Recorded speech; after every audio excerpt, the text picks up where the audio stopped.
Chapter 442. This news was a little too sudden, and Han Technician could not react in time. After thinking about it, he realized that Arosia had been in Grade C for quite some time. With the growth of her Esper ability, she was indeed about to enter Grade B. Arosia had a Grade A chain mission. The first round required him to guide Arosia and help her reach Grade B. The reward was very generous, 520 EXP for the first round and a chance for a random reward. Han Xiao was in urgent need of a random reward, and this unexpected surprise made him excited. Arosia herself was very special. She said that she had been dreaming of many familiar scenes recently, which might be the memories she had lost. Every time Arosia died, her memories would be reactivated, and she would forget all her previous life experiences. After a long time, who knew how many memories she had accumulated? When you enter the threshold of Grade B, there might be some special changes, Han Xiao said. Because of the sudden situation, Han Xiao changed the destination and let the spaceship stop at the nearest asteroid. Arosia was not a player, and she was an Esper who could not be tracked. There might be a huge commotion when she advanced, so for safety's sake, he did not let her advance while the spaceship was moving. Stepping on solid ground, Arosia closed her eyes, and her body slowly floated into the air. Beams of dazzling light burst out from her body, creating an energy tide within a few hundred meters. Her energy level value increased exponentially. Whoosh whoosh, strong wind blew, and sand and stones flew everywhere. The airwaves kept spreading like ripples. Around the spaceship, Han Xiao and the rest looked at Arosia, who was in the middle of her advancement. Their hair danced in the wind, and dust blew in their faces. That's quite a commotion. Haluz used his hand to block the light. She's very special, Han Xiao nodded. She's almost Grade C when she awakened, and there's a lot of energy hidden in her body. Breaking through to Grade B is a piece of cake for her. Haluz's face twitched. Am I the only one who thinks that it's not easy to break through? The eldest Volga patted him on the shoulder and said earnestly, "Be content." The light energy spread out like seawater, quickly filling up the space within a few hundred meters. That area turned into a sea of light. The intensity and range of Aroshia's energy transformation had far exceeded its previous limit.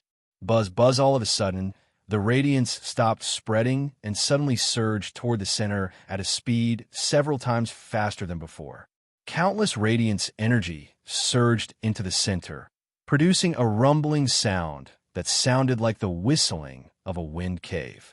The rotating dust of light condensed into a strong wind visible to the naked eye, forming a vortex. The center became brighter and brighter, but when it reached its peak, it seemed to have darkened. All the energy within a few hundred meters was compressed into a single point. Then, this point suddenly expanded, exploding into light fragments that filled the sky. It turned into a faceless figure made of light. Its body was surging with energy ripples, and golden electric arcs were spurting out. Gradually, under the effect of the Esper ability, the energy turned into matter according to some unknown law. Aroshia's physical body appeared again and floated to the ground. He turned on the analyzer and aimed it at Arosia. The energy level she was currently emitting had already exceeded the lowest standard of B grade. First round completed. You have received 520 experience points. Rista favorability. 5-inch. This Rista definitely has an unusual relationship with Arosia, but who exactly is he? Han Xiaoxin's heart moved. You have received 1 random reward. Suppressing his joy, Han Xiao temporarily stored it in his interface. He walked in front of Arosia and asked, "How do you feel?" Arosia sensed it. "I can control more energy now. I'm talking about other aspects. I saw even more familiar scenes. There are too many, and my head hurts." Arosia frowned.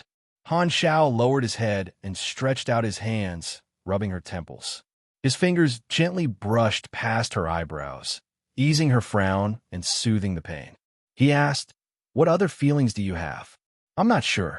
Some of the scenes that flash past seem to be calling me over.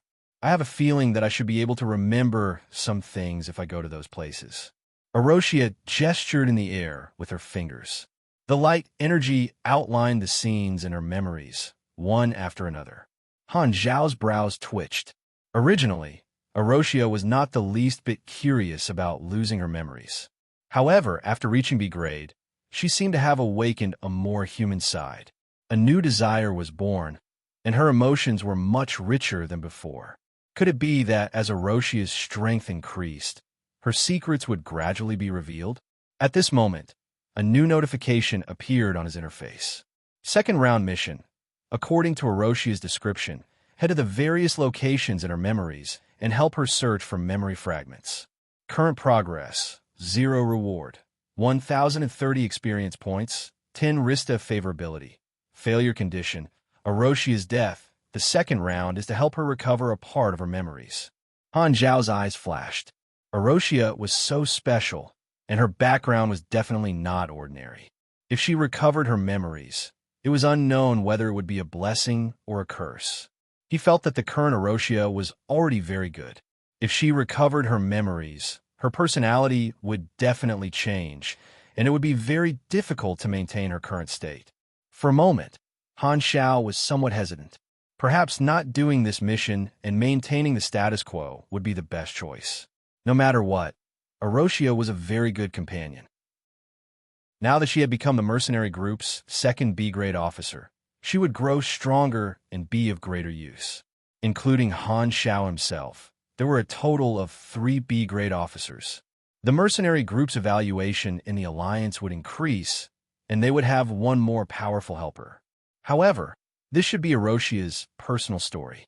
If he did not do it, she might recover more memories on her own, and at that time, she might take the initiative to leave. Thinking about it, it was better to do the mission and see how it went. This second round of the mission was similar to a treasure hunt. Arosia could only describe the scene, but the actual location had to be found by oneself. The universe was vast and boundless, and it was clear that there was more than one location. Although there was no information about this mission in his previous life, Han Zhao remembered the scenes of many areas, and it would not be impossible to find them without any clues. According to the nature of this mission, it's impossible to complete it in a short time. Sigh, let's keep it and slowly look for it. Advancement is more important now. Han Zhao patted Aroshia's back and got her and the others to return to the spaceship before taking off and leaving this small planet. There was also a random reward in the interface. Han Zhao rubbed his hands, took a deep breath, and activated it, randomly selecting Selection Complete. The type of reward you have received is... Han Zhao's eyes suddenly lit up, and his spirit was roused. There's a chance. He subconsciously held his breath, and his heart was in his throat. He was extremely nervous. Time seemed to have been stretched out, and everything slowed down. 3 options were revealed one after another. Please choose one of the 3 items below. Small bottle of potential potion. Additional 1 potential point mechanic class blueprint X1. Randomly obtain a mechanic class blueprint blank character summon card. Choose a character, randomly generate a character summon card for that character. Can only be used once. Han Zhao's eyes widened, and the breath that he had been holding back was instantly released. Wow, pile of trash. I finally got a type, and you gave me this? Han Zhao could not help but want to punch the table. The flame of hope that he had just seen was instantly extinguished by a pool of urine. The ups and downs of life were too exciting. I want a mission completion card. Chapter 443. After a while, Han Zhao finally calmed himself down, gritted his teeth, and smiled. What's the big deal? Even if I didn't get it this time, I'll just get it again next time. It was impossible for him to have a mental breakdown. He was already used to it. It was just like playing card games. Normal people had to rack their brains, but lucky people only had to play the cards they drew every round to win. There was no need to panic at all. After drinking a cup of water to calm himself down, he looked at the interface again. There were still 3 items waiting to be chosen. None of the 3 items were precious, so Han Zhao could only choose the best one out of the bunch. A small bottle of potential potion. Although potential points were important, it only gave him 1 point, which was too little. Han Zhao would only consider it if it was a medium or large bottle. A random mechanic class blueprint. It looked good, but it was actually extremely trash. There were so many mechanic class blueprints, and the chances of drawing trash were extremely high. Furthermore, even if he drew an extremely precious blueprint, it would most likely be a piece of equipment that could only be made by very high-level players. Without sufficient knowledge, he could only look at it but not touch it. It was completely useless. Furthermore, Han Xiao did not need a random blueprint at all. He remembered how to combine most of the blueprints, and he could do it himself. After thinking about it, he felt that only having a blank character summon card was not bad. If he chose to generate Aim's character summon card, who knew what kind of effect it would have? Although he had the Super Gene Extractor, it was obviously impossible for him to use it on Ames. He had never seen such a suicidal person before, and he did not want to detect Floating Dragon's attack on the way. The lower limit was not low, but the upper limit was off the chart, so it was worth it. You have received X1. Han Xiao nodded. I'll use this the next time I see the Dragon Emperor. Floating Dragon has no missions for me recently, and Aim's whereabouts are unknown. She won't come to me for no reason. If I can generate some overpowered effect, I might be able to use it as a trump card to challenge Greta directly. It's not a bad choice. No matter how strong the character summon card was, it was still one's own ability, which fulfilled the requirements of the promotion mission. Although he did not get a mission completion card this time, it provided him with a new method. Han Xiao used it as a backup option. Of course, the prerequisite was that he had to draw an extremely strong ability from Ames. It would be best if it was the kind that could crush a grade A super in one hit. At present, Han Xiao was inclined to continue trying the random reward. Although the results were not satisfactory for the time being, he felt that there was nothing wrong with his train of thought. He would not give up halfway because of temporary setback. After setting the destination, the spaceship started moving automatically. This rented spaceship was mainly for speed, so it was suitable for escaping. This time, he had chosen a simple and brutal boss farming quest. The process was very simple, and the rewards were not much. Han Xiao was currently in need of this kind of time-saving quest.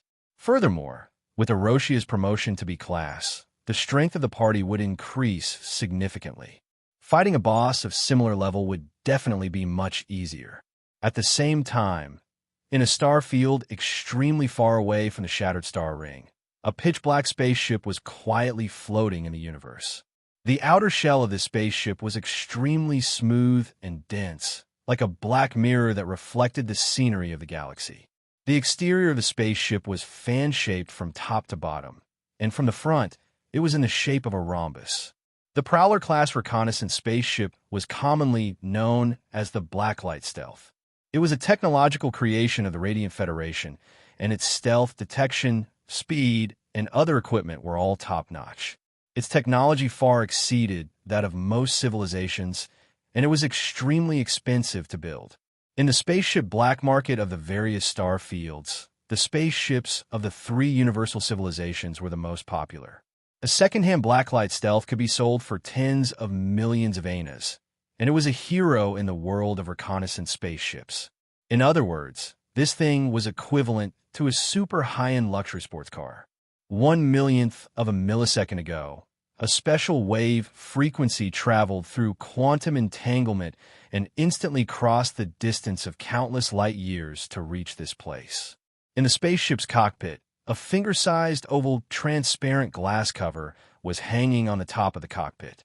When the cover received this special wave frequency, it immediately reacted and lit up with a golden light. A voice sounded from the empty cockpit. Countless streams of light appeared out of thin air and condensed into a glowing human figure. It reached out and touched the cover that was glowing faintly.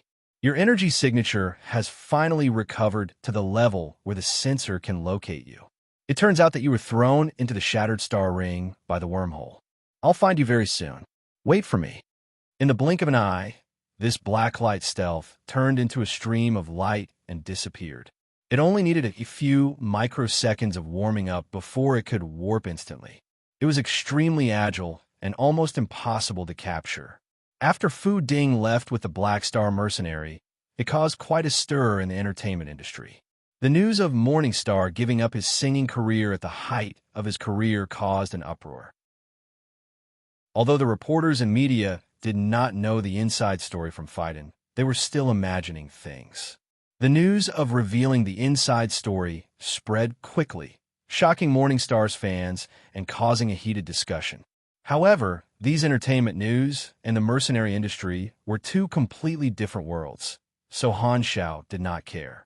Instead, his fame increased a little because of this, which made him take a second look at it. After completing Chen Xing's mission, he did not waste any time and went to the next mission trigger location. In a remote star system in the Colton star cluster, the Ghidorah civilization had set up many research space stations to explore some uninhabited planets, investigate different plants, life forms, and planetary environments. There were many investigators like Kurlod stationed in the space stations. Ghidorah Research Space Station Number 075. After receiving permission, the spaceship entered the space station and stopped at the dock. After getting off the spaceship, everyone looked around. This space station was designed in a typical Ghidorah style. A few Ghidorah investigators were waiting at the dock, and one of the leaders asked, "Black Star Mercenary, may I know why you're here? We were passing by, and our spaceship needed fuel, so we came here to rest. We'll pay the corresponding fees, or we can do some hiring missions," Han Xiao said. "Is there anything you need to settle here?" The leader hesitated for a moment and shook his head. "There's no extra work here. Since your spaceship needs to rest, you can use our shipyard." Mercenaries were from the semi-neutral camp and were slightly inclined towards the lawful side. They had a pass by default and were able to dock at many strongholds of galactic civilizations. Before the spaceship entered the space station, Han Xiao and the others were notified. Because the Black Star Mercenary had a good reputation and had dealt with Dark Star a long time ago, the space station allowed Han Xiao and the others to dock. If their negative reputation was too high or they were wanted, not only would they not be able to enter many places, but they would also be surrounded by the guards if their whereabouts were exposed. After exchanging a few words, the Ghidorah investigators led the way. Everyone left the dock and entered the resting area of the space station. According to the management manual, they had to leave after the spaceship's fuel was replenished. Han Xiao naturally did not come here just to replenish fuel. This research space station could trigger a mission that he wanted. It was easy to get a high rating, and the process was quite simple. The situation was as such. A research ship had lost contact with a desolate planet nearby, and the space station had sent a second team to search for it. However, they had also lost contact with it. As such, the space station had reported to the Goddard Investigation Department and waited for the headquarters to send more investigators to investigate the situation. As this was an internal matter, the Goddard investigator did not reveal the situation and did not need to seek help from the mercenaries. However, players could trigger this mission through a character in the space station. This was not a hidden mission. As long as players paid attention to the clues, they could find the person who triggered it. This person was Han Xiao's target. P.S. Slightly laggy, a little late. Chapter 444. This space station was not big, and its appearance was dark gold and gray iron. The overall design was in line with Ghidorah's light and curvy style, like a long space spiral mosquito coil.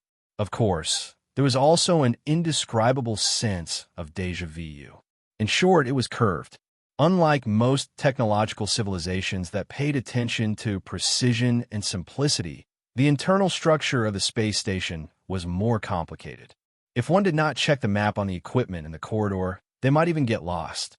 Han Xiao and the others were outsiders, so the secret areas of the space station were not open to them. They could only move around in the dock, the resting hall, and the guest room area. The one who came to welcome them was the head of the space station. Even though Han Technician could not easily distinguish the appearance of Ghidorah people, he could tell that this head of the space station was a serious person. His hair was tied up in Ghidorah-style braids, and he had the standard investigator equipment on him. His actions and attire were meticulous, and he had the demeanor of a soldier. The composition of Ghidorah's investigators was complicated. Some were selected from the army, some were recruited from society, and some were selected from the local security forces before undergoing training. There were also some who were recruited from school. This head of the space station was obviously an officer, and he did everything according to the rules. The spaceship was sent to the shipyard for maintenance and refueling. Everyone rested in the hall. Han Xiao did not reveal the purpose of this trip to his companions, so they thought that this was just a normal stop to rest. Han Xiao led the three Volga brothers to play a popular casual card game in the galaxy. The rules of the game were battle-type cards. These cards were famous people and civilizations in the galaxy, and different star fields had their own card sets. For example, the Shattered Star Ring card set had 4 beyond Grade A bosses, including aims. It could be played with more than 2 people, and the players would each play a star field. They would pick a certain number of cards from the star field card set and start the battle.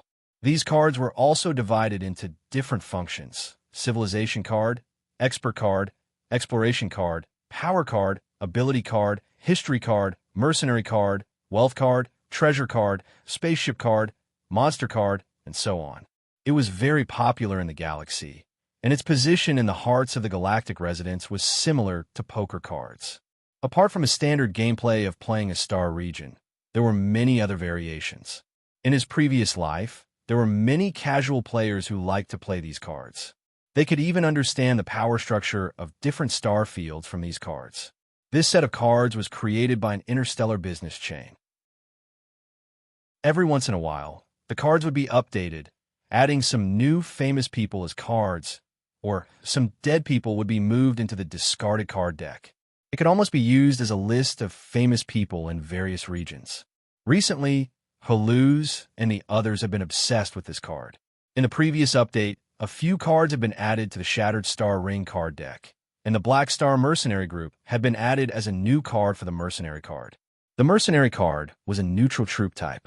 Using the Wealth card to recruit on the spot, they could directly stand on the battlefield from the card deck. They could attack quickly and turn the situation around. In a Shattered Star Ring deck, the Mercenary card were mostly large mercenary groups like Sky, Ring, and Blades that had tens of thousands of people. The Black Star Mercenary was a special new card. Due to the small size and weak strength of the Black Star Mercenary, the creators set the attributes of the card to be the lowest among the mercenary cards, but it had a special effect. The Black Star Mercenary card had the identity of the Floating Dragon Field team and could be linked with the Floating Dragon Island card. As long as the card was judged to be successful, aims could be drawn from the card deck immediately. Han Xiao could guess that the inspiration for this card came from the sensational news last year when he summoned aims and destroyed the Dark Star mothership in one hit. In his previous life, the great mechanic Han rarely played cards because of his bad luck. However, he was very clear about how popular these cards were. He did not expect that he would actually become a member of the deck today. This made him very surprised. This was great news. When the players entered the galaxy, it would be a new way to increase their fame. Being made into a new card, he could be considered a celebrity. Haluz and the others had a lot of fun. Of course, they had to add some prizes to their cards. Beside these few gamblers, Sylvia was holding a book and memorizing it, completely immersed in the abyss of learning. Not far away, Arosia was resting with her eyes closed. Ever since she entered Grade B, many different scenes flashed through her mind, and she would often be distracted. Fu Ding was sitting in the corner, silently training his psychic energy. The station master's tone was serious. After giving some instructions, he left the hall. Another slightly plump God-aura person with a kind smile stayed behind to receive them. He introduced himself as the Deputy Station Master. Different from the Station Master, the Deputy Station Master was very good at chatting and always had a smile on his face. The clue to the mission was on him. Han Xiao asked a few questions, and the Deputy Station Master revealed the clue in a casual tone. We lost contact with a research ship on a nearby planet, and the search team we sent out did not reply. We used our space telescope to see traces of the spaceship's crash and explosion. The Station Master reported the situation to the higher-ups, and the General Bureau of Investigation put this mission on the agenda. They assumed that no one survived, but it is also possible that the missing team is still alive. By the time the headquarters sends people over, they may have missed the rescue opportunity. Sigh, Nareja's wife is in the research team, and he's been very anxious recently. Han Zhao's eyes lit up, and he asked, "Where can I find this Nareja?" The deputy station master shook his head. "This matter has been handed over to the headquarters. According to the rules, we are not allowed to privately ask for help from mercenaries. I just want to talk to him." "Okay, he should be in the porthole corridor now." Standing up, Han Xiao said goodbye and left, heading to the location mentioned by the deputy station master. That Nareja was the person who triggered the mission. The deputy station master looked at Han Zhao's back, and an inexplicable light flashed in his eyes. When he came to the porthole corridor, he saw a God-aura investigator from afar looking at the starry sky outside the window in a daze. His face was gloomy. Han Xiao walked up quickly and asked, "Are you Nareja? You're the mercenary who stopped here." Nareja turned his head, a little wary. "Well, I heard that 2 research ships here lost contact on a planet. My intuition tells me that there seems to be a job here that needs manpower. This is Ghidorah's internal matter. We don't need help from outsiders." Nareja frowned. When he talked about this matter, his face was obviously a little unhappy. This mood was obviously not directed at Han Xiao, who he had just met for the first time. "I heard that your wife is also in the missing team. You must be very anxious," Han Xiao said. "She might still be alive. Time is life, and as long as you give me a small reward, I can help you find the target." Hesitation flashed across Nareja's face, and he fell in his silence. Han Xiao thought that he would agree. Unexpectedly, he shook his head and said, "This is none of your business." After that, he continued to look out of the window in a daze. Han Xiao was stunned. According to the process in his memory, as long as he said this clue, Nareja's mission would be triggered. Did he miss something? He tried to persuade Nareja again, but the other party was not willing to ask for help from mercenaries. Han Xiao was at his wit's end. He thought hard and suddenly had a flash of inspiration. Could it be because of this? Back in hall, he dragged Fu Ding over and explained the situation to the confused Fu Ding on the way. When he saw Nareja, Fu Ding adjusted his collar and greeted him with a warm smile. After a few words, Nareja's eyes were full of tears. He turned to look at Han Xiao. "He's right. I can't regret it because of hesitation.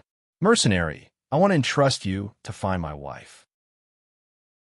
This is against the rules. Please don't tell anyone else." As soon as he said that, Han Zhao's interface immediately changed.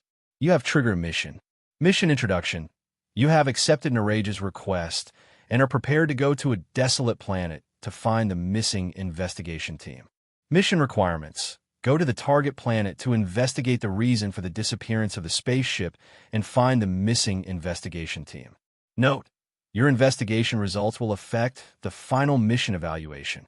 Basic reward, 1,358 anas, gray writing, 85 experience, Norn's secret diamond ring. Purple equipment." Han Xiao narrowed his eyes and chuckled.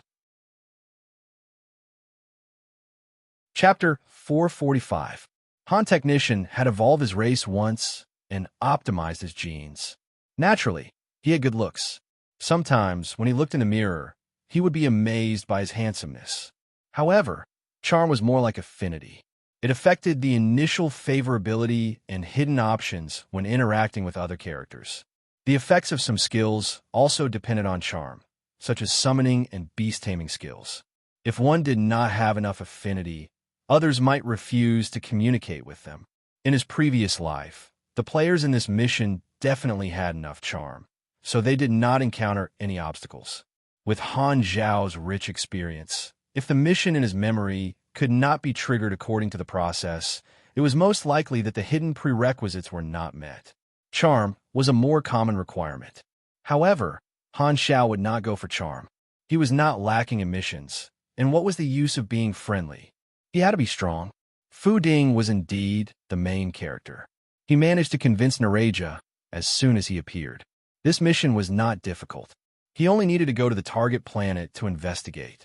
Even investigating the wreckage of a spaceship could complete the mission. However, it was not so easy to get a high evaluation. He had to find the truth behind the accident of the expedition team and the whereabouts of the missing investigators. The mission name was Interstellar Beast. It was a clue for the players.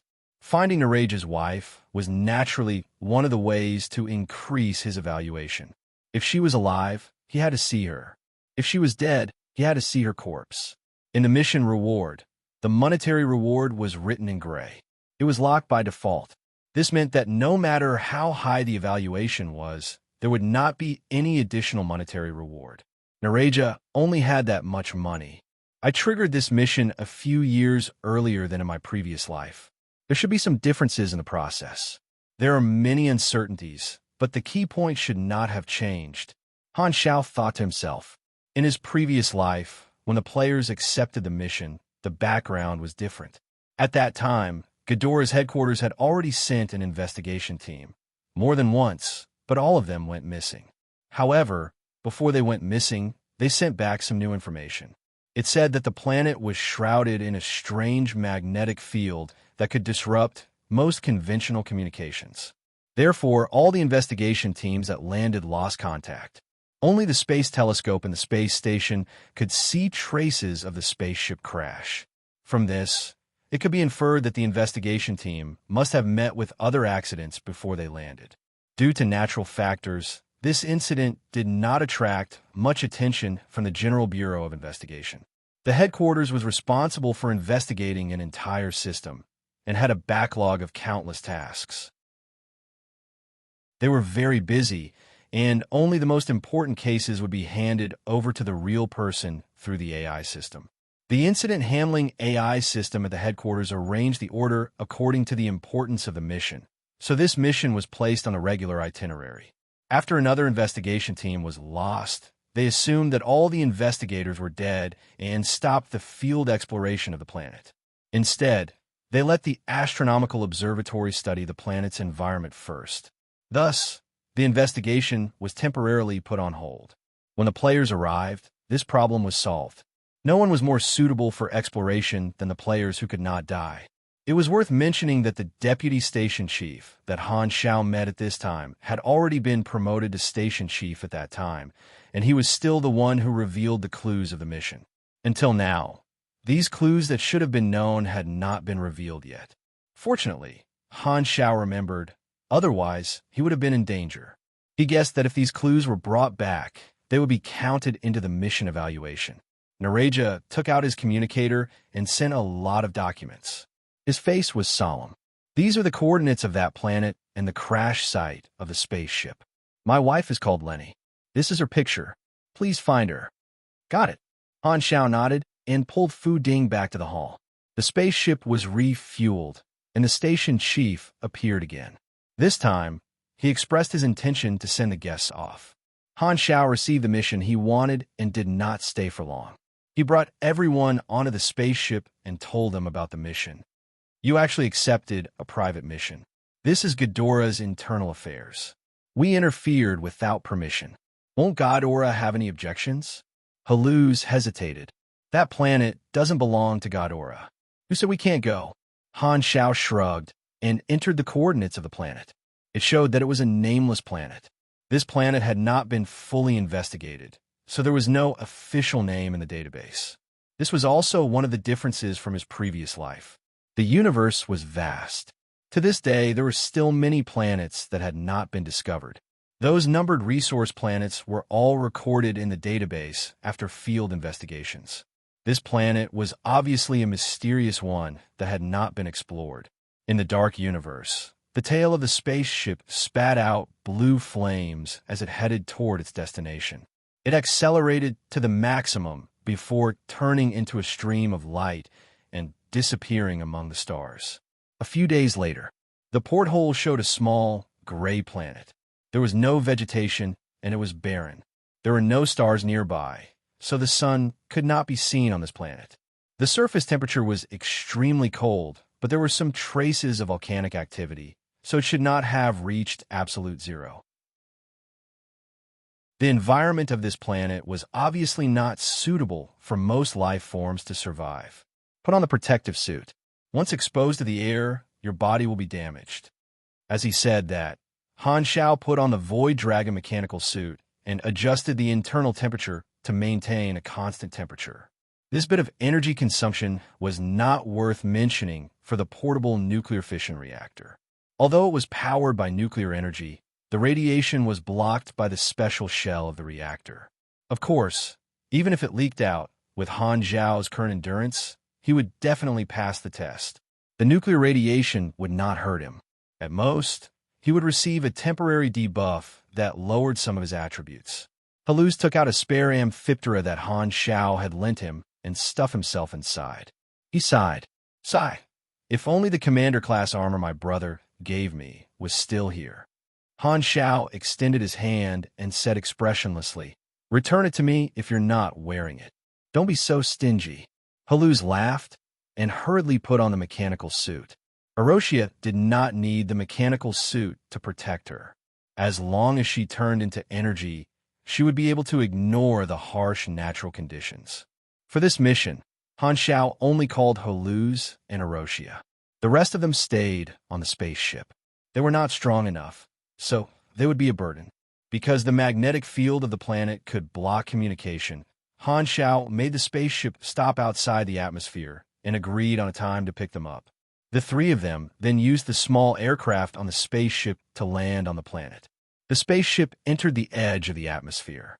The abdomen compartment opened, and a small aircraft flew out.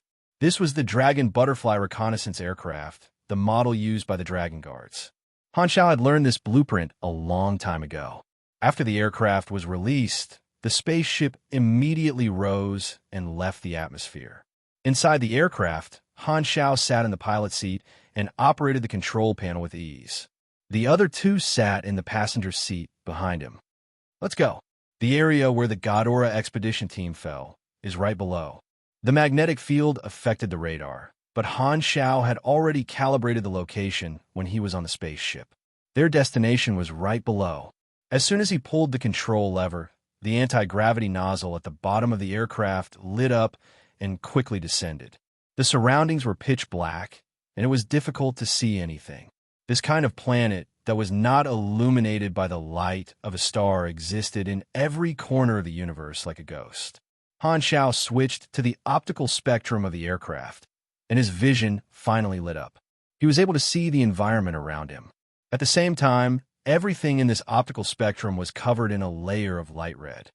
About 6,000 meters to the ground, Haluz reported. Sit tight. It might be a little bumpy. Han Zhao's eyes sparkled. He suddenly turned off the engine and anti-gravity suspension. Whew! The aircraft suddenly lost its balance and fell head first. Haluz's bladder tightened. What are you doing? He asked in shock. Before Han Zhao could answer, the aircraft shook violently. Electric sparks appeared in the internal circuits, and at least 3/4 of the buttons on the control panel malfunctioned. The radiation monitoring device immediately sounded an alarm, and a sandstorm-like light swept toward them on the optical spectrum screen. At an altitude of 2,000 to 6,000 meters on this planet, there's a radiation storm that can paralyze most of the spaceship's equipment for a certain period of time. That's how the expedition team's spaceships crashed. However, there's still a buffer of about 2,000 meters. Their shields can still hold on, and they won't be smashed into pieces on the ground. High-grade spaceships can still hold on, but Ghidorah's research spaceships obviously won't be equipped with cutting-edge equipment, Han Zhao explained. Then what do we do? Haluz was shocked. Aren't we trapped on this planet? Furthermore, the spaceship won't be able to receive us. Don't worry. Every once in a while, the radiation storm will weaken. We can leave then. Han Zhao did not panic at all. He remembered the process of the mission. Furthermore, after completing it, this mission would turn into a boss dungeon, and he would be able to receive dungeon crystals by completing daily missions at that space station. Who knew how many players had visited this planet and were extremely familiar with it? The gravity of the planet was quite high, and the aircraft fell very quickly. Amidst the turbulence, it did not take long for them to pass through the radiation storm and see the crater on the ground. The distance was quickly closing. At this height, with the strength of the aircraft's shield, the spaceship would definitely be smashed into pieces. Of course, the three of them had their own methods, and they would definitely not die from the fall. However, the aircraft was a resource, and Han Xiao did not want to give it up so easily. He pressed a button, and gliders popped out from both sides of the aircraft. He switched to neural mimicry mode and connected the gliders to the neuron signals in his arm. It was as flexible as controlling his arm. With the propulsion engine turned off, the aircraft slowly went from falling to gliding, and it quickly approached the ground. Boom! In the end, the aircraft touched the ground at an angle and landed, kicking up a large cloud of dust. The shield generator was still running, and the shield was flickering. The shield was not the same system as the paralyzed propulsion engine, so the principle was different. Although it was also affected by the radiation storm, it had already recovered a certain degree of defense. Clang, clang, clang. The interior shook for quite a while before it finally quieted down. Aroshia rubbed her butt. She had not turned into energy form yet, so her but hurt from the vibrations. Han Xiao stood up and pulled down the manual bolt of the hatch. With a bang, the hatch opened, and extreme cold hit him. The temperature inside the mechanical suit dropped a lot in an instant, then slowly rose back up. The air temperature is negative 200 degrees. The relative humidity, wow, it's actually quite high. Looks like there's a water source on this planet. Han Xiao moved his hands and feet and took a breath of the built-in oxygen. He did not want to run around naked in this place without a mechanical suit. Aroshia almost froze, and she hurriedly turned into an energy body. After entering Grade B, she was more skilled in controlling her Esper ability. At this time, after turning into energy, she still maintained her human form. Her facial features and other details were all maintained. Other than her body being glowing with energy, everything else remained the same. There's no radar, and the landing site is a bit off track. Looks like we can only slowly search for the wreckage of the research ship. Haluz looked around and was at a loss. Han Xiao squatted down and touched the ground. Under the rough black sand was hard rock, and the density of the ground was relatively high. He then raised his head and looked for some markings in the sky. Soon he zoomed in on the vision of the mechanical suit and saw the light from the spaceship parked in outer space, so he pointed in that direction. Chapter 446. The temperature was cold, and the surroundings were filled with strange rocks. Craters could be seen everywhere, and the spaceship outside the atmosphere was the guide. Han Xiao led the two of them in this direction. Although the gravity of this planet was high, it had little effect on Grade B supers. After trekking for a while, a spaceship wreckage appeared in front of them. This was Ghidorah's research spaceship. The light gold shell was covered in black dust, and the body of the spaceship was twisted due to the impact. There was a trench hundreds of meters long behind it, and all kinds of spaceship parts were scattered around. It could be seen that it had slid for a while after crashing. Haluz looked at the tactical screen and said, it's dead silent, and there are no traces of thermal imaging. I think we should go over and take a look. Oh, thank you for making a suggestion that no one thought of. Han Xiao rolled his eyes. Haluz shrugged. You're really getting gentler and gentler. I keep feeling like you're targeting me. I'm only polite to strangers. I'm really flattered. Haluz was helpless. He changed the topic and said, your mechanical suit has quite a lot of functions. Why? The armor your brother left you doesn't have these functions. My brother knows me too well. He knows that I don't like those fancy functions. So, the mechanical suit he tailor-made for me has the highest combat performance. You'll know how strong the enemy is with one slash.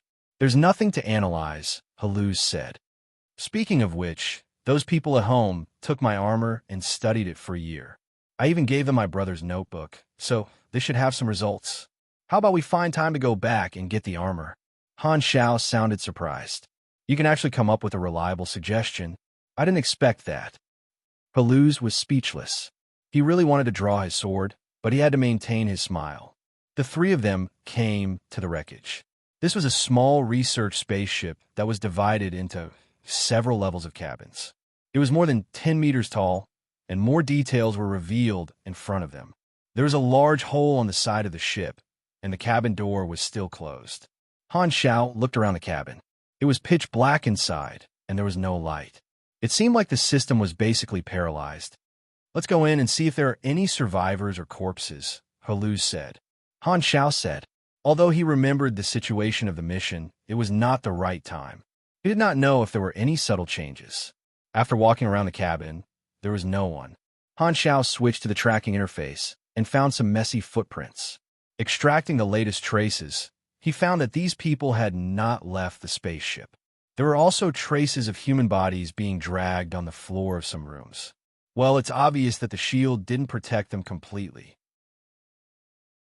Some of them fainted, and no one's footprints left the spaceship. It seems like everyone disappeared into thin air. The hatch is closed, which means that the hole was caused by something else. It seems like there are some special life forms on this planet, which should be the reason why the crew disappeared. Han Xiao spoke fluently.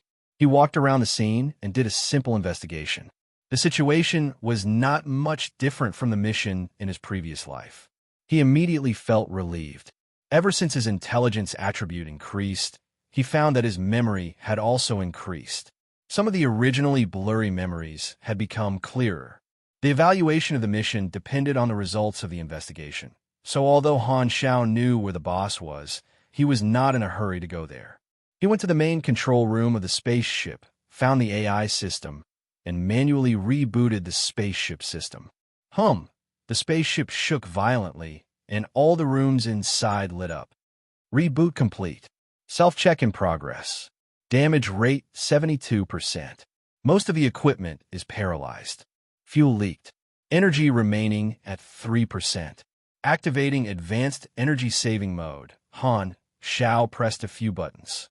Activate the spaceship's camera. Insufficient energy. Request rejected. Switch to manual mode. Please verify the investigator's ID. Han Xiao thought for a while, opened the communicator, searched for a while in the memo, and keyed in Kurlad's ID. Connecting to the headquarters database. Connection failed. Signal received, unknown interference. Connecting to the headquarters database. Connection successful. Verifying. Verification failed. This ID is not in the crew's name list. Ghidorah's operating system is really rubbish. Han Xiao's mouth twitched. He simply removed the outer shell of the AI system and took out the smart chip. It would be the same if he brought the chip back to the space station.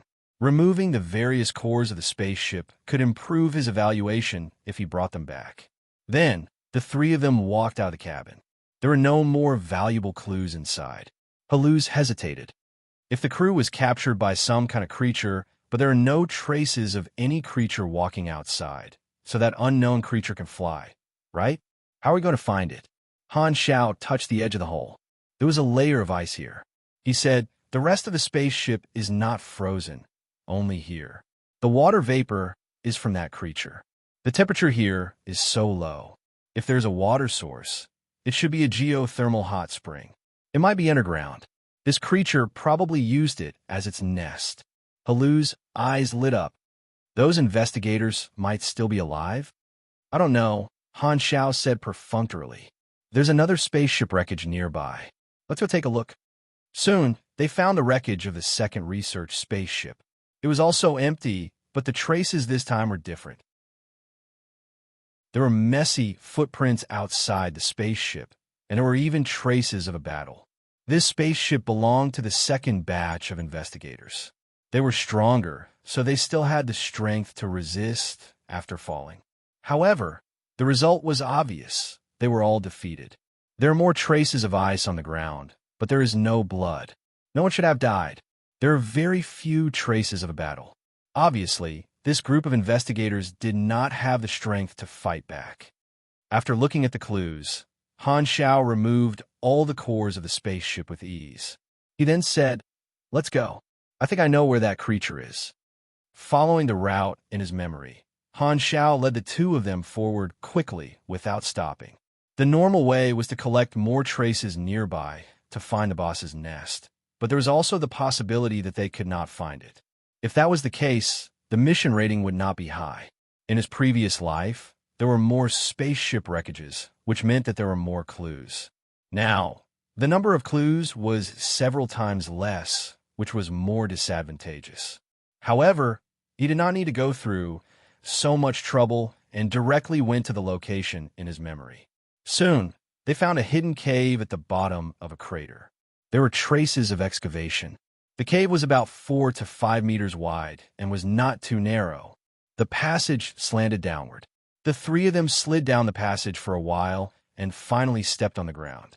They were surrounded by a dark underground space. The temperature here was much higher than on the surface. There was only one passage in front, and behind them was a dead end. He turned on his night vision and walked forward for a while. There was a fork in the road. Han Xiao walked to the left without hesitation. The temperature in front was getting higher and higher.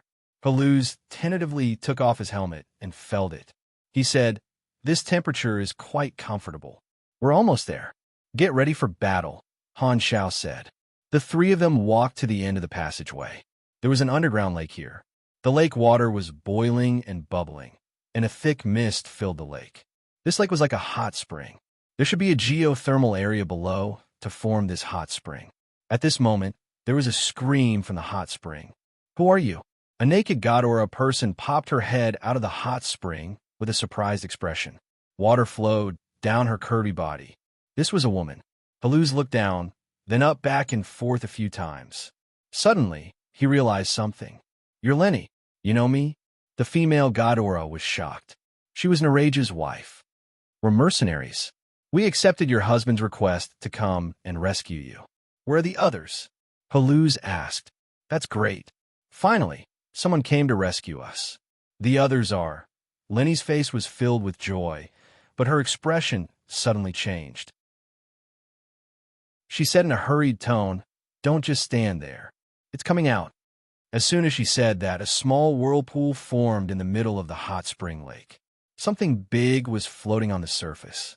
A tsunami-like wave formed in the small lake, and the water splashed all over them.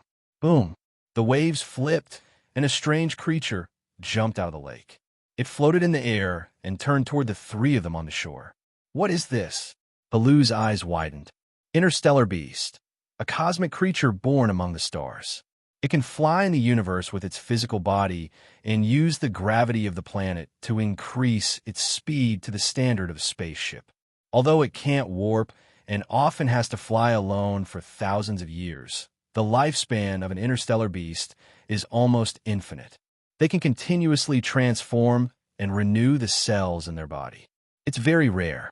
Mages can summon interstellar beasts through an ancient ritual spell and perform directional teleportation that ignores physical distance. However, they summon interstellar beasts more to hunt them. The interstellar beast body is a very rare material. Han Xiao quickly explained. The interstellar beast in front of them had a strange appearance. It had a blue-purple slender body that was dozens of meters long. It did not have any shell or hair and was smooth. Its skin had a translucent texture, and there was a dense glow under its skin. It did not have any limbs, and it was narrow in the front and back and wide in the middle. It extended on both sides like fins. Its head did not have any facial features such as a mouth, eyes, or nose, only a long tentacle.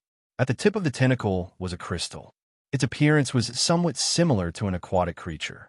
The interstellar beast spun in the air like a fish swimming in the water. Its tentacle shook, and Han Xiao suddenly felt an invisible force trying to pull him in front of the interstellar beast. His body was lifted into the air uncontrollably. Peluz took the initiative to attack. The battleship's slicing blade slashed out and hit the interstellar beast's body. However, it immediately exploded into light fragments.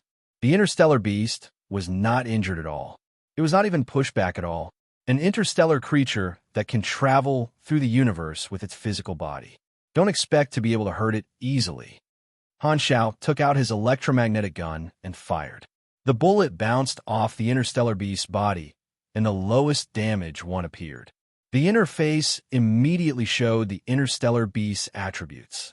Interstellar beast level. Class: interstellar creature. Interstellar beast. Endurance to health points conversion ratio 1, 500. Attribute: strength, agility, endurance 500, intelligence, mysterious, charm 153, luck, energy 0, energy rank. Health points 249986 status. Normal specialization. Unknown skill. Unknown. Han Xiao nodded in his mind. He already knew the interstellar beast's attributes. It was an interstellar creature with extremely high health points. It was definitely a boss model. Furthermore, its physical and magic resistance was very high. There was almost no damage to its body. In his previous life, the players had been wiped out once here and only found a way to defeat it the second time. The interstellar beast's weakness was its tentacle crystal. It had almost no resistance and was as fragile as a man's vitals.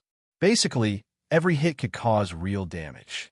Every time the accumulated damage reached 50,000, the interstellar beast's resistance would decrease by 20%, and it could start to attack normally. The interstellar beast attack was similar to telekinesis. It was good at control and could change the trajectory of bullets aimed at its vitals. The advantage was that it did not have enough attack power. The only way to defeat it was to slowly grind it down. Chapter 447. Its enormous body blocked all vision. Compared to it, Han Xiao was extremely small, like the difference between a sparrow and an elephant. The invisible psychic power that wrapped around Han Xiao did not have any intention of attacking. It seemed like the interstellar beast only wanted to drag Han Xiao in front of it and observe him curiously. The attack just now was like a tickle to the interstellar beast.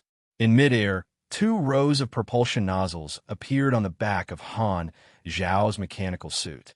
Turbulent airflow gushed out, and the acceleration allowed him to break free from the psychic power's control. The electromagnetic scythe unfolded instantly and slashed at the interstellar beast's tentacle. Clang!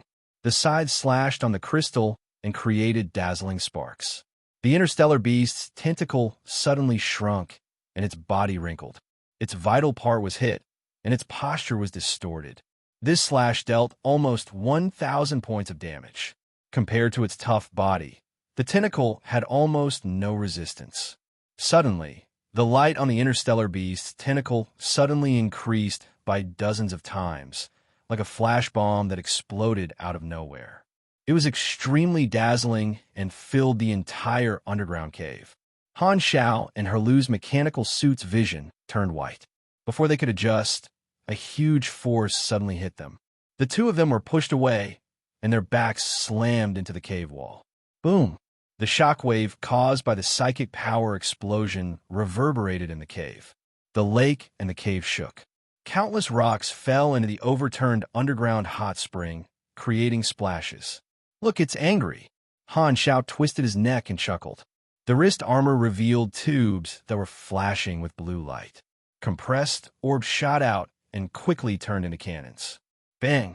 Bang! Bang! In a split second, a violent metal storm erupted in the cave. Countless bullets hit the interstellar beast's body. The tentacle emitted psychic power and formed a shield, deflecting the bullets. Herluz jumped up and landed on the interstellar beast. Close combat was his forte. The battleship slicing blades spun like the wind. The vigorous energy of the pugilist surged endlessly. His blade technique was sharp and heavy. He slashed along the interstellar beast's spine. Although the strength was no different from a massage to the interstellar beast, it was still impressive. The path was aimed at the tentacle on its head. The interstellar beast was extremely agile. It flipped and spun in the air. Herluz wanted to stabilize his stance, but the interstellar beast's skin was very smooth. There was no leverage point, not even a hair. In comparison, Aroshia played a bigger role. After energy transformation, psychic power could not control her body. It could only disturb her energy frequency, which was almost useless.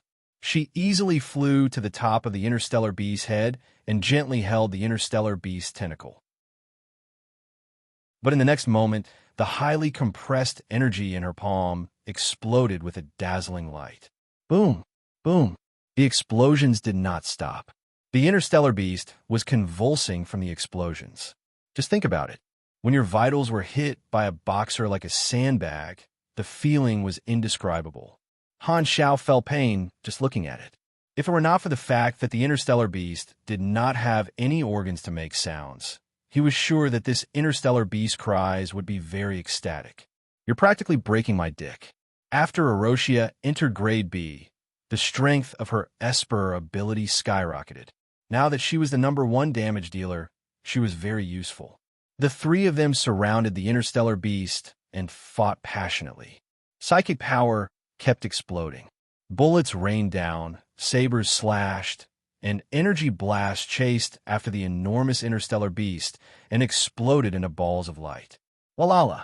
Although this was only an underground lake, the sound of the battle was like an ocean being overturned. Lenny and a few other naked Godora people hurriedly climbed out of the hot spring. They leaned against the cave wall and looked up at the battlefield nervously. They could not interfere in the battle between Grade B supers, as they were afraid of being affected. The battle was intense. The interstellar beast's HP slowly but steadily decreased. Even if it protected its vitals, there would be a time when its defense would be broken. The interstellar beast's psychic power was only limited to pushing and controlling objects. Its attack power was very limited to Han Xiao, so he did not have to worry about it. Not long after, the interstellar beast's HP dropped by 50,000, and its resistance dropped. The damage dealt by the three of them suddenly increased, and they fought even faster. Although space creatures had thick hides and flesh, the interstellar beast was not good at fighting. Its combat power could only be ranked at Grade B. This was because it had an extremely high amount of health. Among the countless bosses, the interstellar beast's tankiness was one of the best. If the player's damage output was limited, they would be dragged to death by the interstellar beast. That was because energy and stamina were limited. The three of them dealt a lot of damage, but after fighting for a long time, their energy and stamina kept decreasing. Bang! The battle lasted for a long time. When the interstellar beast's HP was only left with 5%, it could no longer stay in the air and fell into the hot spring, creating huge waves. Han Xiao gestured to her luz, and the two of them dove into the lake. After searching for a long time, they finally found the dying interstellar beast at the bottom of the lake. They caught this monster, and the mechanical suit was operating at full capacity to provide the maximum output, slowly dragging it to the shore. Its huge body was torn open, and purplish-blue mucus flowed out. Its tentacles were dim and full of cracks. The interstellar beast wriggled on its last breath. After Han Xiao confirmed that this thing did not have the strength to continue fighting, he let out a sigh of relief and shook his arms to relieve the soreness in his muscles. Although he had the mechanical suit protecting him, his bones were still hurting from being thrown around by the interstellar beast. Huff, huff! Haluz took off his helmet, and his hair was wet with sweat. He held his knees and panted. This guy is too tough. I'm so tired. Erosia's body was much dimmer. She had used up more than 80% of her energy. Han Xiao looked at the interface. He still had a lot of HP, but his stamina and energy were almost depleted. After retrieving all the cannons, he counted that he had lost more than 20 cannons. They were all crushed by the interstellar beast's psychic power. You guys took care of it. Lenny and the others walked over with shock on their faces. Han Xiao turned around and frowned. Where are your clothes? Also, you guys are not the only missing investigators. Where are the others? Our clothes were all taken off by this monster, Lenny said. It probably thought that those were our weapons. We were usually pressed to the bottom of the lake by this monster. Maybe it took us as trophies. Go get them. Put on your clothes first. Han Xiao glanced at them and did not react. Only sissies like to look at women. Real men should F***CK robots. He turned around and saw Haluz staring at Lenny. Han Xiao immediately patted him and said unhappily, "Don't stare at her. That's my employer's wife. I don't want to not get paid." Haluz scratched his head. Before he could say anything, Lenny smiled flirtatiously. She was in a good mood after being saved. She blinked and smiled. It's okay. We Godora people are very open-minded. You guys saved my life. Maybe stop. I'm not interested in gold. Han Xiaoxin's heart trembled. What the F***CK? Is she so unrestrained? Brother Naraja, you're so green. Chapter 448. Lenny shrugged and called her companions into the water. Very soon, they picked up a bunch of investigator equipment and put them on. "Where are your other companions?" Han Xiao coughed and asked. "Many people died. This monster stole our equipment. If we leave the range of the hot spring, we'll die from the cold. Some people were dragged underwater by this monster for too long and drowned. Other than us, there's another group of people at the other end of the cave. There's also a hot spring there." Han Xiao nodded. There was a fork on the way here, and the other side led to the hot spring where the other surviving investigators were. If they had reached the other side first, they would have been able to obtain information about the interstellar beast in advance and would not be clueless about the boss. "Why did this interstellar beast capture you guys?" Haluz asked curiously. "It seems to have trapped you guys here on purpose." Hearing that, anger appeared on Lenny's face. "After we fell, this monster appeared. It captured us here and let us move freely in the hot spring. Sometimes it would drag us into the water and swing us around like it's playing with us. It's treating us like pets." In terms of life level, the interstellar beast was a higher life form. Treating humans as pets was like taming beasts as pets. It could be said that it was natural. However, people who were used to treating other species as pets had become pets that were casually played with. It was as if their high status had been trampled on. This group of Ghidorah people felt angry and humiliated. Han Xiao raised his eyebrows and did not comment. Whoever had the power could do whatever they wanted to the weak. Outside the area covered by civilization, the law of the jungle was the only truth. He said directly, "All right, you guys are saved. When the radiation storm in the sky weakens, we can leave. Lao Mei, go to the hot spring on the other side and bring the other investigators over." Bringing these investigators back would greatly increase the mission rating. After making the arrangements, Han Xiao turned to look at the interstellar beast on the ground. The only problem left was how to deal with this beast. This is the first interstellar beast that Ghidorah discovered. It'll be very important research material. If you can bring it back to the space station, we'll pay you a high reward. Lenny put on the investigator's combat suit and tied up her long hair again. She looked valiant. Han Xiao narrowed his eyes and pondered. Handed over to Ghidorah? No, this was too much of a loss. Interstellar beasts were so rare that one could only come across them by chance. Their entire body was a treasure. Using the important parts of an interstellar beast could be used to make gene potions to obtain attribute points, as well as a chance to obtain talents.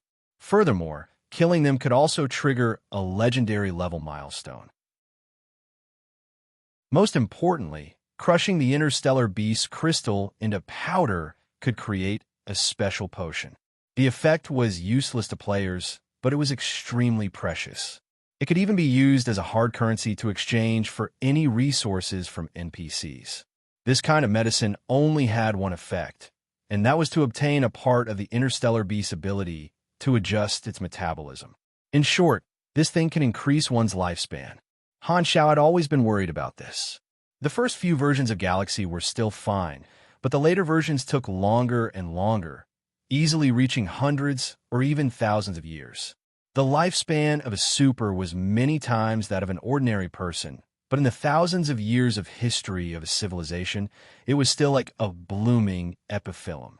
There would always be talents in every generation, and they would dominate for hundreds of years. There were not many ways to increase one's lifespan, such as changing to a mechanical body, but the side effects were very obvious. However, the Interstellar Beast potion had almost no side effects. This is a very important thing. We can't waste it. Han Zhao's eyes focused. He grabbed the Interstellar Beast crystal, and a mental wave was transmitted to his mind. It was a begging emotion. The Interstellar Beast was begging for mercy.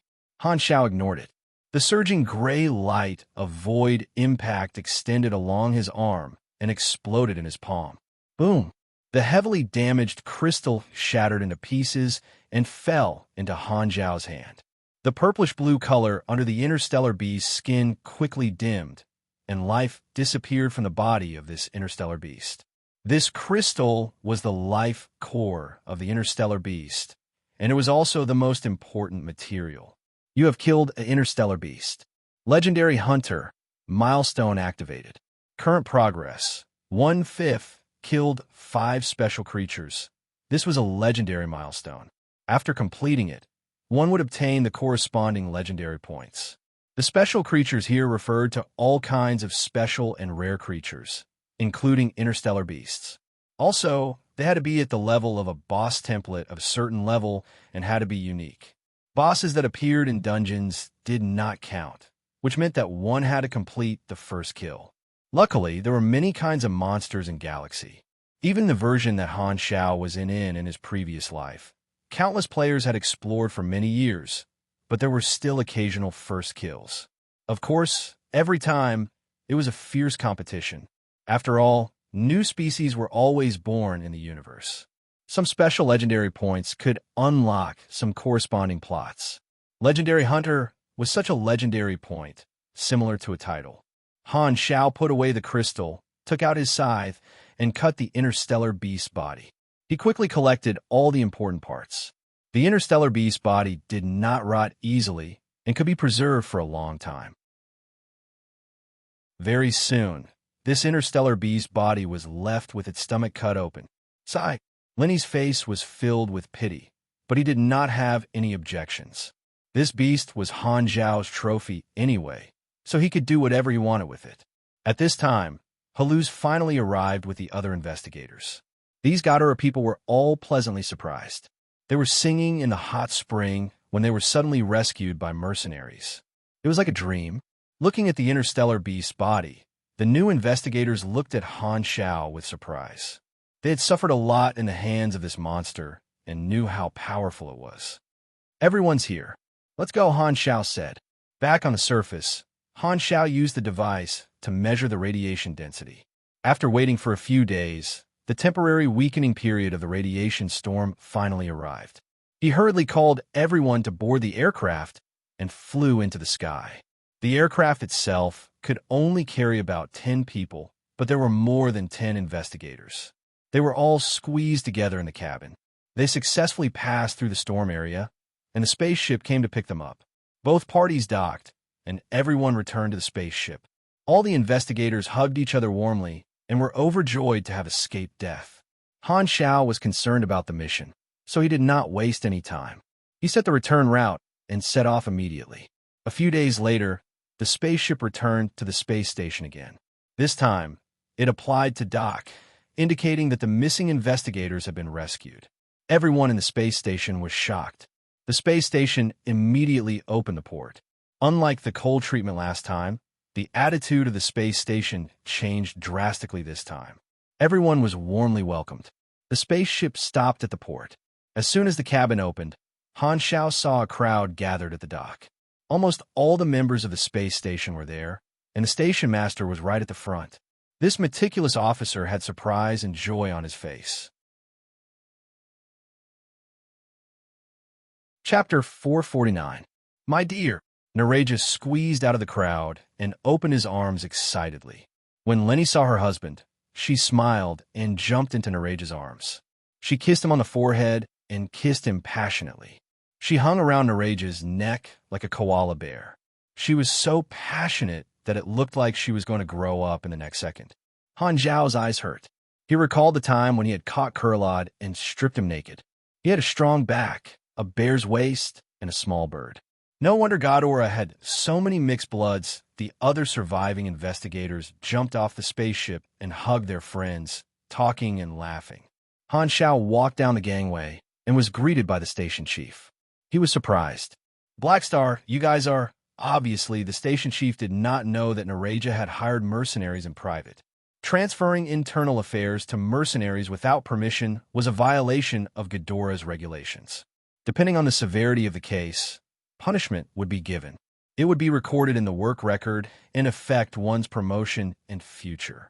When Naraja issued the mission, he asked Han Xiao not to reveal it. However, if he concealed it, he might miss some events and cause his evaluation to drop.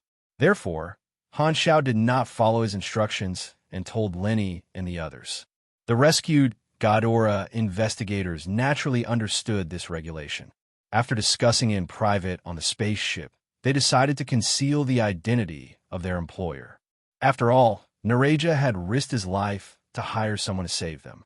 As colleagues, they were willing to cover for him. When the surrounding investigators heard the station chief's question, they all looked over. The surviving investigators wanted to say something, but stopped. They looked at Han Xiao worriedly. Naraja was even more nervous and swallowed his saliva. These people were worried that Han Xiao would tell the truth. Black Star was not an official of Godora and might not know their regulations. Han Xiao just smiled. When we were docked, I heard about the research ship.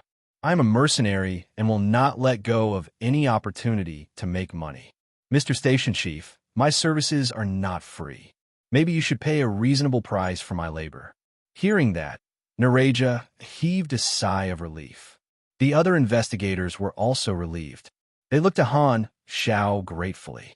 In order to protect his employer's identity, this mercenary even put on an act. How professional. The station master was stunned and a little embarrassed. According to the rules, we can't pay you. This was your own initiative. We didn't hire you. Han Xiao raised his eyebrows. You want me to work for free? Is this how Godora treats its friends? The deputy station chief's eyes flashed with a hint of joy. He coughed and said, Station chief, he did save the missing people after all. Although it is against the rules, I feel that we should repay his kindness. We should thank him for saving the lives of these investigators. Godora will never mistreat our friends. The station chief frowned and shook his head firmly. Rules are rules. I'm very grateful for your actions, but I really can't pay you. This is your own initiative. If I pay you after the fact, it will become an employment act. It's against the rules. The faces of the surrounding people changed. They were all a little dissatisfied, especially Lenny and the other surviving investigators. Their eyes were a little cold. These mercenaries saved us, but you don't even want to pay them. Are our lives so cheap in your eyes? Although they were unhappy, these people did not say anything. The rules could not be refuted. Han Xiao narrowed his eyes and deliberately made his tone sound cold. Well, I'll treat it as if I did a good deed. I want to dock here for a day. I don't know if you'll allow it. Seeing that he did not insist on payment, the station master was relieved. He nodded and said, Okay, we welcome friends. Hearing this, the surrounding people glared at the station master with dissatisfaction. However, they looked at Han Xiao with more enthusiasm. The station master turned and left. The crowd also slowly dispersed. When they passed by Han Xiao, they all bowed solemnly to express their gratitude to him. In the distant passage, only the deputy station master and the station master were on the road.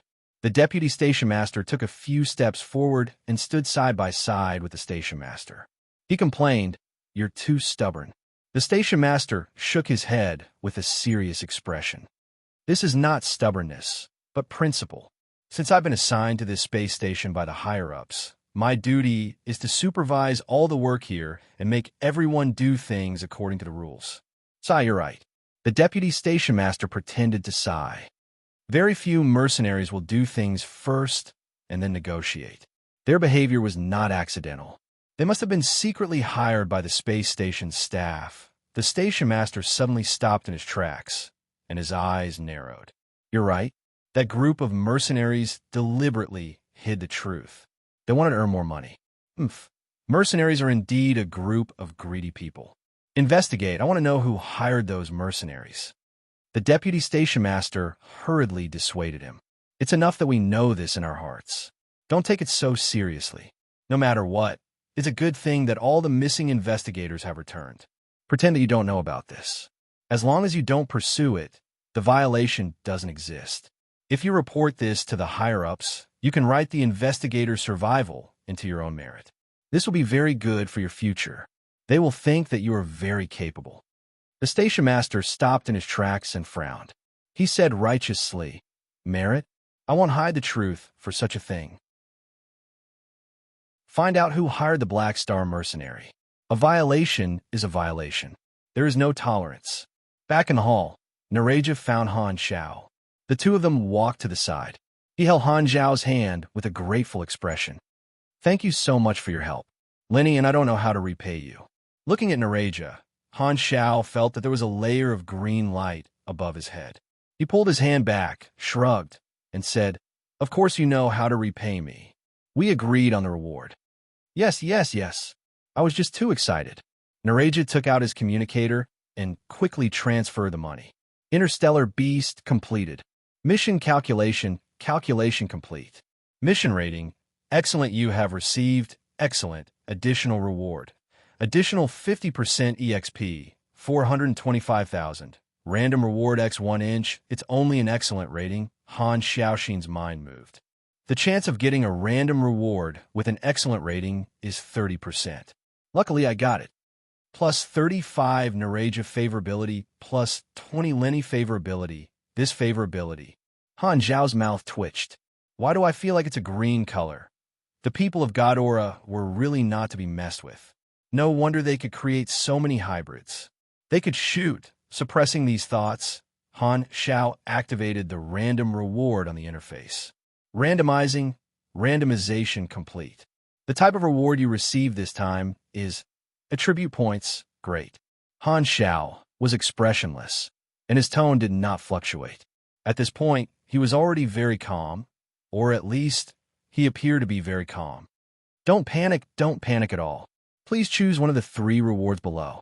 DX, 3, 6 INT, 2, 6 LUK, 1, 8 plus 5 INT. Not bad. Although it's not a good thing, it's not a loss to permanently add attribute points. This is the first time I've gotten a random attribute reward. It's worth remembering. Han Xiao comforted himself and repeated it more than 10 times in his heart. He felt his mood become better again, but he did not know if it was an illusion or not. After receiving the money, Nareja took out a white diamond ring from his pocket and played with it for a while before solemnly handing it to Han Xiao. I know I don't have much money. This reward is too little for you, but you still chose to help me. I'm very touched. This ring is called the Norn Diamond Ring. It's a magic treasure from my collection. I want you to know that not everyone in Godora is as stingy as the station master. Please accept my gift. The diamond in the ring flashed with magic radiance. Han Xiao held the ring and looked at the item introduction that popped up on the interface. Norn Diamond Ring grade, purple type, magic equipment, ring, equipment bonus, plus 9% magic resistance, plus 7% magic affinity, plus 11 INT, plus 23 MYS, plus 5 CHA, equipment requirements. Mage, level 80 or above, additional ability. Ring of Arcane, passive halo. Permanently increases magic activity within a 15-meter radius and increases the power of all magic attacks by 13%. Remarks. This ring is engraved with a powerful magic enchantment. It contains immense magic energy. The creator of this ring is obviously an arcane master. Magic equipment. The attribute bonus is not bad. The halo it comes with is definitely a great tool for a team leader to explore dungeons. Those guilds will definitely be willing to pay a high price. Unfortunately, this thing is of limited use to me. In the mercenary group, only the eldest and second Volga brothers were mages. Their levels were also high enough, so he could only give it to them. Anyway, the version was updated and all the players were not around. There was no need to sell it. After saying goodbye to Nareja, Han Xiao returned to the hall and threw the ring to the Volga brothers. The 3 of them exclaimed in joy and ran to the side to study it. Only Herluz was left holding his cards and looking at the game that he was about to win. The matter is settled. Are we not leaving now? Fu Ding asked. Han Zhao's eyes flashed. There are some other situations here, but I've already done what I should. It will take a long time for a profitable situation to form. Only then will there be any value in coming back. Everyone, rest up. We'll leave later. Nothing else will happen here for now, so there's no need to stay here any longer. No one understood what he meant. You're the team leader anyway. You know what you're doing, Herluz said. Where are we going next? Han Xiao thought of the interstellar beast materials piled up in the spaceship and said, let's find someone to turn the corpses in the warehouse into potions first. Although finding the mission completion card was important, there was no rush. He could not rush it anyway. Chapter 450. The universe was vast, and new species were born at every moment. Finding the valuable parts of various plants and animals and refining them into medicine was a complicated and profound subject. This was especially so in the interstellar space where there were countless species. It required patience and the skill of time. There were also many different ways to refine potions, such as chemical potions from the technological side, witchcraft potions from the magical side, and various other potion techniques. There was an authoritative pharmacist association in the galaxy, just like the Space-Time Society. It was a platform for pharmacists to communicate with each other. It was also the easiest way for galactic residents to hire pharmacists. As long as one logged into the Pharmacist Association's website, there would be online pharmacist apprentices asking for clients' requests. This gave Han Xiao a sense of déjà vu. After the matter at the space station came to an end, Han Xiao immediately contacted the Pharmacist Association and found a reliable pharmaceutical company in the Shattered Star Ring to make the Interstellar Beast Potion. This company was located on a colonial planet of the Amethyst civilization in the Colton Star Cluster. Purple Crystal was one of the strongest civilizations in the entire Shattered Star Ring. Godora was a star system civilization, and there were a few star system civilizations in the Colton Star Cluster. Godora of the Garten Star System, New Phylan of the Rain Star System, Holy Stone, and Black Raven of the Fawn Star System. The Amethyst civilization was a star cluster civilization that was one level higher, and their colonial planets were all over the various star clusters and star systems of the Shattered Star Ring.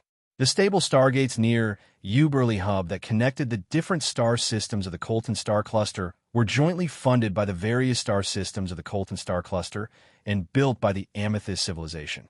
The level of purple crystal was too high, be it in terms of benefits or danger.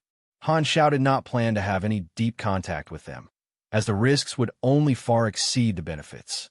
Thus, his only goal was to make the potion. There were no obstacles in the process. Perhaps the Shattered Star Ring was more dangerous, but near the stronghold of a star cluster civilization, not many galactic pirates or scavengers dared to mess around. The range of a star cluster civilization's defense weapons was very long, and if they discovered bandits near a colonial planet, they would not even need to send out spaceships to chase after them. They could just fire on the planet and turn the wanted criminals into fireworks. The pharmaceutical company that Han Xiao chose had a good reputation and was very high-end. It was a technology-oriented pharmaceutical company. After paying a certain fee, he waited for a few days and successfully obtained the medicine made from the interstellar beast material. He did not encounter any problems. Inside the machinery modification room of the spaceship, a portable freezer was placed on the table. The lid was opened, and inside the white mist, there were 8 test tubes in total. 6 were light purple, and 2 were deep indigo. The former was a gene medicine made from the important organs of the interstellar beast, and the latter was a special medicine made from its penis. No, it was a life crystal. Han Zhao's finger brushed past the 2 potions, and 2 translucent light blue information bars popped up beside the objects with the item introductions written on them. Interstellar Beast Medicine, high concentration 62, 0%. A precious medicine made from the genes of interstellar beasts. After consumption, attributes will be permanently increased. Effective number of uses, 0/3. Before drinking it, I want to warn you that the genes of interstellar beasts are not so easy to bear. Of course, if the mutated life form suits your taste, please feel free to drink it. Metabolism Adjustment Medicine, a rare medicine made from the life core of interstellar beasts. After consumption, lifespan will be increased with almost no side effects. Life is like a summer flower that disappears in the blink of an eye. No amount of wealth or fame will be as insignificant as dust compared to it. Guess how many creatures will go crazy over this small bottle of medicine? The lifespan increasing medicine did not have a limit on the number of times it could be used, so it would have no effect on players. Han Xiao played with the medicine and pondered. 1 interstellar beast is only condensed into 8 bottles of medicine. The ratio is really scary. If I drink the lifespan medicine, will the interface show that my lifespan has increased? This attribute is not recorded on the interface. While pondering, Han Xiao did not slow down. He drank a bottle of lifespan medicine in one gulp. It tasted spicy, like a burning knife, stabbing all the way from his throat to his stomach. The pain only lasted for a few seconds before it turned into a comfortable warmth that spread throughout his body. It was as if he was sitting next to a fire to warm his body. Han Xiao was prepared to endure the pain, but he did not expect it to be so comfortable. He let out a long sigh and closed his eyes in enjoyment. His mind sank into his body and went beyond the five senses to experience the changes in every cell. Countless creatures in the universe had a body, but very few people could completely control it. The soul was the master of the body, but it was also like the slave of the body. It had to eat, sleep, excrete, and so on to maintain the survival of the body. It could not actively turn off these functions.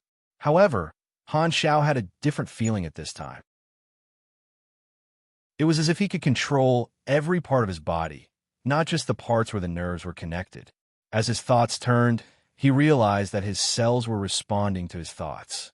It was as if his body had become a precise machine. In the past, it was very difficult for him to control the operation of this machine, but now he could slow down the operation of this machine, increasing lifespan by controlling the metabolism. It really lives up to its name. Han Xiao stared at his palm. He could already control the speed of his metabolism. Now, not only can I slow down my aging, I can even accelerate it. However, accelerating is an irreversible process. Delaying it is more important. I wonder how much my lifespan has increased. The lifespan of supers was originally much longer than that of ordinary people. Coupled with the ability to control the metabolism, Han Xiao did not know how long his lifespan was. It feels like I can live for a very long time. Han Xiao subconsciously pushed his nose up. Looking at the interface, he saw that he had obtained a new skill. You have learned the skill, self-healing. Han Xiaoxin thought to himself.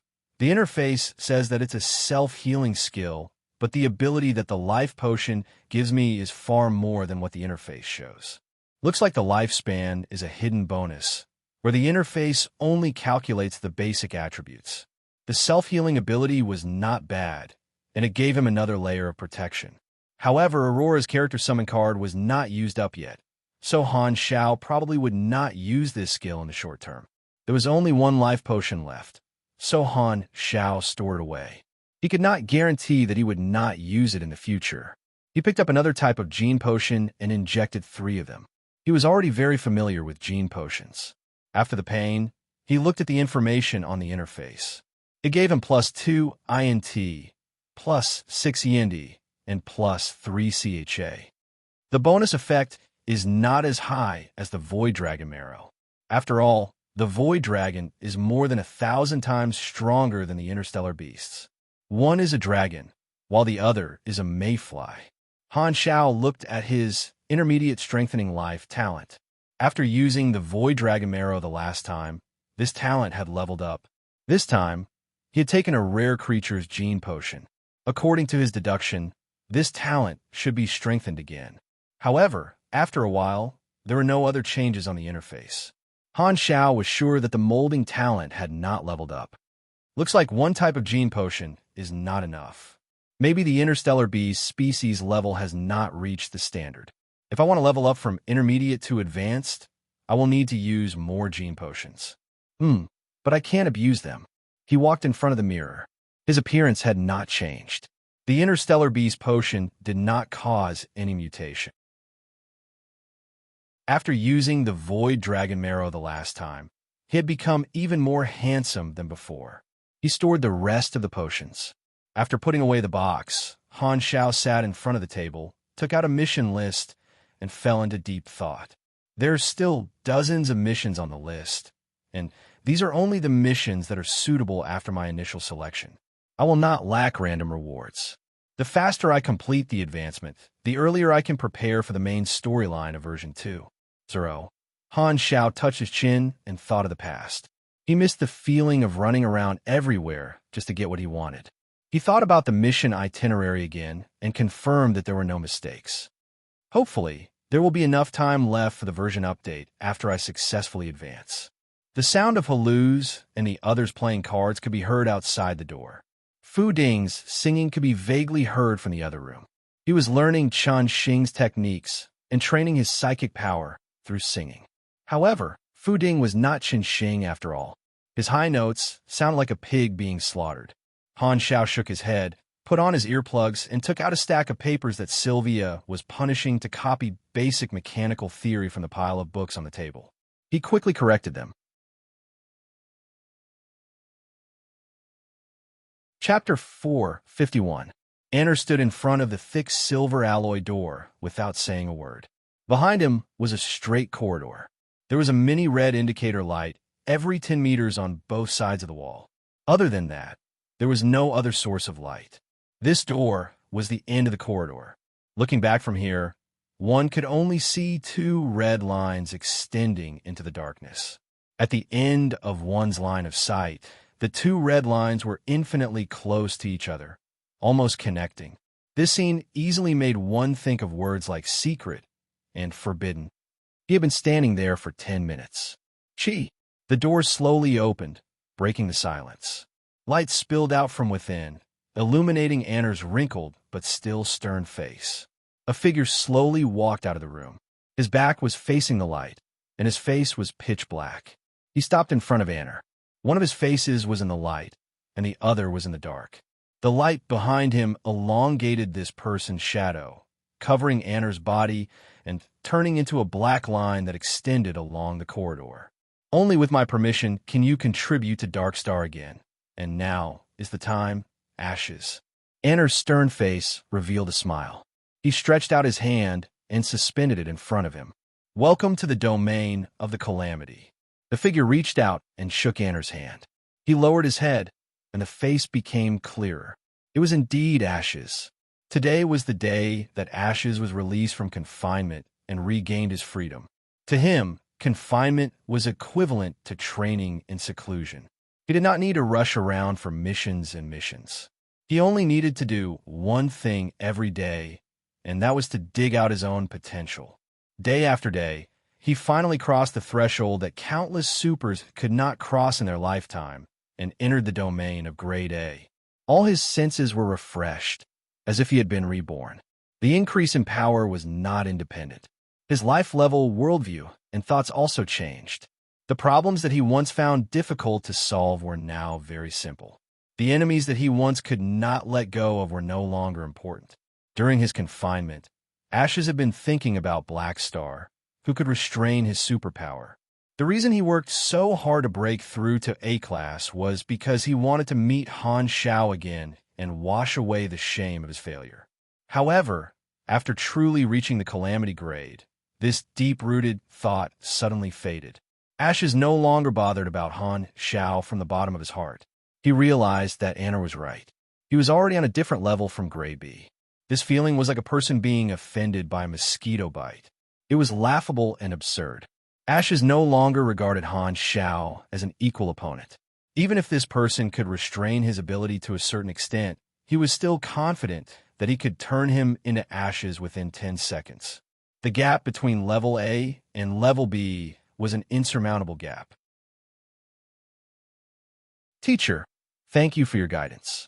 Ashes' tone was filled with respect. Anner's experience and teachings had helped him overcome many problems. He respected this teacher very much. Anner nodded and kept his smile. The current situation is not optimistic. Although we are hiding in the dark, Ghidorah has never given up on hunting us. With the implementation of the next step, the struggle between the organizations will escalate. Our high-end combatants are the main targets of Ghidorah, and some of them have left us. High-level combatants like you and me are currently the most scarce. You don't have time to rest. There is a mission that requires you. Ashes was expressionless. This is my mission. From the moment I open my eyes every day, I am already prepared to contribute my strength to the cause of Darkstar. Okay, follow me. Anner turned around and said in a deep voice, "This is your first mission after reaching Grade A. I will move with you to prevent you from being unable to control your own strength. We are going to Norios to hunt down a traitor. In the Garden Star system, a galactic pirate spaceship that was painted with a stealth coating was traveling in the universe. It was currently in stealth mode, where it could not be located. At this moment, a chase was happening on the ship. "Don't run." Bang! A light cannon hit the ground where Sylvia was running, exploding a blazing red trace. A large group of galactic pirates were chasing after her with angry expressions. Sylvia was running with large strides. She was wearing a simple black battle suit, with only the joints and important parts covered with machinery to provide defense or strength. Her figure was already somewhat curvaceous, and she exuded youthful vitality. Her shoulder-length hair danced in the wind as she ran. There was a mechanical ring fixed to her right ear, and a miniature tactical analysis screen extended in front of her right eye. She was not alone. She was pulling a young boy by the arm as they ran together.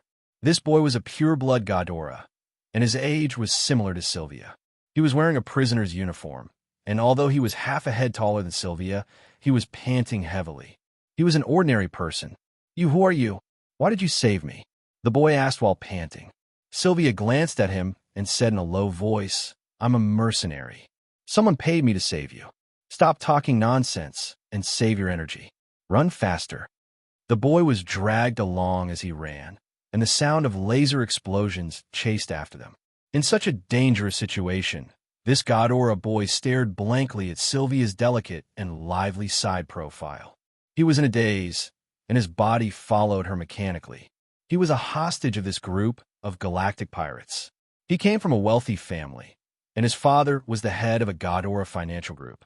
He was extremely rich, and thus he was targeted by the galactic pirates and was kidnapped for ransom.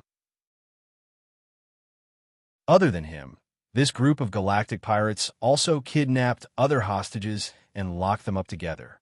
However, 10 minutes ago, this weak girl who was also captured as a hostage suddenly turned into a warrior, opened the cell, and escaped with him. Thus, the two of them naturally attracted the attention of the galactic pirates. Ta-ta-ta! 3 galactic pirates suddenly appeared from the corner in front of them. They circled to the front and were about to shoot at the two of them. At this moment, the captain of the galactic pirates shouted, "They are valuable hostages. Don't kill them." The 3 galactic pirates blocking the way slowed down for a moment. Sylvia swung her hand and pulled out a short alloy stick from her tactical belt. Its exterior cracked open, and more components extended out, turning into a silver mechanical longsword. The 2 sides of the blade glowed with yellow light. This was an energy weapon. Enchantment runes were carved on the body of the sword, making it even lighter. Sylvia's movements were extremely fast. She lowered her shoulder and rammed into the stomach of the galactic pirate in front of her. The combat uniform on her provided her strength, and the burly galactic pirate staggered from the collision. Before he could react, Sylvia pressed down on his gun and pointed it at his partner beside him, helping him to pull the trigger. Boom! The laser beam penetrated the head of the person beside him. This galactic pirate was furious. Just as he was about to kick Sylvia away, he felt a sharp pain in his knees. His legs lost all strength, and he knelt on the ground. Looking down, he realized that his knee had been cut open by the sword, and blood was everywhere. Before he could scream, Sylvia held the sword with both hands and stabbed it into his eye socket. The blade of the sword came out from the back of his head. 2 months had passed. Under the guidance of Han Technician, Sylvia had gradually developed her own super potential. Now, she was already at grade D. Wearing the mechanical weapon that Han Shao had made for her, she could already deal with a galactic pirate gang, where most of the members were ordinary people. Seeing this, the 3rd galactic pirate did not care about the captain's order and immediately fired. Sylvia quickly tilted her head before he fired, and her head avoided the laser beam. She was almost hit. She immediately pulled the alloy sword out of the dead galactic pirate's head, turned around, and cut off the barrel of the gun. Then, she remembered the lesson that Han Shao had taught her on how to quickly destroy the enemy's combat ability. She immediately raised her leg and kicked the 3rd galactic pirate between his legs. Bang! This galactic pirate's face instantly turned purple. His knees bent inward, and he knelt down with his hands covering his crotch. His forehead hit the ground, and he curled up like a shrimp, twitching. The Ghidorah boy's body trembled, and he felt pain in his lower body. This series of battles ended in an instant, but the pursuers had also closed the distance between them. Sylvia did not have the time to finish the job, so she grabbed the boy's arm again and pulled him to escape. Let's go! The Galactic Pirate Gang had many people, and under the pursuit, Sylvia's range of movement became smaller and smaller. Finally, they were blocked in a corner. Hundreds of galactic pirates surrounded the two of them and looked at Sylvia with evil intentions. The boy's face was filled with fear, and he grabbed Sylvia's shoulder tightly. Sylvia's face was solemn, and she protected him behind her. She held her sword in front of her and constantly adjusted the direction she was facing. You have nowhere to run, little girl. The galactic pirate leader walked out from the crowd with a cold smile on his face. I didn't expect that there would be a super among the hostages we kidnapped, and you even caused a commotion on my ship. Do you think you can save this boy so easily? Where do you think you can run to when you're on my ship? Sylvia's temples were sweating, and she held the alloy sword even tighter. This galactic pirate gang was mostly made up of ordinary people, but there were quite a few supers. The galactic pirate leader in front of her was a grade C super, an existence that she could not match up to. Tell me, who are you? Mercenary, Sylvia said with a deep voice, but her voice still sounded very young and crisp. As soon as she said that, the galactic pirates looked at each other and burst into laughter. Ha ha! This kid is a mercenary? Sylvia's face was filled with anger. I just killed 3 of your members. Everyone laughed even louder. The galactic pirate leader laughed wantonly, and his face was ferocious. Little girl, you think you can become a mercenary just because you killed 3 ordinary people? You overestimate yourself. You know nothing about strength. Sylvia bit her lips and said fiercely, I still have companions. They won't let you go. What kind of mercenary group would want a kid like you? A Boy Scout? Ha! I'll kill as many of your companions as they come. The galactic pirate leader sneered. As for you, although you're a little young, you're quite pretty. I don't think a mercenary group can pay much ransom, so I'll use your body to pay for it. The eyes of all the galactic pirates lit up, and they laughed in tacit understanding. They sized up Sylvia's face and body without any restraint. Don't mess around. Sylvia instantly became nervous. The boy's expression changed drastically, and he somehow mustered up the courage to stand in front of Sylvia. Just as he was about to speak, the galactic pirates suddenly started arguing. I want her legs. The meat is the best. Then I want her butt. I like fat. Her ears are crispy. It's best to cut them off and eat them raw. Sylvia's expression froze, and she couldn't help but feel confused. She shouted, Hey, is this what you mean by using my body to pay for it? The galactic pirate leader was confused when he heard this. Of course it's to eat you. Is there any other meaning? Sylvia had a sour expression on her face. She narrowed her eyes and muttered to herself, Why do I suddenly feel like killing them? Beep, beep, beep. At this moment, Sylvia's wrist suddenly made a noise, and everyone looked over. Sylvia revealed a smug smile, and the panic from before was nowhere to be seen. It was all an act to stall for time. She shook her wrist and said in a playful tone, This is a tracker. Just as she finished speaking, boom! A thunderous explosion sounded beside them, and the ship shook violently. Everyone cried out in surprise and almost fell down. They hurriedly looked in the direction of the explosion. They saw a large hole in the tunnel dozens of meters away. Dust and smoke filled the air. A few figures appeared in the smoke and stepped onto the spaceship. The leader was the first to walk out of the smoke. He was wearing a black trench coat, and his hands were behind his back. Radiance like the starry sky flashed in his eyes, and his body naturally emitted a suppressive aura that made the galactic pirates feel a chill down their spines. This feeling became more and more obvious as the black-clothed man approached. He stared at the galactic pirate leader, and the galactic pirate leader's legs went soft, as if he was being stared at by a ferocious beast. In fact, Han Xiao was just looking at him casually. This suppressive aura came from the suppression of life. Chapter 452. Ding, ding, ding. Haluz punched the space pirates until their faces were swollen and bruised.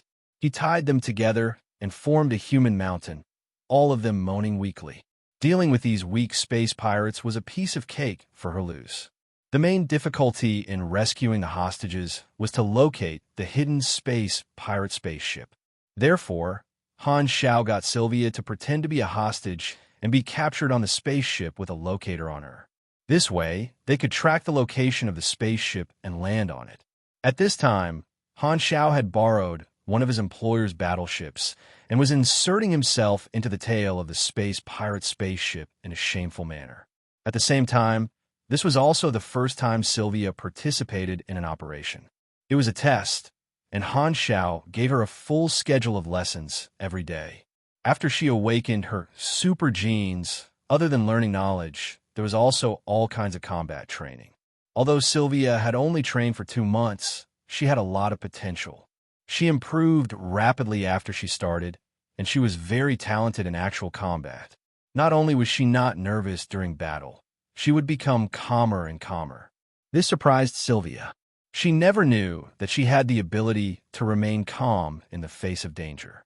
Of course, if not for Sylvia's potential, Han Xiao would not have spent so much effort to train her.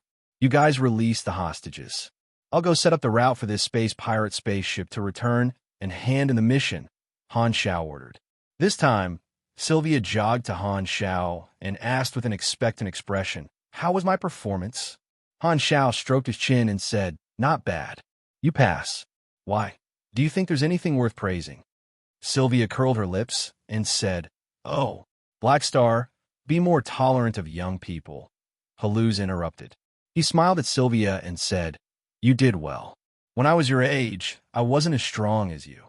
"Oh no, I was much stronger than you back then." Sylvia bared her teeth and said, "You really know how to comfort people." Fu Ding smiled gently and said, "Don't listen to them. You improved very quickly. We all saw it." "Shut up." As soon as she heard Fu Ding speak, Sylvia immediately exploded. She glared at Fu Ding angrily. Every time she saw this guy, she would feel unbalanced. She had awakened earlier than him, but Fu Ding's growth speed was like sitting on a rocket. He smoothly soared all the way to C grade, and it was very easy. He sang songs and meditated every day, completely unlike the purgatory of learning that she lived in. Comparisons were odious. Indeed, all squinty eyes were monsters. Fu Ding was not annoyed. He revealed a warm smile, squinted his eyes and smiled, but did not say anything. He followed Han Xiao for 2 months. During this time, Chun Xing tried many times to take back control of the body, but she was suppressed. As Fu Ding's psychic power grew rapidly, Chun Xing's threat gradually decreased. Fu Ding's idea was to use Chun Xing's memory to make himself strong enough. When he could completely suppress Chun Xing, it might be time to leave. However, Fu Ding's personality was very gentle. He did not like to fight and would not get angry. He did not want to use this method to let Chun Xing experience the same thing as him, because he knew very well how terrible that feeling was. Therefore, Fu Ding communicated with Chun Xing many times in his mind, hoping to make her give up on her meaningless resistance. However, Chun Xing's attitude was unyielding and would not compromise. However, Fu Ding did not get tired of it and still maintained the habit of communicating with Chun Xing every day. The Godora boy stared blankly at Han Xiao and the others. Just when he thought that there was no way out, this group of mercenaries descended from the sky and defeated the galactic pirates in a few moves. He took a long time to regain his senses. He looked at Sylvia's back and mustered his courage to walk forward. He stammered, My name is Neru. Thank you for saving me. Are you mercenaries hired by my father?" Everyone stopped chatting and looked at him. Being stared at by Sylvia, Neru suddenly panicked and did not know where to put his hands. I want to know everyone's names," Neru stammered. Han Xiao rubbed Sylvia's head and said, "This kid likes you." "I don't." Neru's thoughts were exposed, and he panicked. Han Xiao raised his eyebrows. "Oh, looks like he doesn't like you." No, I don't dislike you." Neru panicked and spoke incoherently. Sylvia rolled her eyes at Han Xiao and stretched out her hand. My name is Sylvia. Nara hesitated for a while and carefully held Sylvia's fingertips. The moment their fingers touched, Neru's face turned orange. This was the color of a golden-skinned Ghidorah's face. It was extremely scientific and reasonable. It's good to be young. Han Xiao took out a smoky candy from the snack bag in Hiroshi's hand and popped it into his mouth. Recently, he was planning to quit smoking, so he could only eat snacks to relieve his boredom. He smacked his lips and said thoughtfully, "If I complain to my employer that his son molested my beloved disciple, I should be able to extort a sum of money. Next time you think of such a plan, you don't have to say it." Sylvia turned around angrily. After rescuing all the hostages, Han Xiao set the route. Not long after, they returned to the planet where their employer was. The guards and the hostages' families were already waiting at the dock. The hostages quickly got off the ship and reunited with their families. A police officer came forward to thank Han Xiao and the rest for solving this kidnapping case. Because most of the people involved were from financial groups, this was a matter that they had to pay attention to. Han Xiao handed over the captured galactic pirates and spaceships to the police department according to the rules. This could increase the completion rate of this mission. After the police officer left, Neru and a middle-aged man came before Han Xiao. The middle-aged man had the aura of a big shot, but when facing Han Xiao, he was very friendly. He thanked him and paid the reward. This middle-aged man was Neru's father, the head of a certain Ghidorah financial group. Naturally, he would not be stingy with the promised reward.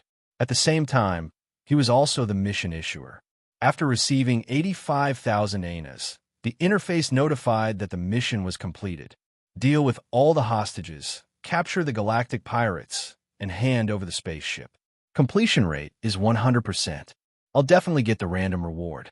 Han Xiao glanced at the notification and saw that he had received a new chance for random reward. He did not use it immediately, but saved it in the interface. He had already accumulated 4 chances for random rewards. In the past 2 months, he had completed more than 10 missions, and 80% of them had given him random rewards. At the start, he would draw every time he received a random reward. He had drawn attribute points, experience points, and potential points, but not only did he not get what he wanted, they were all trash. This made Han Xiao very angry, so he started saving random rewards. A single draw was not reliable. Only consecutive draws could create miracles.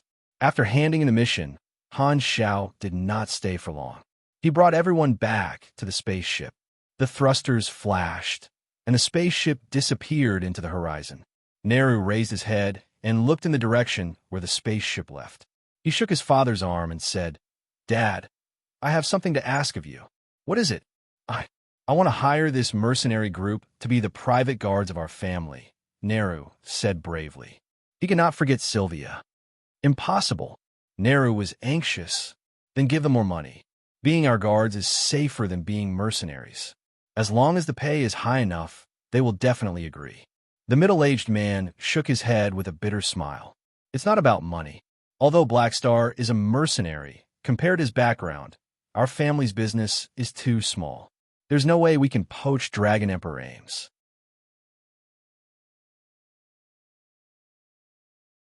Chapter 453. On the spaceship, everyone started doing their own things. After 2 months of running around, they had already gotten used to this pace of life. Han Xiao returned to his room alone, opened the interface, and rubbed his hands crazily. 4 chances for consecutive draws. Don't disappoint me again. After failing so many times, he was already very calm. As a mechanic, he always believed in quantity. Beep, beep, beep. Just as he was about to start the random reward, his communicator suddenly rang. "Who is it?" Han Xiao's tone was a little unhappy that the ritual was interrupted. "It's me, Naraja. Do you still remember me?" Looking at the Ghidorah person on the screen, Han Xiao recognized him immediately. "Oh, you're that green.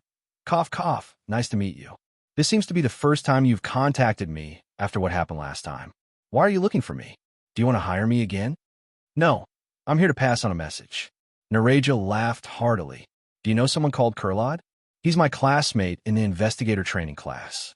He called me a few days ago and said that his investigator account was used by someone else in another place, and the coordinates happened to be here. I mentioned you when I was chatting with him. When he heard your name, his reaction was a little extreme. He seems to want you to pay him back. Han Xiao understood. He had entered Kurlad's ID into the system of the missing spaceship. At that time, the radiation storm had blocked the signal. After bringing the system core back to the space station, the people there would naturally look at the recording and find the operation record. Kurlad was the Ghidorah investigator who was sent to investigate Blue Star and was caught by him. Han Xiao nodded. Oh, we're very good friends. How's that guy? Send my regards to him. Nareja had a weird expression. Are you sure we're friends? He asked me to tell you. Black Star, don't use my ID anymore. When are you going to pay me back the money you extorted from me? You're already a famous mercenary. Are you still stingy with a few hundred anus? He still likes to joke. I've been through life and death situations with him. How can you measure it with money? Han Xiao laughed. Back then, he had spared his life. Wasn't that a life and death friendship? Speaking of which, Han Xiao had kept his promise and let Kurlad go because he wanted to leave a channel to communicate with Ghidorah. He did not expect Kurlad to join Floating Dragon Island, but Kurlad was still useful. I asked Kurlad to pay attention to the abnormality of Blue Star. I wonder if they sent anyone else to investigate. Maybe this will add a new variable to the plot of version 2. 0. It should be a good variable. Han Xiaoxin thought to himself. All right, tell him that I've received the message. It's impossible for me to return the money. All right. Nareja smiled bitterly. He suddenly thought of something and said, Right, we had a personnel change not long ago. The original station chief was transferred away, and the deputy station chief took over the space station. I really can't figure out what the higher-ups are thinking, but this is pretty good. The deputy station chief is much better than the original station chief.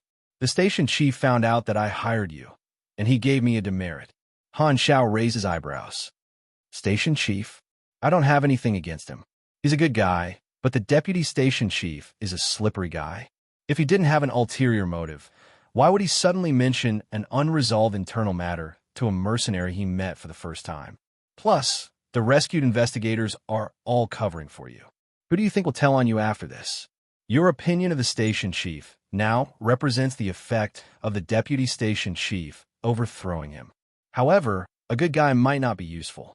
Even if the deputy station chief had bad intentions, if it weren't for him, your wife and the missing investigators wouldn't have been saved.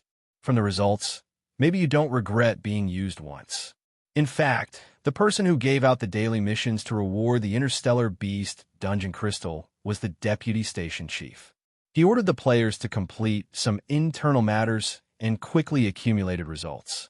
If it was the original station chief, he definitely would not have let an outsider interfere with the internal missions.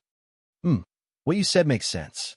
After the station chief was transferred, the deputy station chief seemed very happy. Speaking of which, the station chief was only acting according to the rules. Although he was a bit pedantic, he was a military officer after all, so it's understandable. However, I still like the deputy station chief more. If he was so strict about everything, there would only be 3 universal civilizations left in the world now, and they would definitely still be fighting. The other civilizations would either become the vassals of the 3 or be destroyed by the flames of war. Between hypocrisy and war, I would choose the former. Maybe most people would choose the same.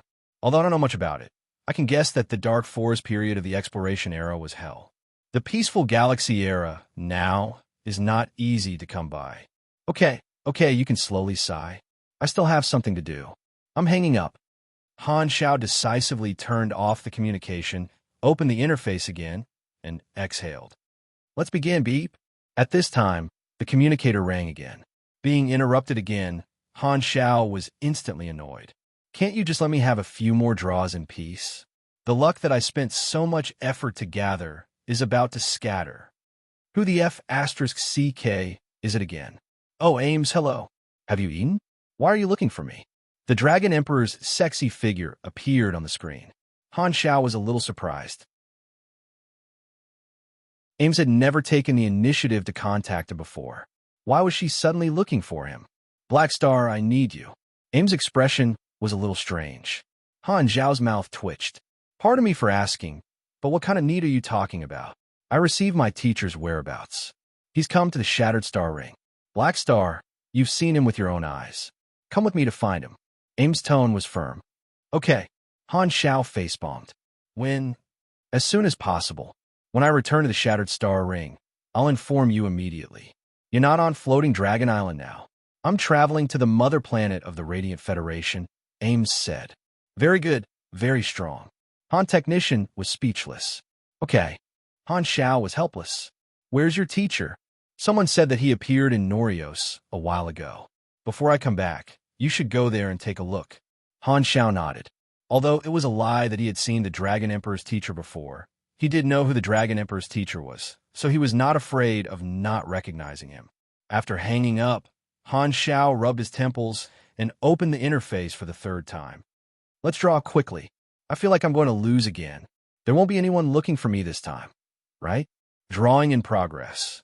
Drawing complete. Your reward type is skill.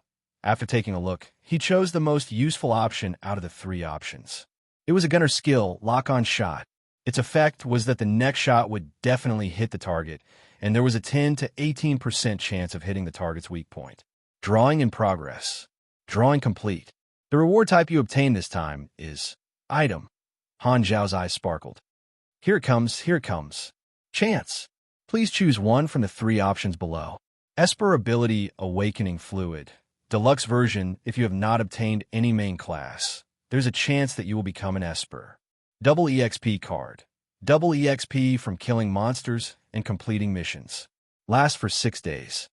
I got 2 cards, but there's no mission completion card. Han Zhao's chest was tight. To be honest, the ability enhancement card was useful to him, but Han Zhao was still frustrated that he did not get what he wanted. Needless to say, the Esper Ability Awakening Fluid was useless, and he did not need the double EXP card.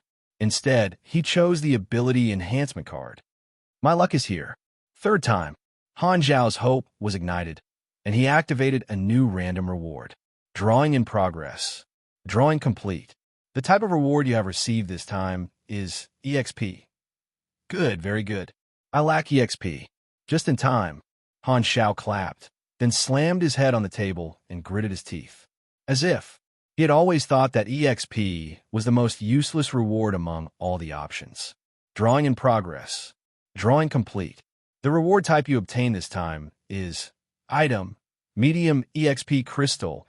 X8 gain a certain amount of EXP after use. Range 100,000. 1,000,000 Flaming Sun Battle Rune Halo. Fashion after wearing it. The body will show a special appearance, and there will be a special light effect when moving. Whether it's strong or not is a matter of the version, but whether it's handsome or not is a matter of a lifetime. Mission completion card. X2 receive the mission reward with the lowest rating directly. The mission will be considered to have passed. After letting out a breath, Han Zhao closed his eyes in relief. A sense of satisfaction reverberated in his heart. Finally! I finally got it, bang! The next second, he jumped up like a dead fish and left a palm print on the metal table. He roared at the sky.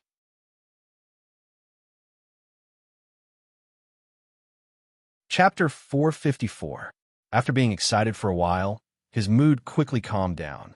After being unlucky for more than 10 times, Han Zhao finally got the item he needed, and he felt much more relaxed. The mission completion card was not some rare item, but he had actually drawn more than 10 times. He was also very helpless, but he finally got it. Now that he had the mission completion card, he did not need to take the risk to deal with grade A supers anymore. If it was an ordinary player, the level range would be like this. Level 1 to level 20 would be grade F. Level 20 to level 40 would be grade E. Level 41 to level 60 would be grade D. Level 61 to level 90 would be grade C. Level 91 to level 100 would be grade C+, and level 100 and above would be grade B. Of course, this was just the rough range. Because of the difference in skills, points, talents, and equipment, there would be slight differences. For example, professional players would reach grade C at level 60. Ordinary players would only reach grade B after completing the second race evolution at level 100. Han Xiao was also at level 100, but because of his various molding talents, he was far stronger than the players, and he was steadily at grade B. Together with the advantages of the mechanic class and the strength of his own attributes, he was not weak even among grade B supers. His actual combat strength was far beyond the standard of grade B. However, no matter what, level 100 was the edge of grade B. There were dozens of levels between them and the next grade. Therefore, Han Xiao was not willing to take the risk. Even if he reached level 120, he would still be at grade B. The difference between grade A and grade A could be seen from this. If he was facing an enemy a few levels higher, Han Xiao would not panic at all, but facing an enemy more than dozens of levels higher, unless he used special means, there was a 90% chance that he would die. Just by looking at this probability, he had lost his interest in playing around. He was not stubborn at all. Even if he wanted to challenge someone of a higher grade, he had to follow the basic rules. The method of obtaining the mission completion card in a roundabout way had really helped him a lot, allowing him to avoid unnecessary danger. Han Xiao had experienced many dangers in the past, so he was not afraid of taking risks. However, since there was more room for him to turn things around, in his opinion, it was naturally more cost-effective to accumulate than to take the risk to deal with strong enemies. Taking a step back, if he really wanted to deal with grade A supers, who knew how much time and resources he would have to waste? Now that he was using the method of completing missions, not only would he not lose money, but he could even make a profit. Why not? Han Xiao was worried that his hand would tremble. He pulled himself together and carefully selected the mission completion card. I don't usually see them, but now 2 of them have appeared. I only need 1. I'll keep the other for now. Maybe in the future, I'll come in handy when I encounter similar difficult quests. Han Xiao saved up the 2 mission completion cards and did not use them for the time being. He was still stuck on the class advancement mission, so he planned to buy 2 high-end machinery knowledges that he had his eyes on. After completing his promotion and class advancement at the same time, he would be able to level up immediately. He now had 1,360,000 ANAs in his account, which was more than enough to buy 2 high-end knowledges. For consecutive draws, other than the completion card, there's also a skill enhancement card. I'll use it first. Han Xiao pondered. The enhancement card will increase the basic attributes of a skill, so even a max-level skill can be enhanced. If I can get a mutated skill, that would be the best. However, I don't think, what should I enhance, a combat skill or a machinery affinity skill? Han Xiao opened a skill tab, and many options appeared. He skipped over the blueprints and looked at the other skills. The mechanic class skills were the core. After enhancing them, it would basically increase his strength, but the effect would not be lost. Furthermore, there would be more machinery affinity skills after leveling up in the future, so the enhancement of this one skill would be limited. It seemed like it would be better to enhance a skill that had a special purpose. With a flash of inspiration, Han Xiao had a target. Why don't I enhance Flaming Will? I'm lacking damage output skills, and increasing explosive power is quite useful for me. If I can reduce the cooldown, this enhancement will be worth it. Han Xiao's eyes sparkled. Flaming Will had 2 active and passive effects. The former had a cooldown of 10 minutes, while the latter had a cooldown of 30 minutes. Although the damage was high, the cooldown was also very long, so this skill could only be activated once or twice in every battle. If the cooldown was reduced, his damage output would be greatly increased. Skill Enhancement Card activated. Target: Flaming Will LV 10. Enhancing: you have triggered a mutated skill. You have learned a new skill. You have received Gene Liberation LV1. Han Xiao was pleasantly surprised. Damn, I'm really lucky. There's a 20% chance. Gene Liberation LV, 1 active effect. For the next one, 5 seconds, you will consume 1,000 HP. 50% chance to deal 200% to 220% damage. 30% chance to deal 300% to 330% damage. 20% chance to deal 400% to 440% damage. Cooldown: 8 minutes 30 seconds. Passive effect. When HP is lower than 20%, this skill will be automatically activated once. Cooldown, 18 minutes. After browsing through it, Han Xiao felt that the enhancement value had increased. Not only was the cooldown reduced, but the randomness of the skill had also been reduced. Originally, Flaming Will had 4 random areas, and the highest damage was 5 times or more. However, the probability was too low. So far, Han Xiao had only triggered it less than 5 times. Now, although Gene Liberation had reduced the maximum bonus, it had also changed from 4 random areas to 3. The reduced randomness meant that the damage output would be more stable. Most importantly, this bonus was not only for one attack, but also for a certain period of time. With his ability, he would definitely be able to deal more than one attack. He was a mechanic who walked the path of a cannon. His attack rate in 1 second was extremely high. This way, the effect of this skill would be explosive. Furthermore, this was only the effect of LV1. Han Xiao threw in tens of millions of EXP without hesitation and leveled up to LV10. The bonus effect went from 1.5 seconds to 2 seconds, and the cooldown was reduced to 7 minutes. The damage bonus for the 3 areas was increased by 10%, which meant that the lowest was 220% and the highest was 480%.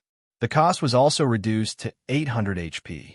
Now that Han Technician had almost 20,000 HP, this bit of cost was nothing to him. Furthermore, he had obtained the self-healing ability 2 months ago, which allowed him to recover his HP in 7 seconds.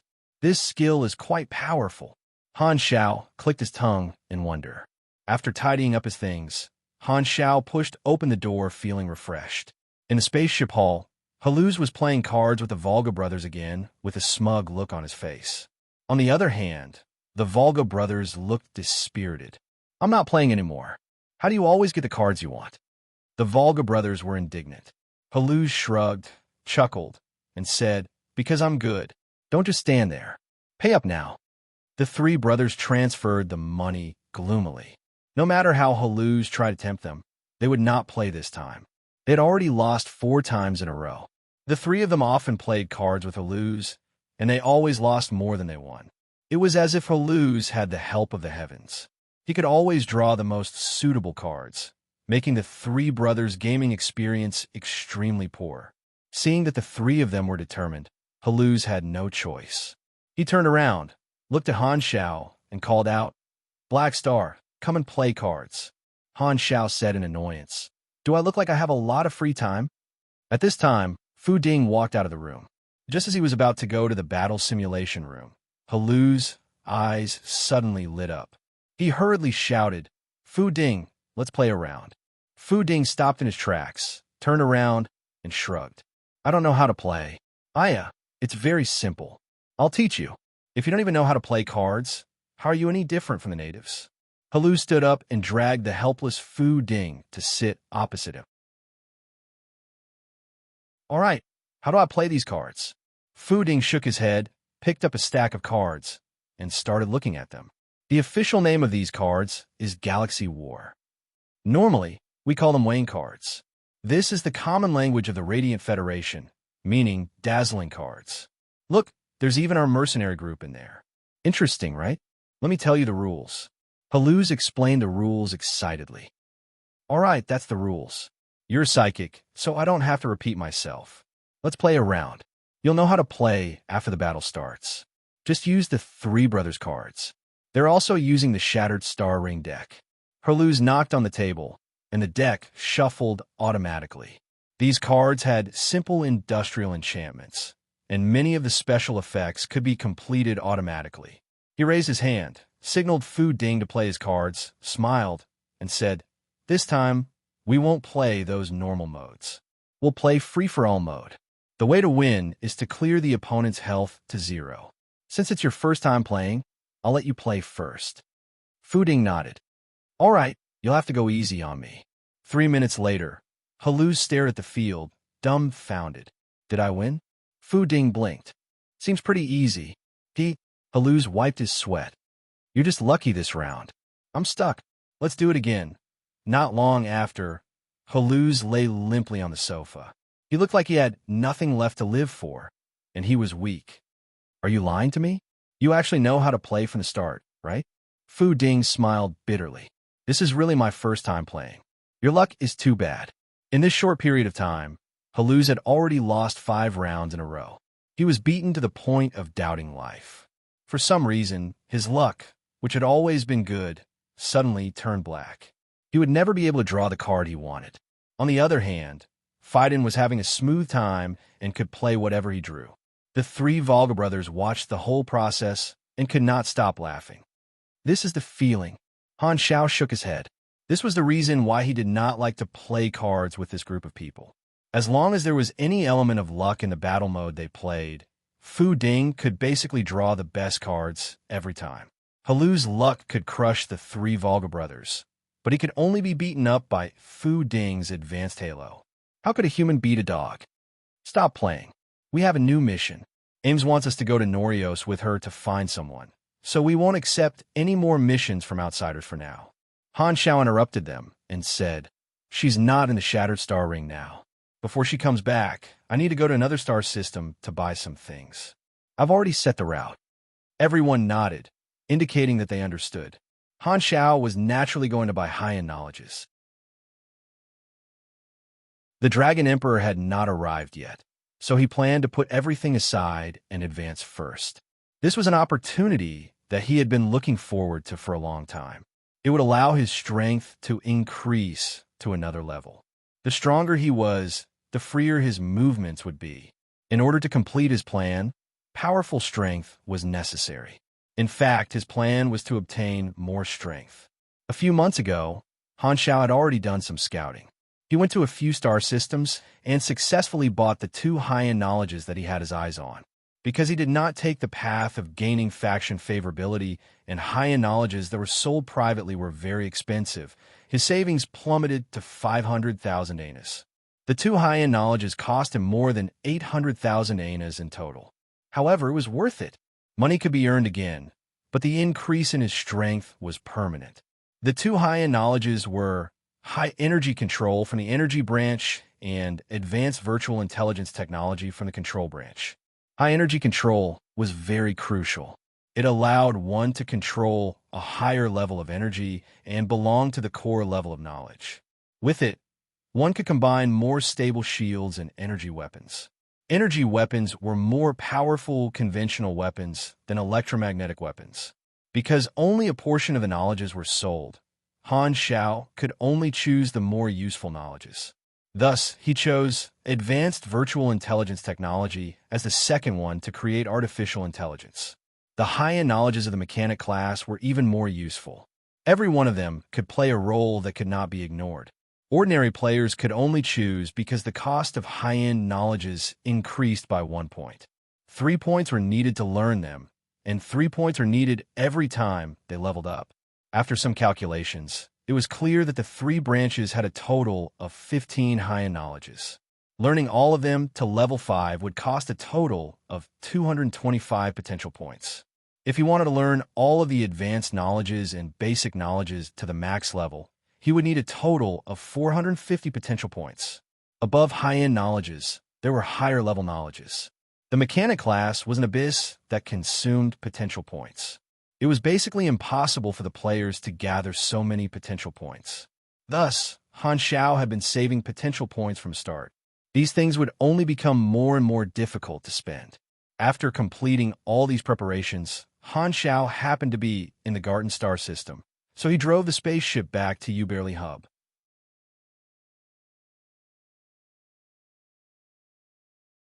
Chapter 455.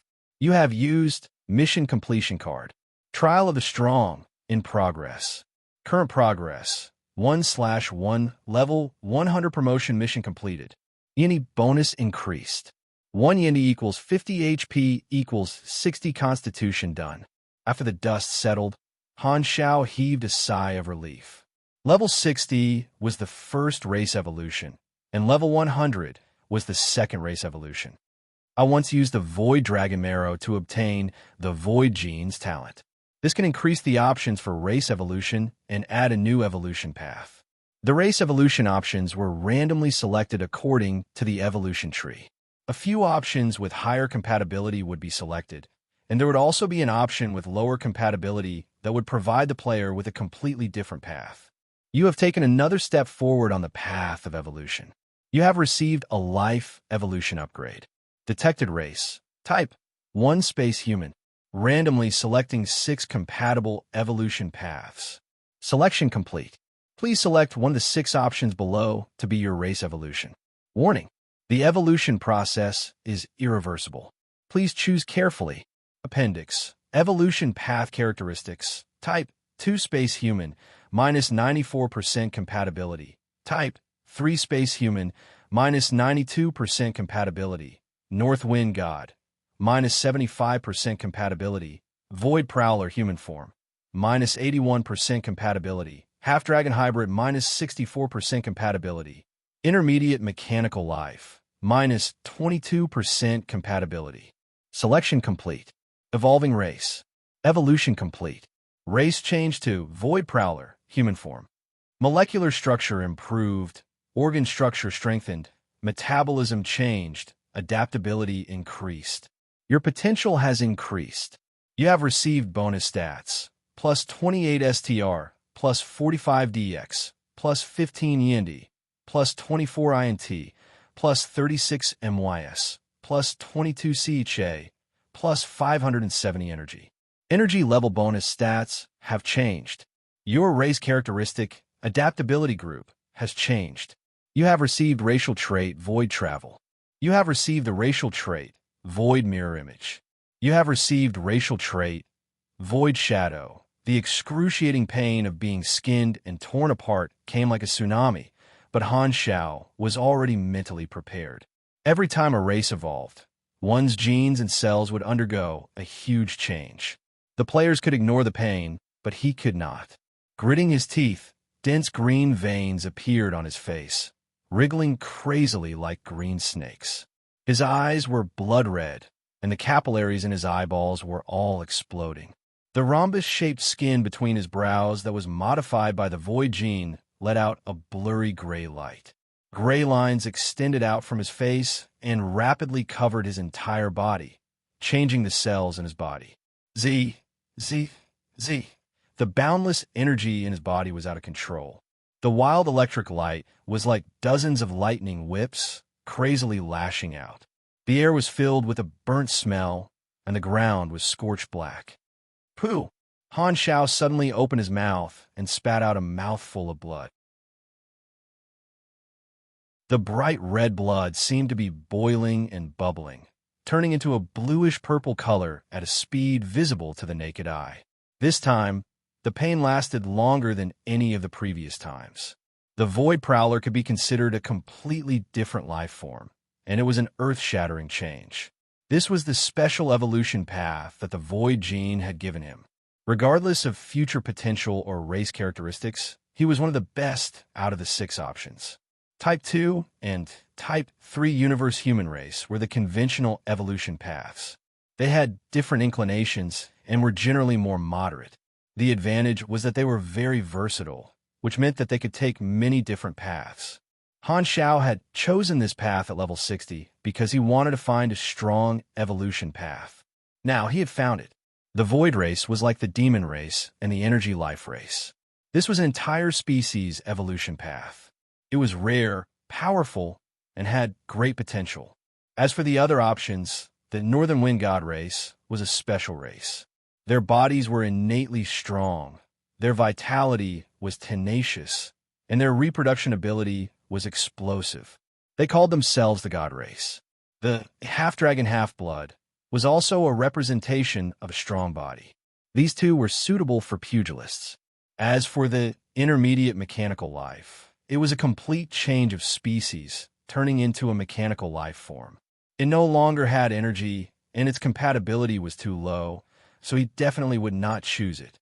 After a long time, the pain slowly subsided. Han Xiao felt as if he had been fished out of a sea of blood. During the last period of time, what seeped out of his pores was no longer sweat, but human blood. At this time, All the blood in his body had been completely replaced, and his senses were completely different.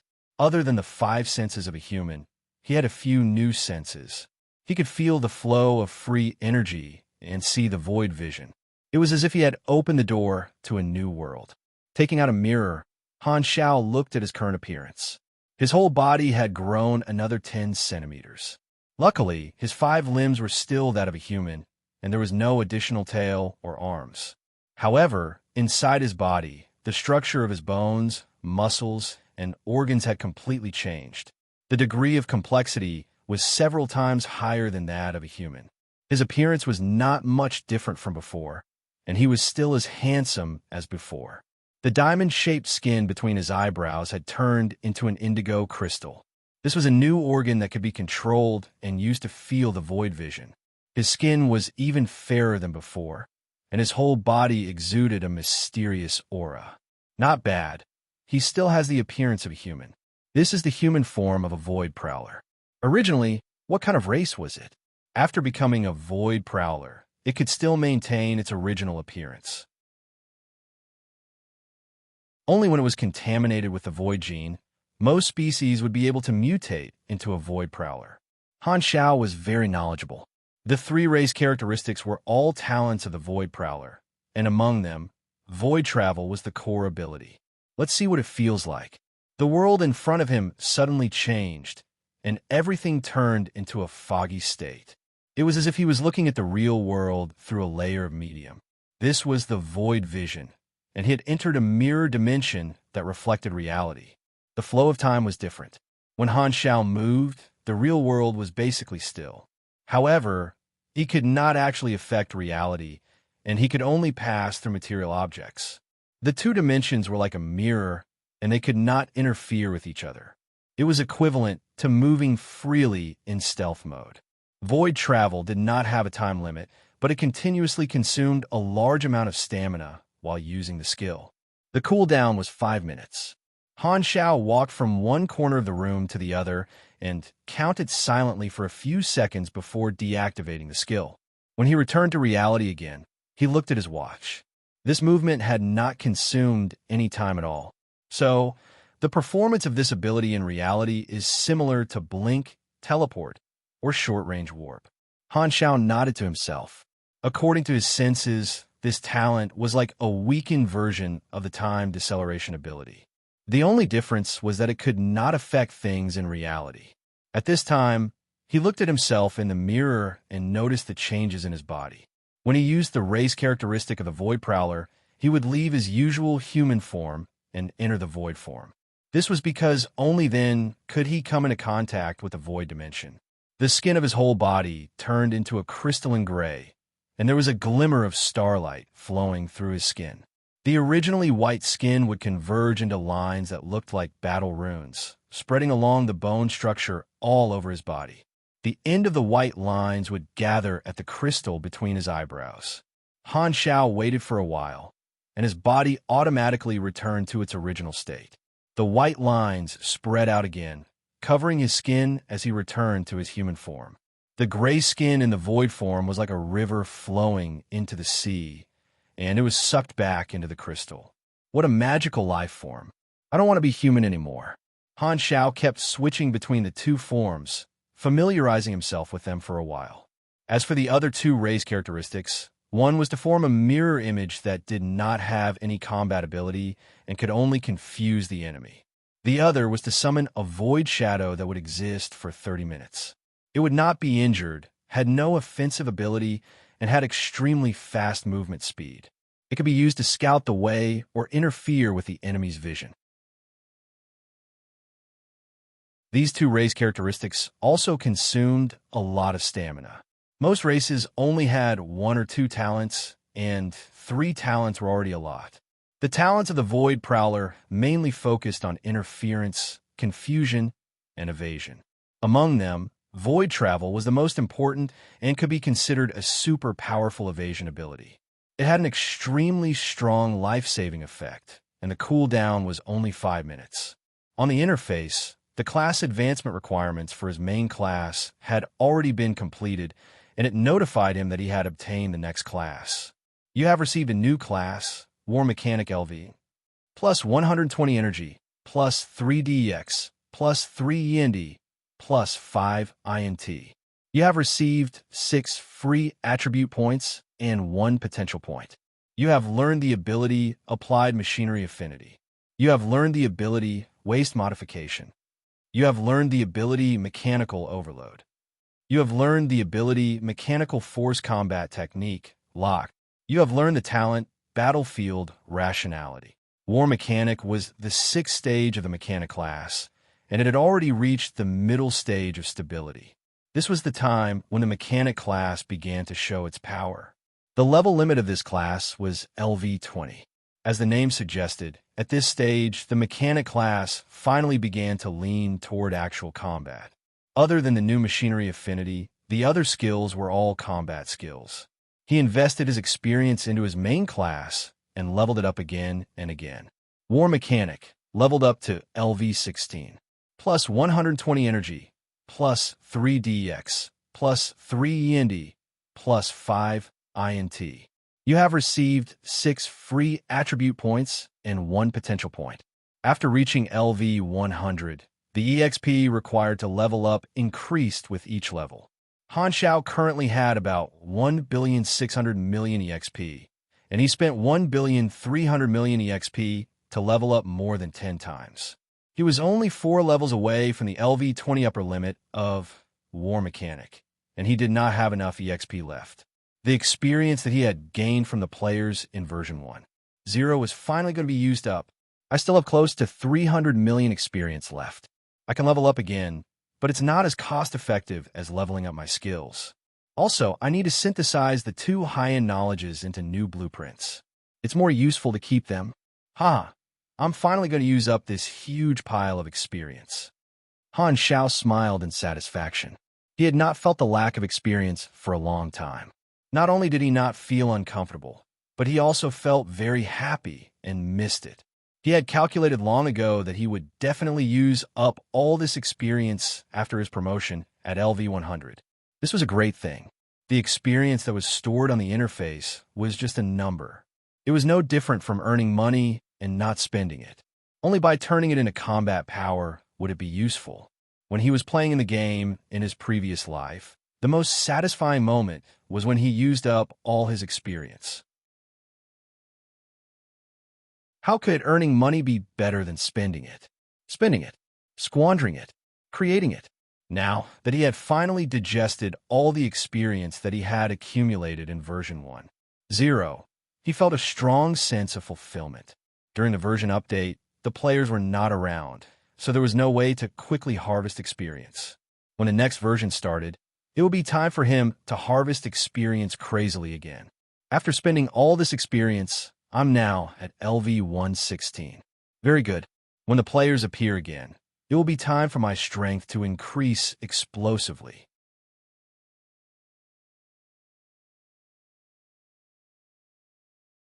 Chapter 456. After becoming a war mechanic, he gained 5 new abilities on his personal interface. Even without looking at the description, Han Xiao was familiar with the effects of these abilities. Application-grade Machinery Affinity gave a higher bonus than Advanced Machinery Affinity. The core ability system of the Mechanic class definitely needed to be upgraded. He only had 300,000,000 EXP left, so he only leveled it up to level 5. Every level would give him an additional 5% effect, increasing his Machinery Affinity by another 25%. The prerequisite for Waste Modification was one of the 3 abilities given by the compression technology, Basic Machinery Construction. The effects of the 2 were somewhat similar. Waste Modification, S effect, was that if a machine was destroyed, its durability reached 0 and turned into a pile of waste parts. He could use some energy to restore the parts back to their original state. However, the quality of the parts would decrease by 1 to 2 grades, and the basic attributes would also decrease by 25%. This ability could be used multiple times on the same target until its quality dropped to gray or its attributes dropped by 75%. This meant that this ability could only be used 3 times on the same target. As the name suggested, the effect of this ability was to efficiently reuse waste. Its effect in actual combat was much stronger than what the description said. This was also one of the reasons why the War Mechanic class was given the prefix War, allowing the Mechanic class to have more tactical options. In his previous life, the players had reached the 5th and 6th stage of their main class in version 3.0. That was the time when the Mechanic class turned over a new leaf. The War Mechanic class was both stable and complicated when fighting, and it also required an extremely strong tactical mind. It was the most difficult class to control. Mechanical Force Overload, on the other hand, was a normal machinery bonus skill. It was similar to Surging Mechanical Force and Overload, but the bonus value was higher. The difference between the two was that Surging Mechanical Force did not have any side effects. While Overload decreased durability, the side effect of Mechanical Force Overload was that the machinery would enter a cooldown period, unable to operate. However, it could be used together with Overload. When the two were used on a machine, the bonus would increase by another 40%, and the durability of the machine would instantly decrease by 33%. Han Xiao had used this ability quite often in the past, but he had only used it on abandoned pieces, which are the machines that were cannon fodder in his eyes. Among them, the most special ability was Mechanical Force Combat Technique, which had an unlock suffix. It required one to learn a high-end knowledge, high-end electromagnetic force field. The uniqueness of this ability was that it was not a skill that could be used through machinery, but the combat ability of the mechanic himself. Mechanical force was the energy converted from electromagnetic energy, and it also had electromagnetic characteristics. This combat technique was to make use of the characteristics of mechanical force. Even without machinery, he would still have a certain level of combat ability, just like how every mage had a certain level of melee combat ability. The last ability was the talent, Battlefield Rationality. It was a fixed talent of the mechanic class. After entering combat state, one's intelligence would increase by 1% for every minute up to a maximum of 15%. This talent was paired with the talent, Machinery Analytical Comprehension, 10 intelligence plus 1% machinery affinity from the previous stage of the main class. During normal PvP, the number of mechanic machines would decrease as the battle progressed. This talent made up for the late-game strength of the mechanic class to a certain extent. After the mechanic class was formed, it was very well-rounded. It could be used for both quick attacks and late-game attacks. There was a basic tactic that was to use a bunch of trapping machines to stall for 15 minutes. After getting the highest bonus, all the machines would be released for a wave of rush. Han Xiao only leveled up his machinery affinity by a few levels and did not touch anything else. He only spent 40 million experience, so he still had about 250 million experience left. He planned to spend it sparingly. He still had 96 free attribute points on the interface, so he continued to add all his points to intelligence. Actually, when he looked at the stick with the luck attribute, he hesitated for a moment. However, he did not add any points to luck in the end. Although 1 point of luck looked like a pain in the ass, it was of no use to him. Luck was related to the drop rate and the judgment of certain skills. He was not a player who walked the path of happiness, so he basically did not have any skills that required luck judgment. Adding points to luck would not increase his combat ability at all. Furthermore, adding 1 or 2 points to luck was useless. If he wanted to walk the path of happiness, he would need at least a few dozen points of luck. Throwing so many free attribute points into intelligence was equivalent to wasting them. Unless it was a dog, a lucky player would not be able to go far. After adding all the points, his attributes after the promotion were clear at a glance. Total level, 116 main class, mechanic race, void prowler, human form, 163 STR, 349 DX, 306 END, 872 INT, 102 MYS, 41 CCHE, 1 LUK free attribute points, 0 potential points, 55 health, 27038 stamina, 25880 energy, 7700 LV. 9. LV9 energy bonus points, plus 53 STR, plus 72 DX, plus 80 Yindi, plus 90 INT, plus 55 MYS, plus 7,520 stamina limit, plus 60% machinery affinity energy rank, 7,637 ONA grade. BME energy rank is 7,600, and I have yet to reach B+. However, my actual combat strength is not weaker than that of a B+. The standard for grade A is a universal grade. According to this level increase, I will have the strength of a calamity grade around level 140, which is 20 to 30 levels earlier than the players. Han Xiao nodded. I'm already level 116, and I still have a mission completion card in my hands. The only thing I lack is experience. If I want to quickly gain experience, the players are the most efficient way. If I want to level up in a short period of time, I can only use the players. Therefore, as long as my plan can be carried out smoothly during the mutation disaster and guide the Blue Star players to join my faction, I'll be able to reach grade A in the next version. After getting the cleaning robots to clean up the bloodstains on the ground, Han Xiao walked out of the simulation room. The moment he returned to the hall, everyone looked at him with shock. Am I hallucinating? You seem to have changed? Haluz asked with suspicion. Sylvia walked around Han Xiao a few times, patted her chest, and heaved a sigh of relief. You scared me to death. I thought I recognized the wrong person. Is it that exaggerated? Han Xiao's mouth twitched. After his race evolution, his appearance had also changed, but he felt that the change was not too big. Your appearance is actually not bad, but your temperament is different. You seem to have become more mysterious. Furthermore, I remember that you did not have this crystal on your forehead. Haluz shivered and said, Strange, I actually felt a sense of pressure from you. Our strength should be about the same. What did you do when you locked yourself in the room? They naturally did not know that Han Xiao could quickly complete his race evolution through the interface, while normal people needed to strengthen their cells over time to complete the evolution of their life level. The time required for the two was completely different. I'm stronger than before. Han Xiao chuckled and waved his hand. I won't go into the details. Anyway, I'm still me. Haluz was helpless. Don't tell me you have some special training technique like Fu Ding. Fu Ding, who was meditating, opened his eyes. Who called me? Shut up. Oh. Haluz had always disliked Fu Ding. He snorted, looked at Han Xiao, and asked, Are we going to Norios next? Han Xiao nodded. Yes, I'm done with my business. Ames asked me to go to Norios and find her teacher. He had become much stronger, but it would still take a very, very long time before he could reach Ames' level. Before that, Han Xiao did not mind having a backer. After all, the galaxy was so big, and there were too many strong people and organizations. Furthermore, Ames had saved him once before, so he would naturally help her if he could.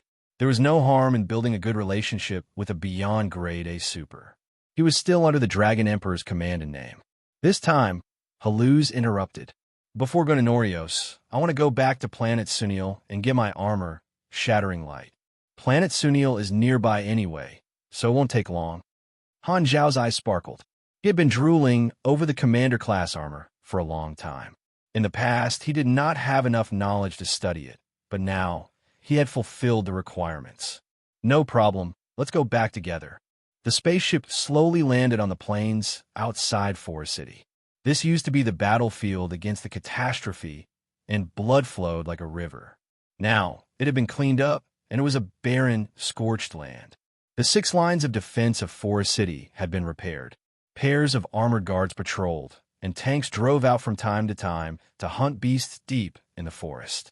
As soon as they landed, a large number of guards surrounded them and lined up to welcome them. Before coming, Haluz had already informed the Sunil officials. As soon as they got off the spaceship, this group of guards shouted in Sunil's native language in unison.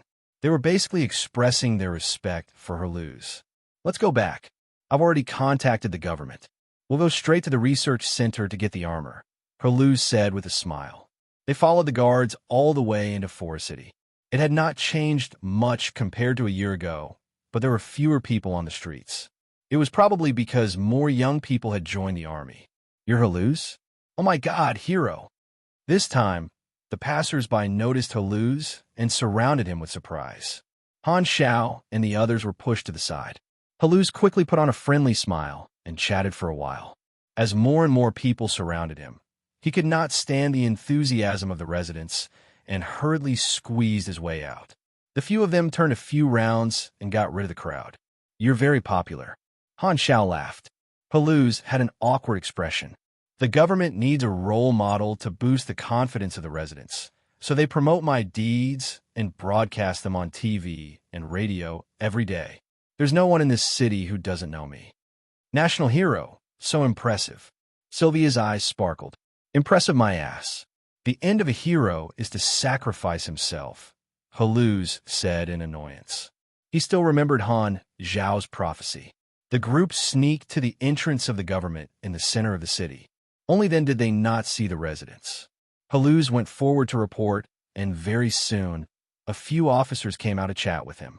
This was the Sunil race's business, so Han Xiao was not interested in listening. After chatting for a while, Haluz gestured to the rest and followed the officers into the military-restricted area. After passing through many metal doors, they came to a sealed research institute. The space was very spacious, and there was even a hangar with modified fighter jets. The group came to a laboratory, and Haluz's commander-class armor was placed on the experiment table. More than 10 researchers surrounded it to test its parameters. "This is General Haluz. He's here to take his armor. This is his pass." The officer went forward to negotiate. Han Xiao raised his brows, poked Haluz back, and softly asked, "When did you become a general?" Haluz grinned and also softly replied, "In name."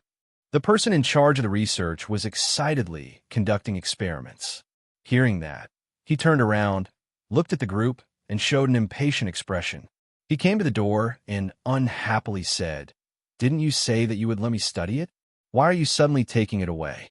I heard that you guys have already made some progress, so I want to take back my armor." "This will be of great help to me," Haluz said. The person in charge of the research grumbled unwillingly. "How can we return it to you? This armor is related to Sunil's top technology. It's a national treasure, not something that belongs to you alone." But I was the one who gave this to the country, so there's nothing wrong with me taking it back." "Aren't you a national hero? Are you not willing to make such a small contribution?" The person in charge of the research frowned. Haluz was helpless. He looked at the officer beside him, and the officer immediately took out the document. The general idea was that Haluz's request had already been approved by the upper echelons. The researchers beside heard that, and could only follow the order. They picked up the armor, put it into the metal box, and handed it to Haluz. "I've got it. Let's go." Haluz touched the box and smiled. The person in charge of the research was so angry that he trembled. "If you leave the armor behind, we will definitely be able to get more results from the research, and it will be of greater help to the race. You're too selfish." Haluz's expression changed slightly, but he did not say anything. Just as he was about to leave, he realized that Han Xiao had stopped. Turning around, Han Xiao walked up to the person in charge of the research, grabbed his head, and forced the panicking person to look at him. He said calmly, "I remember how he was covered in wounds when he fought with me. I remember how lonely he looked when he lost his arm. I remember how he was in pain when he was implanted with the mechanical arm. If not for your Bulsh Astros T-Race, with his strength, he would not have been able to live comfortably in the galaxy. I just don't know. How is he selfish? Is it because he's a good person that you dare to spout nonsense? Because you know he won't hurt you?"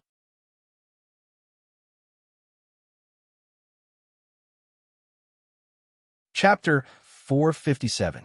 You're not human. The person in charge of the research was terrified, and his legs were weak. However, his head was held by Han Xiao, so he could not fall down. Han Xiao was wearing clothes at this time, and he immediately retracted his void form. Only the person in charge of the research who was staring at him clearly saw his change, and the sudden change of appearance made him extremely terrified. Void creatures were not violent, but their mysterious origin and powerful abilities made most intelligent creatures wary of them. Han Xiao let go of his hand and let this guy fall to the ground. Han Xiao looked around. The other researchers were all huddled in the corner, not saying a word. These Sunils were just normal people, and Han Xiao had a life-level suppression effect on them. On the side, the few officers did not go up to stop him, turning a blind eye. There's no need to hurt him. Black Star, let's go. Haluz was very touched. He did not want to argue, but he did not expect Han Xiao to suddenly speak up for him and even speak his mind. Indeed, if not for the sake of his race, he could have just stood by and watched. With his grade B strength, he could live a carefree life in the galaxy. Why would he need to become a mercenary and run around? Those Sunil supers who had left had this thought in mind. After going through so many adventures with Han Xiao, he had long seen Han Xiao as a close comrade, a reliable partner, a partner that he could trust with his back. Now that he was contributing to the Black Star mercenary, it was not just because of Han Xiao's promise. Scenes of fighting side by side flashed through his mind, and Haluz felt warm in his heart.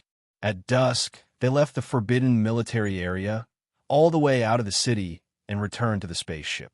This time, Haluz grabbed Han Xiao and laughed heartily.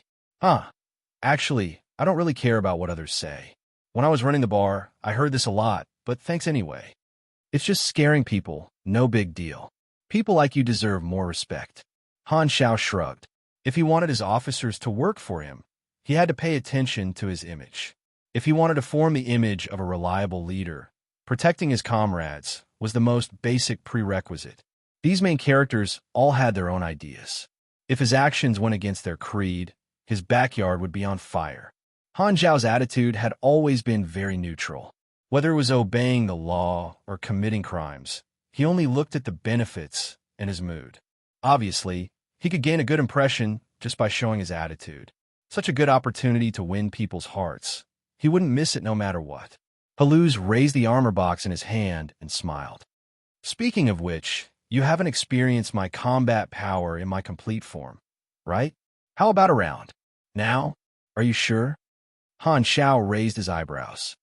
You want to end this beautiful day with a crushing defeat.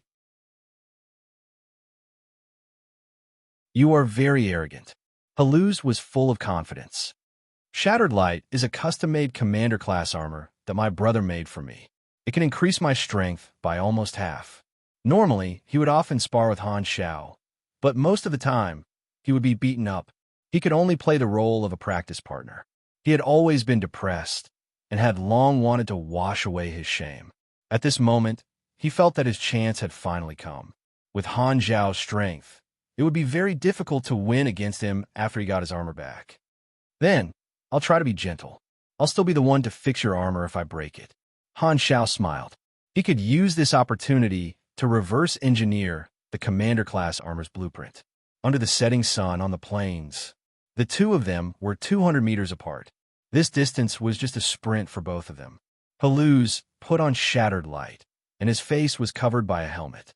He was covered in silver-blue precision armor, just like a gorgeous ancient knight's armor. Two pieces of pure, white, soft metal extended out from each of his shoulders, hanging behind him like a cape. A majestic silver-white flame aura soared into the sky, and the dust on the ground rippled. The aura was astonishing. The 10-meter-long battleship's slicing blade was entwined with a fierce silver wind. The shattering light armor had increased his pugilist energy. The troops in the camp far away sensed this shocking energy wave. The guards came to the edge of the camp and watched in shock. He's indeed much stronger. Han Zhao's eyes sparkled. Looking at it, Haluz's energy wave in Shattered Light form was at least 30% stronger. Boom! Haluz swung his blade, and a silver wave of 20 to 30 meters broke through the ground. Dirt flew everywhere like a tsunami. Silver light instantly filled Han Zhao's vision. Compressed orbs were opened, and the Void Dragon mechanical suit was instantly attached to him. Han Xiao stacked his hands, and gray light surged. Void spray blasted the incoming wave into pieces. Swoosh! The next moment, a cold light flashed past the silver pieces and slashed down. Haluz followed the slash like an arrow. His attacks were swift and fierce, going straight for Han Zhao's face, not giving him any space to set up. A tactic that can be guessed without even thinking. Han Xiao dodged to the side easily. The slash hit the ground, and the shock wave spread, turning the ground within dozens of meters into cracked rocks. He shook his hand, and a black electromagnetic scythe appeared. "You still have the mood to talk when I'm so close to you?" Haluz snorted. He turned the handle, and the battleship's slicing blade shrunk to about 1 meter long. It was suitable for close-range combat. This thing could be extended and retracted freely. Dang! Dang! In the blink of an eye, the scythe and the battle blade clashed more than 10 times, and sparks flew everywhere. The two of them moved around, and the energy from the battle spread everywhere. The ground within a 1-mile radius became a mess, and the shock waves from the battle between Grade B supers could even destroy a city. The Sunil soldiers watching from afar exclaimed in shock. Such terrifying individual destructive power dazzled these young soldiers, and they yearned for it. Haluz's thick energy was like a tidal wave, wave after wave, surging violently. When a pugilist reached this level, every move they made could cause a huge amount of damage. Their body was their strongest weapon, especially for a martial artist like Haluz. When they fought, there was only one word to describe it: ferocious. Close-range combat was the strength of the pugilist class, but Han Shao was not afraid at all. His various bonuses were not for decoration. When he fought alone, 1 against 10,000 men, alone gave him an 11% bonus to all his attributes. When he entered the battle, battlefield wisdom also started to stack. Although I'm not afraid of close-range combat, my strength is also restricted in this situation. Normal restraints can't stop a pugilist with such destructive power. Han Shao raised his blade and blocked the slash. At the same time, he activated recoil thorns to reflect part of the damage. Haluz's body shook, and he was pushed back. His legs created a ditch on the ground. Zung! Another compressed orb was activated, and 2 mechanical wings spread out from his back. A gust of hot wind blew out, and Han Shao rose into the air. Although he could make anti-gravity devices, he could not make them into independent components of the mechanical suit due to their large size. He had yet to assemble the blueprint of a miniature anti-gravity device. His flying ability still came from the wings. His power had been strengthened, and supersonic flight was a piece of cake. Clack! Floating in midair, Han Shao opened his arms, and hundreds of compressed orbs shot out from the tubes. They quickly expanded after landing on the ground, turning into cannons and mechanical beasts one after another. It was as though he had scattered beans to form soldiers. The dense rain of bullets focused on Haluz, who was in the center. The bullets created countless sparks on his armor. Even though Han Shao had not had the time to upgrade his machinery and was still using gunpowder and electromagnetic energy cannons, his machinery affinity had a higher bonus after his promotion, and the power of his cannons had also increased. At the very least, he would not be unable to deal any damage. Countless bullets bombarded Haluz. -5, -6 damage values kept popping up on Haluz's body, mixed with 20 to 30 points of damage from the electromagnetic cannons. The single damage was not much, but the horrifying attack frequency caused damage values to pop up on Haluz's body like a waterfall, dozens of times in an instant. This time, Haluz let out a low roar. This tactic is useless against me.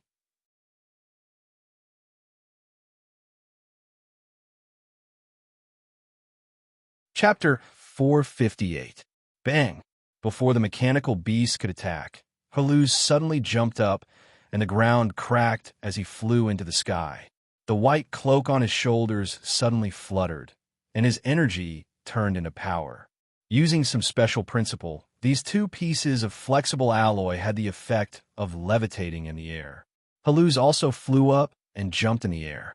He struck with his blade and instantly attacked. Clang! The battleship's slicing blade slashed onto the armor, causing Han Shao to roll in the air. This armor can fly too? Han Shao steadied himself and narrowed his eyes. A pugilist who could fly was a completely different threat level. This kid still had some tricks up his sleeve. If he had not advanced, he might not have been able to beat Haluz in this form. He was not shocked, but overjoyed. The stronger Haluz was, the stronger the mercenary group would be. This is... Under the mechanical suit helmet, Han Xiao smiled. Interesting. On the ground, Orochia, Fu Ding, and the rest looked up at the intense battle in the sky. Even Haluz can fly. Looks like our captain has no chance. Any mechanic who gets close to a pugilist is basically a dead man. The boss of the Volga clicked his tongue. Teacher won't lose. Sylvia's palms were sweating as she watched the battle closely. The two of them were flying in midair. The mechanical beasts on the ground could not do anything, and the cannons could not hit the two of them who were moving at high speed. Haluz's attacks were smooth and seamless, making it impossible for Han Xiao to escape. In her eyes, this scene clearly showed that Han Xiao was at a disadvantage. However, she had an inexplicable confidence in her teacher. The boss of the Volga's eyes sparkled. Do you want to bet? I bet that our captain will lose, and you bet that our captain will win. How about that? Sylvia had a conflicted expression. Teacher said that gambling is a bad habit.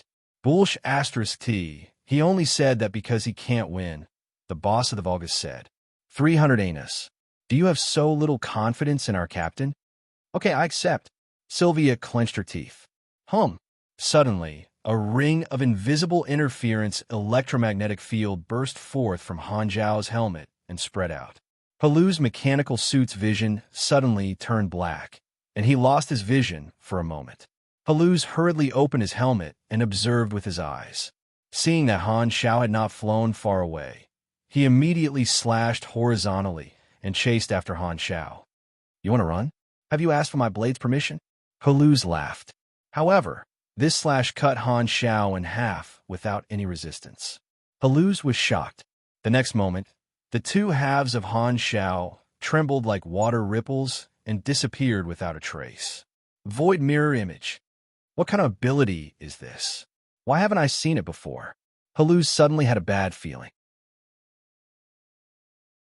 Taking advantage of this opportunity, Han Xiao had already quietly returned to the ground and was directly below Haluz.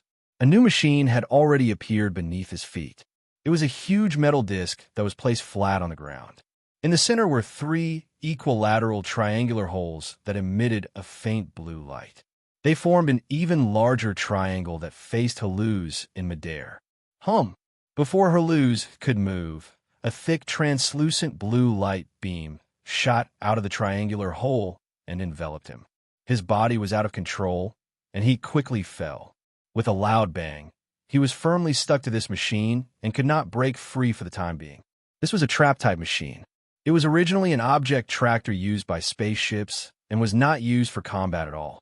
It was difficult for it to hit high-speed targets, but if it succeeded, it would be a powerful control method. In his previous life, Han Xiao was the first player to use a spaceship tractor in actual combat. Han Xiao snapped his fingers and all the cannons fired at the immobilized Haluz. At the same time, he activated Overload, Surging Mechanical Force, and Mechanical Force Overload on these cannons, followed by Gene Liberation. Even if he only rolled the lowest 2 times damage bonus, it was enough to end this battle. Boom, boom, boom. The cannon fire created a thick fog that completely covered Haluz's figure. Stop, stop, stop. I admit defeat. Stop fighting, my armor is about to explode. Haluz's anxious begging could be heard from the thick smoke. Han Xiao casually walked to the side, controlled the cannons to cease fire, and turned off the tractor. Haluz crawled up with his face covered in dust. His exquisite shattering light armor was now charred and cracked all over. He was in a sorry state, which made his heart ache. He originally had the upper hand, but he did not expect to be hit with a flaw and lose instantly. When did Black Star become so strong? I can't beat him even with shattering light armor. Not only did the gap not shrink, but it grew even bigger. He thought that he could win this round and wash away his shame, so he felt even more depressed. How much strength did you use just now? Not at full strength anyway. Are you angry? Han Xiao laughed. Because the weakness of the mechanic class was being attacked in the face, he was the least afraid of being attacked in the face. In his previous life, he had played the mechanic class for so many years, and the number of people who could attack in the face could be piled up into a small mountain. Do you really want to kill me, a mechanic with 27,000 HP and a full set of mecha armor? He looked as steady as an old dog, but in reality, he was still as steady as an old dog. However, although he had won, Han Xiao still noticed some problems. This set of skills seemed a little weak against opponents of the same level. It had to be combined with explosive skills to win in one round. There's no problem with the tactical thinking. Looks like I need to build some stronger machines. Han Xiao thought to himself. Haluz was still clenching his teeth. He was used to fighting head-on, but fighting with Han Xiao felt like he was being restrained. He felt uncomfortable all over. It seemed like he had the upper hand all the time, but it was more like he was being led by the nose. The battle seemed very intense, but only he knew how good Han Xiao was at dodging. He barely managed to land a few hits. Haluz could not use his strong pugilist skills, so he could not fight to his heart's content at all. All right, stop struggling. It's not the first time you've lost to me. Take off your clothes. I'll fix it for you. Han Xiao patted Haluz on the shoulder and comforted him. The two of them were taking off their armor. On the other side, Sylvia's face was red with excitement. She could not wait to stretch out her hand, giggled, and said, 300 anas. You have to accept your loss. My hard-earned money. The eldest Volga brother howled in grief and pounded his chest. I shouldn't have trusted that old plum. After leaving planet Sunil, the spaceship took off. In the machinery modification room on the spaceship, Han Xiao fixed Shattered Light. This time, he had fulfilled the prerequisite knowledge and obtained the commander-grade armor blueprint after paying a sum of experience. This was a set of armor specifically for supers. Its attributes were even stronger, and it could even increase energy. Other than the lack of functions, its performance was not much worse than his Amphiptera. However, in comparison, the materials were much cheaper, and the cost of mass production was even lower.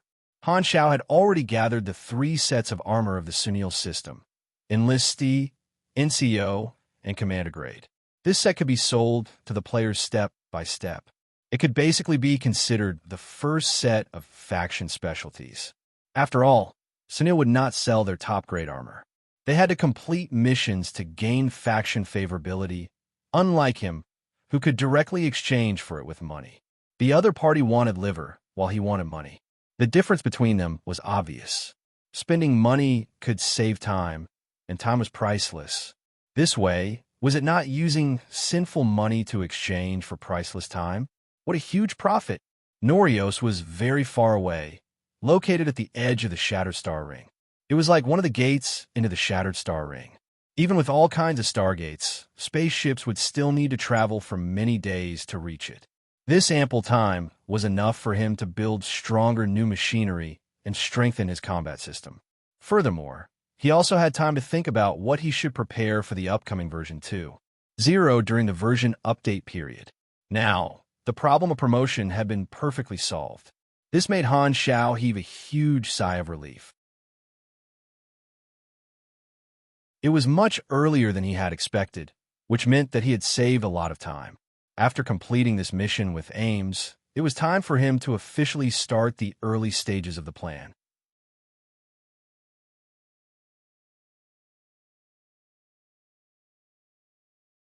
Chapter 459. Many days later, through the porthole, a metallic planet gradually approached. There was no greenery of the forest, no dust of the land, and no blue of the sea. The ubiquitous metal replaced nature and occupied the surface of the planet. Destination detected. Arriving at Norios. Surface temperature suitable. In the spaceship hall, a round-headed robot spoke in a mechanical voice. Its cylindrical body was like a can, and there were slender mechanical arms on both sides of its body. It was about 1 meter tall and only reached the thigh of a normal human. There was a wheel below it, and that was how it moved. Suddenly, a large hand grabbed the robot's head and lifted it into the air. The robot seemed to be panicking, and its 2 mechanical arms swayed in the air. Together with this round robot body, it looked strangely cute. "God, the robot spoke. This time, the man in black sitting on the sofa spoke. "Put it down. How many times have I told you, Haluz? Don't play with my robot. Haluz shrugged and put down the robot. This little guy returned to the ground and hurriedly used the wheel to slide to the side of the sofa, wanting to hide behind Han Zhao's legs while shivering. Han Zhao casually patted the robot's metal head as gently as if he was treating a pet. Haluz had one hand on his waist and the other on his head. He said helplessly, "Does this artificial intelligence you created really have combat ability? Can't you remember its name? It's called Philip." Han Zhao face-bombed. "It's only a half-finished product." While the spaceship was traveling, Han Zhao did not stay idle. He assembled many more powerful blueprints and updated his combat machinery. He also used the newly obtained advanced virtual intelligence technology to create Philip. This was an artificial intelligence. Compared to the smart chips in the past, the calculation speed, logic structure, and data capacity of artificial intelligence were many times higher. There were a few models for artificial intelligence, two of which were more unique. One was to directly input the template data, making it seem like the artificial intelligence had its own virtual personality, but in reality, it still followed a fixed closed thought framework, only simulating intelligent creatures. The advantage was that it was obedient. The second was to truly have independent thoughts and imagination, and it could think on its own. Only basic commands could control it. Obviously, the latter was more agile and had the potential to become a virtual life or mechanical life, but the risk was also higher. Han Zhao only needed a good helper for the time being, so Philip was the former. The reason why it was a semi-finished product was because there were still some logical commands that had not been set up. The virtual personality still had flaws and needed more time to perfect it. However, there was no problem in running it. Philip could download data through the internet, but it would not affect the fixed virtual personality. Han Zhao had casually built a robot body for it. As for why he named it Philip, it was the name of the tortoise he had raised in his previous life. He used it to remember the razor that had died young. For lazy people who wanted to raise a pet but didn't like to clean, a tortoise was the best choice. Maybe the tortoise would still be alive even after the owner had raised him to death. Looking at the planet outside the window that was getting closer and closer, Han Zhao said with a deep voice, "We're almost there. This is one of the transit stations to enter the Shattered Star Ring, so there will be many people from other star fields. Who knows how many powerful supers there will be. Let's keep a low profile and not cause any unnecessary trouble. Our goal is to find the Dragon Emperor's teacher. Ames is rushing back from another star field. Even if her spaceship is fast, it will still take some time. Let's look for clues in Norios first." Norios was at the edge of the Shattered Star Ring. This planet did not belong to any civilization. A long time ago, a super financial group had taken a fancy to this planet's geographical location and bought it. Back then, this planet was just a numbered, desolate, and uninhabited planet with a harsh environment. The financial group had modified it into an artificial planet and used countless equipment to change the ecological environment, making it habitable. Thus, this planet became a transit station to enter the Shattered Star Ring.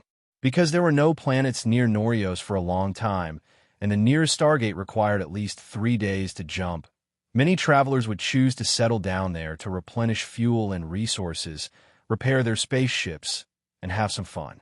Thus, the financial group made a lot of money and broke even in less than 50 years. The prosperity of the economy also attracted many galactic residents. They smelled the opportunity to make a fortune and open shops there. Similarly, all kinds of business organizations also started to operate there. Norios gathered countless travelers, and it was very prosperous. However, unlike Floating Dragon Island, Norios did not accept criminals, and the wanted order was effective there. Almost no galactic pirates or wanderers came to this place. However, the financial group that controlled Norios did not want galactic pirates to set their eyes on this rich land. Thus, many frigates were stationed outside the planet, and the port was set outside the planet, not allowing any spaceships to enter the planet's atmosphere. Even the frigates themselves were not allowed to enter. This was to prevent outsiders from stealing the frigates. Furthermore, the financial group had set up a super large energy shield to cover Norios' atmosphere to prevent long-range attacks from destroying the planet's surface. All visitors had to park their spaceships at the spaceport. If they drove their spaceships into the atmosphere, the frigates would fire after warning them. If the travelers wanted to go to the surface for entertainment, they had to take the 10,000-meter elevator that connected the sky and the Earth. This was the security measure of Norios. It was very strict and made the travelers feel safe. However, there were galactic pirates who did not give up. Some tried to force their way in and were blown up by the frigates. Some robbed on the surface and took the elevator to the port, but they were caught by the security forces. The most common situation was when the galactic pirates were robbing on the surface and were killed by travelers passing by. No one knew what kind of people the travelers from other star fields were. Crouching tigers and hidden dragons. As they got closer, they could see 5 gigantic steel space stations floating in different directions of Norios. These are 5 spaceports outside the atmosphere. There were all kinds of defense turrets on them, and a large number of frigates were parked around them. The spaceship stopped at the nearest port. Han Xiao settled the procedures for the spaceship and brought the curious crowd to the elevator area. This place was packed with people, and there was a long queue of all kinds of creatures. Aroshia looked up and said, "This place gives me a familiar feeling. I think I've been here before." This time, a notification appeared on the interface. Han Xiao took a look. It turned out that the progress of the second round of Reboot had increased by 1 point. Looks like Norios is one of the places in Aroshia's memory fragments. She came here before in one of her lives, and I accidentally bumped into this place, he thought. Fu Ding looked around and said, "Just here, I can feel at least 40 grade B energy waves. No wonder we have to keep a low profile." Sylvia was a little nervous. She felt like a sheep that had entered a tiger's den. Luckily, her teacher, Uncle Haluz, and Sister Aroshia were also very strong, so she was a little relieved. In his previous life, Norios was a high-level area. If the players wanted to go to other star fields, they had to go through similar transit stations. By the time they could leave the star field, the players' levels were already not low. After queuing for a while, it was finally their turn. The staff at the elevator kept collecting the tickets and said welcome to every passenger with a professional smile. When it was Han Zhao's turn, the staff suddenly smiled and said, "Welcome to Norios, Black Star. You know me?" Han Xiao lowered his head and looked at him, slightly surprised. "I'm just here to pass on the message. Have a good trip." When they entered the port, the surveillance cameras automatically detected the identity of the visitors, and the upper echelons found out about Han Zhao's identity. The Black Star mercenary was quite famous in the Shattered Star Ring, especially since Floating Dragon's background was not to be underestimated. The financial group valued famous people from all walks of life, so the upper echelons had specially instructed them to be more polite to the Black Star mercenary. The elevator was very spacious, and each trip carried hundreds of passengers. After a short wait, the ground beneath everyone's feet sank as the elevator began moving. Soon, it slid out of the space station along the tracks. The walls of the elevator were made of transparent glass, and the spectacular view of the sky immediately entered their eyes. He saw that there were dozens of elevator tracks connected to the port nearby. They were like towers that reached the sky, and they were all in operation. This height was above the clouds, and it was as if the sea of clouds was under their feet. The tracks extended all the way down into the clouds, and the ground could not be seen. Looking into the distance, the sky gradually turned from black to blue, and the artificial fixed star was shining so brightly that it was as if they could touch it with their hands. "So beautiful. Philip, take a picture." Sylvia's eyes sparkled. Philip's mechanical eyes kept flashing, and he took pictures crazily. He was originally an assistant, and Han Xiao had given the other officers secondary authority. When he was not giving orders, the others could give orders to Philip. Passing through the clouds, Han Xiao looked down at the city on the ground. Countless spacecrafts were flying around, and they could only fly below 2,000 meters. The buildings that were hundreds of meters tall were like steel spears pointing to the sky. This was a city that was completely made of steel. There were no plants in sight, but it was not dead.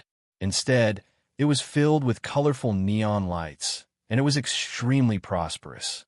Large ecological facilities provided the freshest air, and under the steel ground, there were many facilities for governing the city, controlled by the city management system. The foundation of the city was a kind of colonial-level machinery that could be mass-produced. When thrown on the surface of a planet, a city like this would be formed.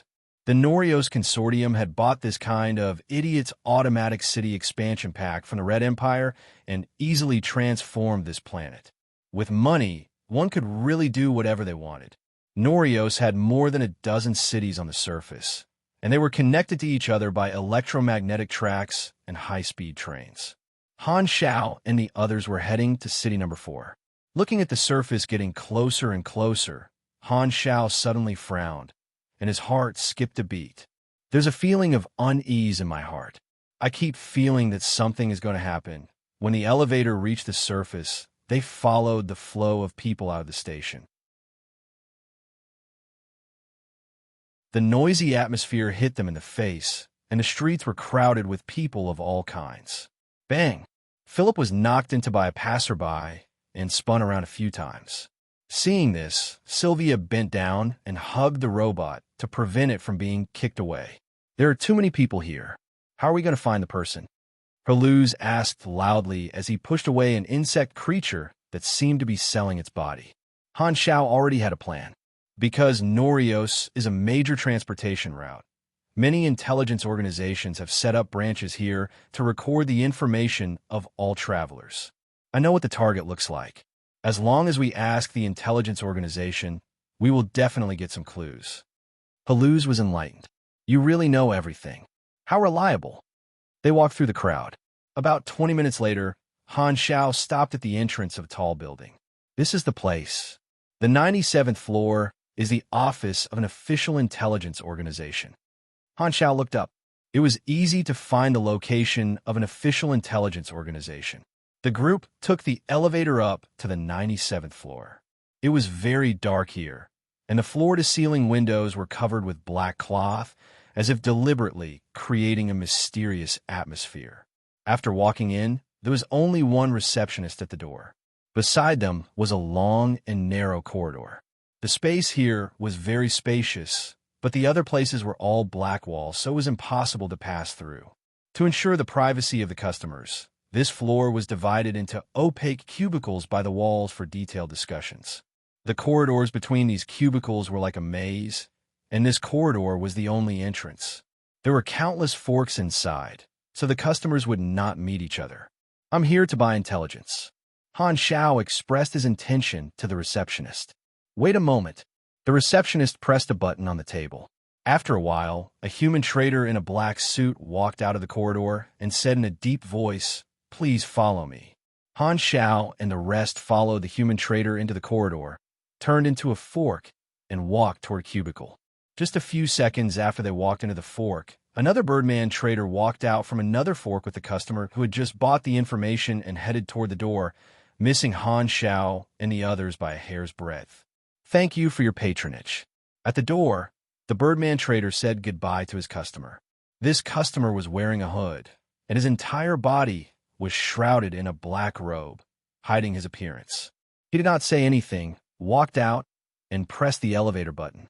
The moment the elevator door opened and he lowered his head, the light briefly illuminated his face under the hood.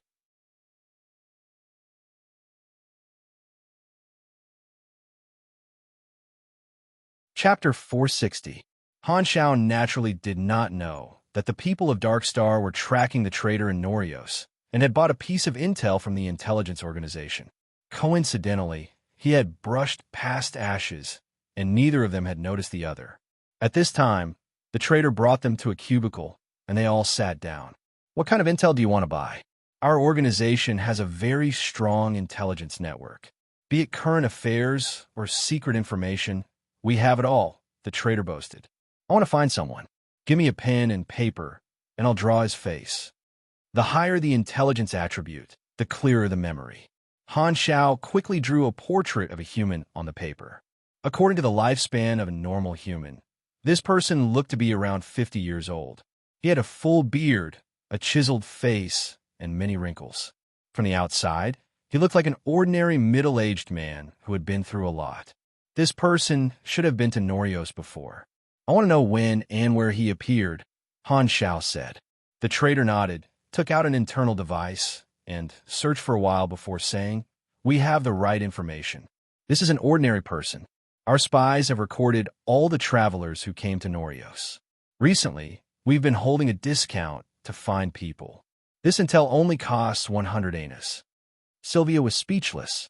Intel was indeed expensive.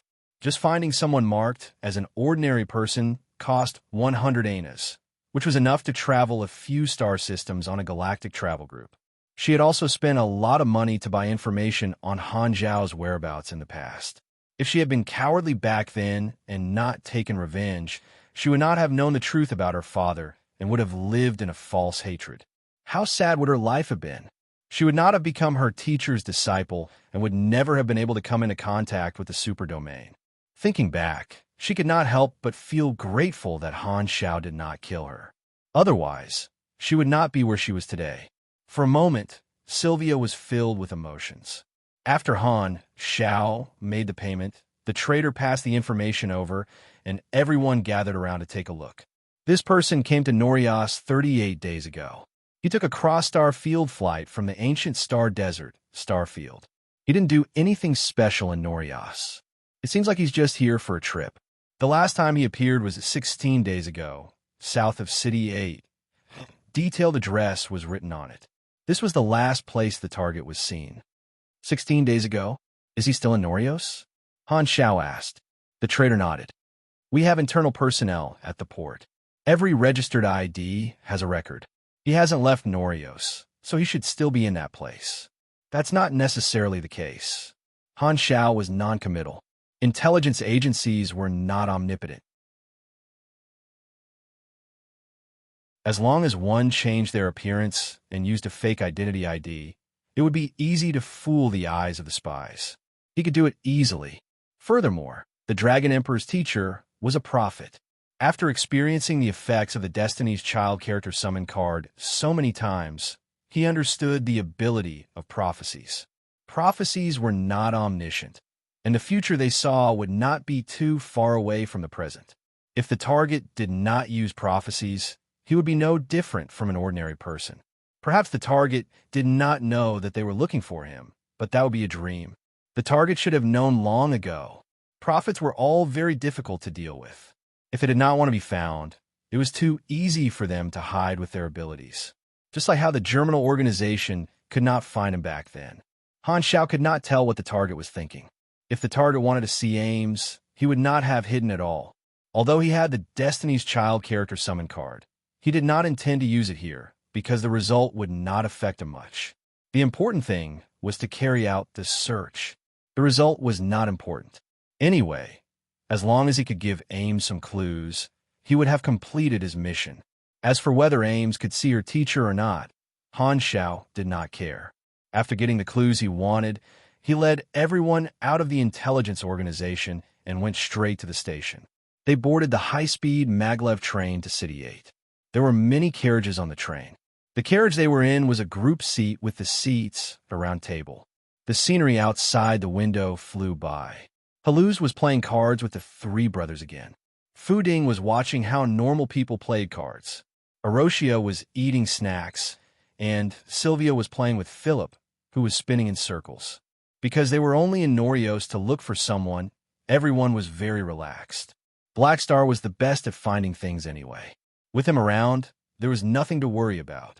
Han Xiao crossed his arms, crossed his legs, and closed his eyes to rest. At this time, a strange man's voice suddenly sounded beside him. Can I sit here?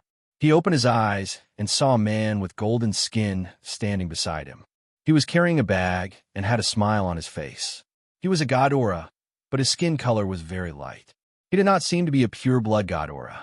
Han Zhao's heart tightened, and he immediately raised his guard. At this point, he was innately wary of any hybrid Godoran. Who are you? Haha, I seem to be too abrupt. Allow me to introduce myself. This Godora bowed elegantly and said in a proper tone, My name is Oven. As you can see, I'm a god aura. However, don't worry, I'm not a pure blood with high standards. I'm just an ordinary god aura and galactic human hybrid.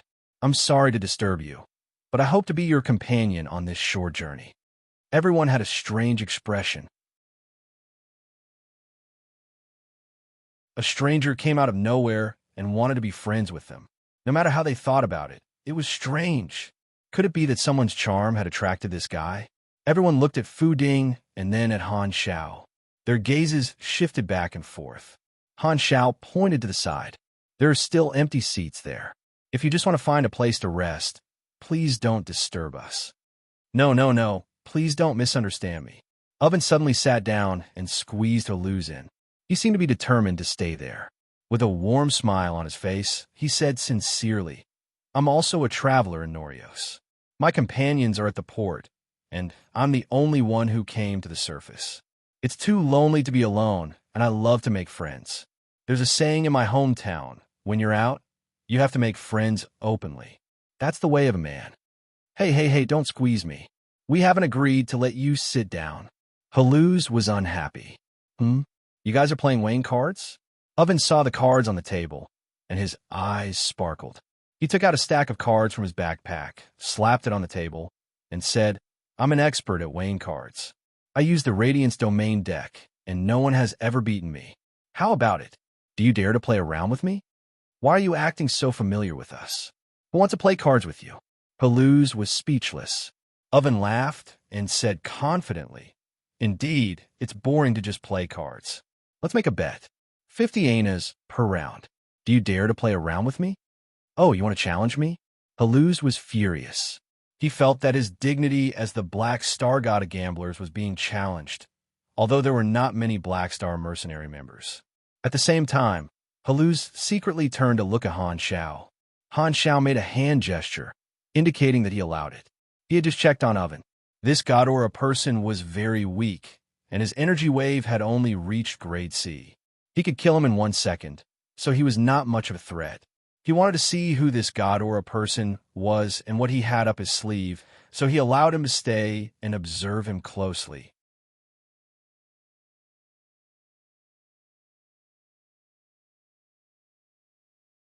Chapter 461. Haluz sat across from him, organized his cards, and sneered.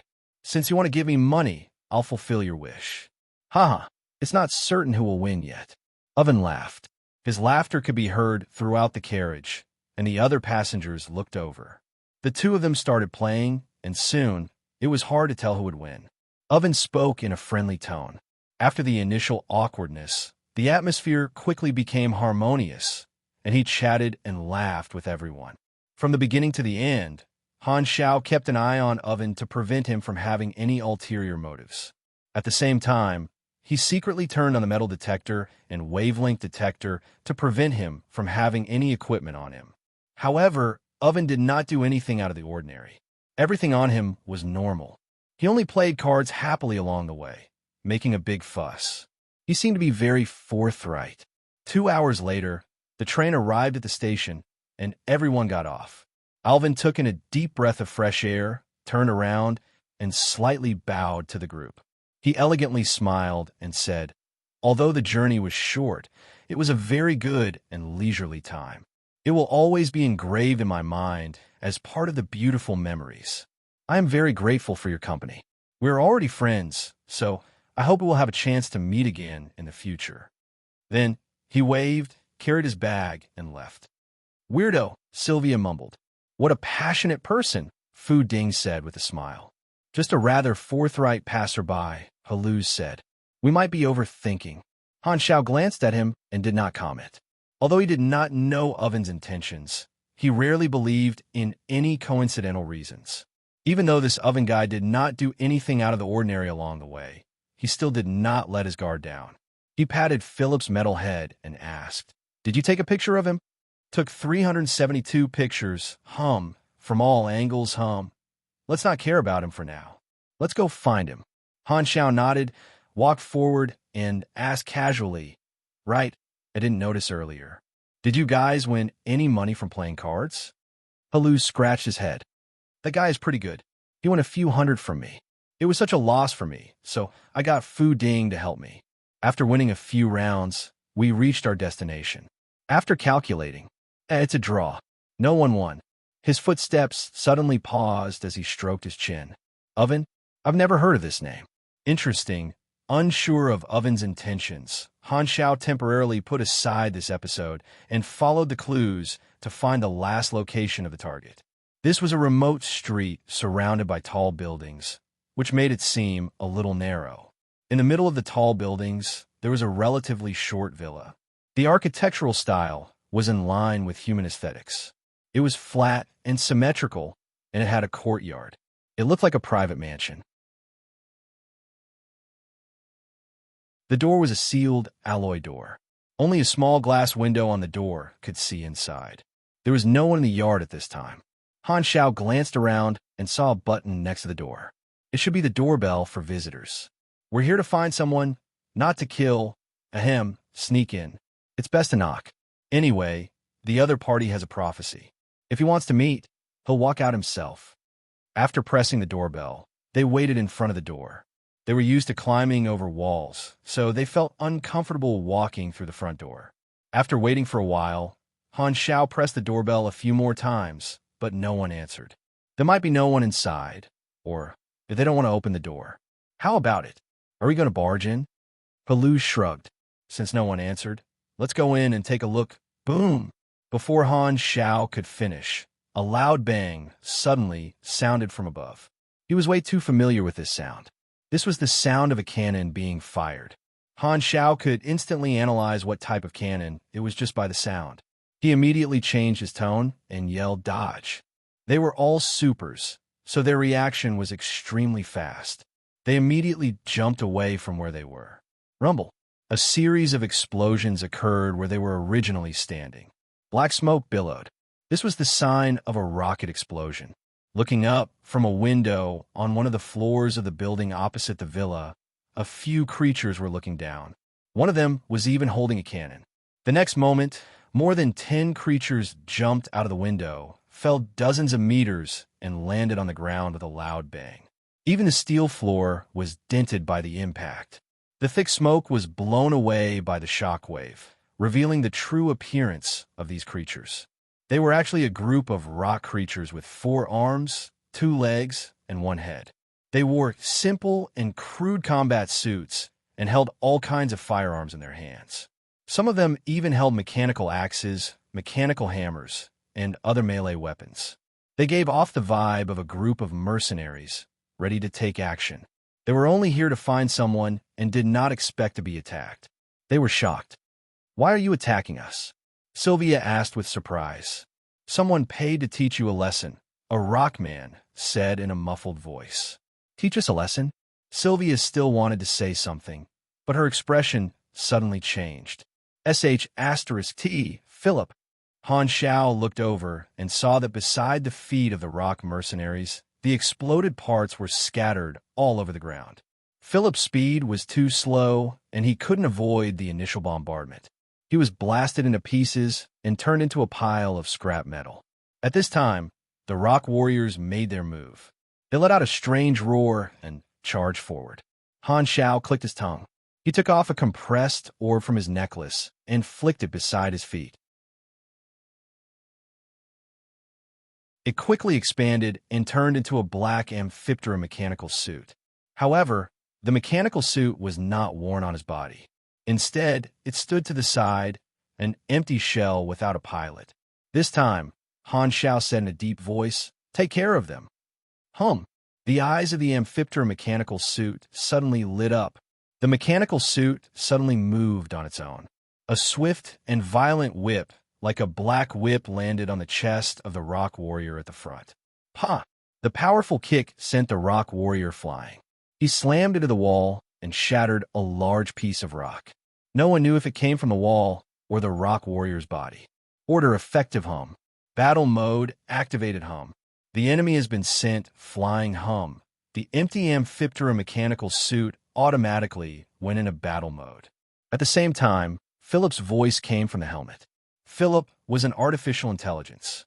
He existed in the computing system. The machine was just a clone that he controlled. If the machine was destroyed, he would not be damaged. His core chip was protected by layers of protection. The computing speed of an artificial intelligence could control dozens of times more mechanical beasts than before. Furthermore, through the battle simulation in the database, he could adapt to the situation and fight independently. His combat level was extremely high. This meant that Philip could replace him to pilot the mechanical suit, and he could even pilot more than one. In the past, the smart chip's computing speed was limited. Its independent combat ability was weak, and it could not react flexibly. However, this was the most important quality in the ever-changing battlefield. Therefore, it could only be used as a support system to complement his neural connection.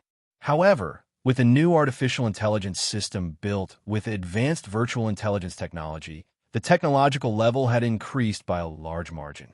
It was like going from gunpowder weapons to electromagnetic weapons. This was a complete upgrade of technology. Han Zhao's Hound style was limited against enemies of the same level. However, with the powerful mechanical suit controlled by artificial intelligence, the effect was completely different. His mechanical suit was a high-quality mechanical weapon, which made up for his lack of powerful mechanical warriors. Even against enemies of the same level, it could last for a long time.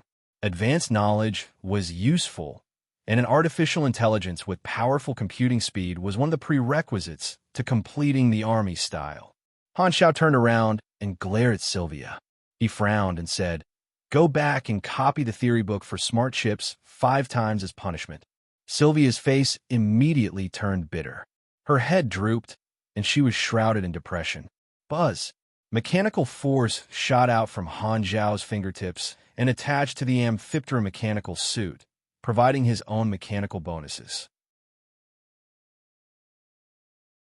Without needing him to do anything, Philip controlled the mechanical suit to deal with the enemies. He analyzed the movements of all the enemies and accurately avoided all the attacks. His heavy punches cracked the rock skin of the rock warriors. Dong! Dong! Rocks flew everywhere. Don't hit too hard. Norios can't kill people casually.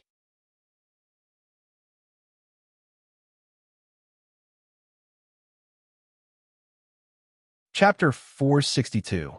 Clang, clang, clang.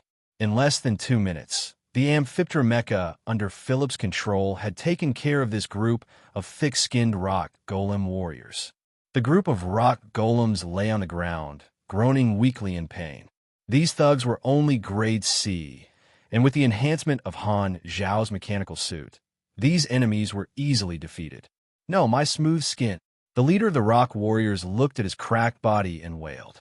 In the rock people's eyes, the texture of the rock on the surface of the body was the same as the face. The most beautiful were naturally crystals, diamonds, and other minerals. If it was a normal rock that was as smooth as a pebble, then it would be a handsome man. To a rock person, having cracks all over their body was equivalent to being disfigured. Even if the rock people could digest rocks to heal their wounds, it would still take a long time for them to recover. At this time, this big guy was crying. It made people want to beat him up again. "Your strength is about the same as mine, and you want to teach us a lesson? Who gave you the courage?" The Volga boss's face was full of disdain. The weakness of the rock warriors also made Han Xiao feel a little strange. It was impossible for the employer to not know their strength. What could they do by sending this group of weaklings? Was it just a warning or a greeting gift? Or was he wrong? Was the employer not the target they were looking for? Matters involving the profit were always a headache. Han Xiao did not dwell on it.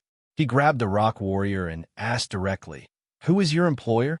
Logically speaking, mercenaries would not betray their employer's identity.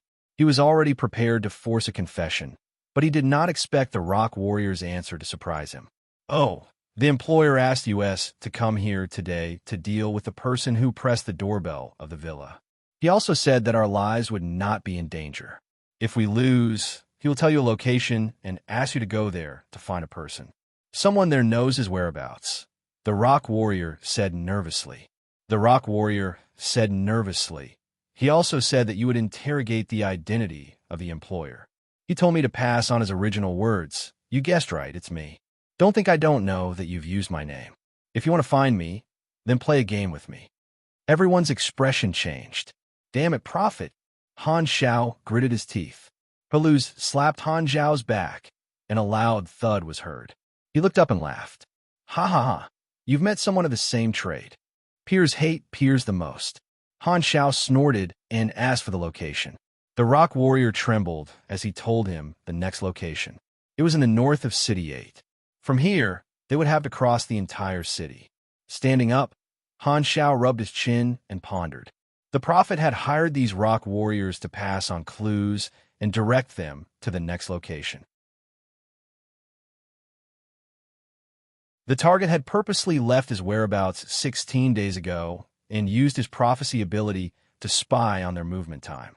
From there, he knew that they would arrive at this place today and thus set up the rock warriors. The prophecy ability was not omniscient and could not be used casually. It required some inducement, and the clues that the target had purposely left for the intelligence organization were naturally this inducement. He could break the prophecy and kill these rock warriors here. But the problem was this also part of the Prophet's plan? The other party had purposely told him that the rock warriors were not dangerous to trigger his rebellious mentality. Actually, the other party wanted him to kill these rock warriors and attract the attention of the security team. Was it even possible that the Prophet had seen through his thoughts? Maybe the other party had used his personality to say that the rock warriors were absolutely safe? That's why I hate prophets. Han Zhao's head hurt. Even though he already knew about the Dragon Emperor's ability, this feeling of being led by the nose still made Han Xiao very depressed. Prophets were good at using their abilities to play tricks. To a sufficiently powerful prophet, the level of intelligence did not matter. The wise and the foolish were just pawns used in different ways. When you thought you were very smart, you did not know that the prophet had already used your intelligence. You had no idea what kind of action the prophet really wanted you to take. Thankfully, Han Xiao had his own advantages. He knew the target's ability and personality very well, so he could use the prophet's way of thinking to judge the other party's thoughts. He could not guarantee that he would be able to escape from the trap, but at least he would not fall for it. Furthermore, based on his understanding of the target, although the other party's personality was bad, he did not have much malice. This was good news. After all, although the prophet did not have much power, it would be a very, very, very headache to make an enemy out of him. What do we do? Are we going to the location, he said? Haluz asked. Let's go see what he's up to. Han Xiao snapped his fingers and created a mechanical force spark. The Amphiptera mechanical suit instantly turned into a compressed orb and attached itself to the necklace. At the same time, mechanical force spread out from his feet and connected to the damaged robot parts. These parts suddenly floated in the air, gathered together, and quickly assembled under the control of mechanical force. Some of the metal parts that had been deformed in the explosion returned to their original shape under the effect of a mechanical force field. In a breath's time, this pile of damaged parts turned back into the round robot body. Basic mechanical construction plus waste modification. The round little robot moved again. Philip waved his mechanical arm, slid to Han Zhao's feet, and reported, automatic maintenance in progress. Performance reduced by 25%. Store data backed up. Sylvia's eyes sparkled as if stars had jumped out. Teacher, I want to learn this. You want to run when you haven't even learned how to walk. Han Xiao glanced at her and retracted the mechanical bug that he had secretly sent out not long ago to scout the villa. After confirming that there was no one in the villa, he turned around and walked away. There are no more clues here. Let's go. The group left this secluded street, leaving behind a group of stone people lying on the ground and screaming. At the same time, in a secret location in Norio City No. 4, a group of dark figures gathered in a dark room. Many Dark Star members were gathered in this dimly lit room. Secret operations always like to be stationed in dark places like this. The intelligence has been organized. The traitor appeared in the center of City No. 7, the northwest of City No. 6, and the station of City No. 4 at the same time. His ability is to create 5 physical doppelgangers. One of them is in our hands, The other three have been exposed, and the last one is missing. It should be his main body that is hiding. His doppelganger can't be too far away from his main body, or he won't be able to maintain it. The exact distance is unknown, but it shouldn't be more than a planet. So he's still in Norios, a Dark Star soldier said. In the corner of the room, a Ghidorah person was tied tightly to a chair, dripping with blood. It was unknown how much torture he had suffered. He looked exactly like Oven, and there was a mocking sneer on his face. "What are you laughing at?" A Dark Star soldier shouted. "Hee hee hee, you'll never catch my main body." Oven was the traitor that Dark Star was tracking. His ability was to create doppelgangers, and the one that Dark Star had caught was one of his doppelgangers. If Han Shao were here, he would most likely think of Black Spider, who was in prison on Blue Star's Bell of Death Island. Both of them had doppelganger-type abilities, but the specific effects were different. Black Spider's doppelgangers were puppets, and he could only perform simple control. His consciousness could only exist in one puppet at a time, but it could be transferred. As long as the doppelganger was alive, he would not die. However, Oven was different. He could at most have 5 doppelgangers at a time, and each doppelganger had a complete combat ability. His consciousness could be divided into 5, and these doppelgangers were all him and could move at the same time. One of the doppelgangers was the main body, and because of the shared senses, if the doppelganger was injured or killed, the main body's consciousness would also be affected. Furthermore, if the doppelganger was too far away from the main body, it would collapse, which was equivalent to death. Therefore, as long as he controlled one of the doppelgangers, he could determine the approximate location of the main body. Oven was still hiding in Norios. A soldier suddenly said, "Captain Fostod, the latest news shows that the doppelganger in city number 4 took the train to city number 8. Vice Captain Sherman did not act according to plan." "I got it." Fostod replied indifferently. He was a mixed-blood Ghidorah, a grade B super of Dark Star, and the captain of this hunting team. At least, he was the captain on the surface. After looking at the intelligence report for a while, Fostod walked out of the room. Outside was a long corridor, and after turning 2 corners, he walked into an empty room. He touched the wall and pressed a disguise button. The wall slid open silently, and the cross-section was an alloy door. Inside was actually a secret room. He walked in, and there were only 2 people inside. They were Anna and Ashes. This time, Dark Star had not only mobilized a large number of elite soldiers, a total of 7 grade B supers, but also 2 Calamity grade supers, Anna and Ashes. It could be said that they had mobilized a lot of troops. Dark Star hated this traitor to the core. Oven had leaked a portion of Dark Star's internal information to Ghidorah, causing a grade A member of the organization, Vimla, to fall into a trap while carrying out a mission. After a bloody battle, he was captured by Ghidorah and imprisoned in the Rainbow Prison. Furthermore, Oven had even more information in his hands. If this information was leaked, Ghidorah would have a better understanding of them. This was a huge threat. Dark Star would not allow traitors to survive. Now that the team had trapped Oven in Norios, it was a game of cat and mouse, and they would find him sooner or later. Therefore, the information would not be leaked out for the time being. If Oven wanted to live, he could only rely on reinforcements. If he handed over all the information, he would no longer have any value to Ghidorah. This was a matter of life and death, and promises could not be trusted. Therefore, he did not dare hand over all the information and had to use it to threaten Ghidorah to send reinforcements. Dark Star was also very clear about this point. Due to the uniqueness of Norios, neither Dark Star nor Ghidorah would send out battleships to surround the planet. This financial group had deep connections in many star cluster civilizations. If both parties wanted to capture Oven, they could only send out their own supers to act on the planet. "Your Excellencies." Fostod stepped forward and bowed respectfully. "We have new information. One of the traitor's doppelgangers took the train to City 8, and Sherman did not act according to plan." Anna asked with a deep voice why. "He accidentally met the Black Star mercenary on the train." Fostod said. Oven sat at the same table as them. Sherman did not have the confidence to take action and did not dare to act. Black Star. Anna frowned and looked at Ashes.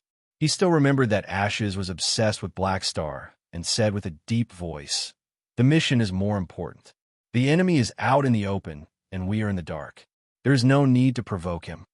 Hearing this name, Ash's expression did not change. To him, this name had become a meaningless passerby.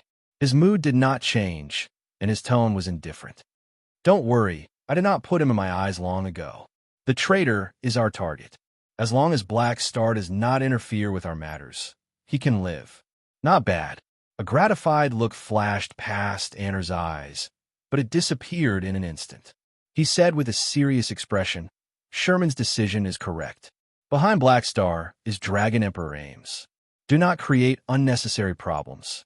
Oven is lucky to have met this group of mercenaries, but his luck will not last forever. Let Sherman continue to track him."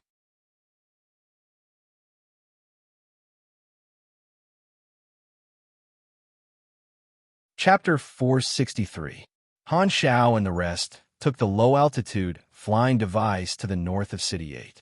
The rock mercenaries' clue pointed to a popular commercial street. It was bustling with people, and the street was wide. There was a fountain square in the middle, and there were all kinds of shops on the sides. Following the address, they came to a shop. The building was painted in colorful colors, and there were colorful magic lanterns on both sides of the door. The door was wide open. Haluz looked up at the name of the shop, and his face twitched. Universal Love Bookstore. What kind of name is this? Let's go in and take a look. Walking into the shop, they saw that the interior was very simple. The floor was a smooth brown wooden floor, and there were rows of glazed wooden bookshelves filled with books. These books gave off a strong magical aura, as if they were high-end magic books written in magic characters. The shop was filled with the smell of books. In a place like Norios, only magicians still use books. This was obviously a magician's shop. The clue said that there was someone here who knew the whereabouts of the target. Han Xiao looked around. Because of the bookshelves, he could not see if there was anyone inside. He patted Haluz's shoulder and asked him to call for help. Haluz was about to speak when he suddenly realized a problem. "Wait, why don't you do such a small thing yourself? You have a good body, a loud voice, and a lot of energy." Han Xiao was expressionless. "Mainly because I'm too lazy to call for help." Haluz glared at him and shouted. His voice was like thunder. "Is anyone there?" Walala! There was a sudden noise deep inside the bookshelves. It was as if the person inside was frightened by this shout and accidentally bumped into the bookshelves, causing a pile of books to fall down. He even cried out in pain. Wait, I'm out." A male human in a magician's robe limped out, gasping for air. He had been hit by a brick-thick book.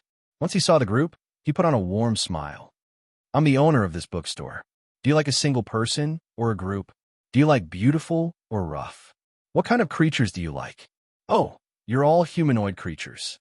I have humanoid creatures of any color here." Everyone was confused. Sylvia couldn't help but ask, "What are you talking about?" The magician blinked his eyes in realization. "So that's how it is. We have hybrids too. Be it insects, fungi, beasts, machines, or any species you can think of, I have them all. I guarantee that they will suit your taste." "What the hell is crossbreeding? Do you think you are rice?" The more Han Xiao listened, the more he felt that something was amiss. "Aren't you selling books here?" At this time, Aroshia, who was at the side, flipped open a book on the bookshelf. Everyone looked over. This magic book was filled with illustrations, and the images were moving, looking very lifelike. This was a type of magic that was often used to record videos. It was like a movie that was shown in a book, and every image was a clip. It looked quite high-end, but the content was, Sylvia's face suddenly turned completely red. She hurriedly turned her head away, but her eyes involuntarily drifted to the book. Haluz was at a loss. His worldview was impacted. Aroshia was deep in thought. "So this is the process of reproduction of material life. Unknown message found. Data collection in progress. Philip's mechanical eyes flashed crazily, capturing every frame. The three Volga brothers moved quickly. They took out a bunch of books from the bookshelf at lightning speed and placed them on the counter. How much? I want all of them. Stop fooling around. Han Xiao narrowed his eyes. He reached out and closed the book in Aroshia's hands. He threw it aside casually, stared at the magician, and said in a low voice, "I'm here to find a guy with prophecy ability. He should have left you a message, too." The magician's smile froze, and he became disappointed. He muttered to himself, "It's not like we're here to buy books. I've already decorated the place so formally. Why are there still no customers? Is there a need to be so afraid of others knowing about this?" Looking at everyone, the magician tidied his clothes and stood up straight. His wretched temperament suddenly changed, and he finally looked like a magician. He said, "Let me introduce myself. You can call me Yi Xian. I'm a teleportation magician. This bookstore is just a side business. My main business is to provide teleportation services. On some magic-oriented planets or advanced civilization planets, there would always be magicians in charge of teleportation services. They would teleport customers to another location on the same planet to save time on transportation. The longer the distance, the more difficult it would be to teleport customers. Therefore, they would usually only teleport customers on the same planet and rarely teleport between planets. If the location was not right, the customer would be thrown into space. Only magicians who were strong enough would dare to perform ultra-long distance teleportation. Once, when Ames destroyed the Dark Star mothership, she had used teleportation magic to arrive instantly from a few star systems away.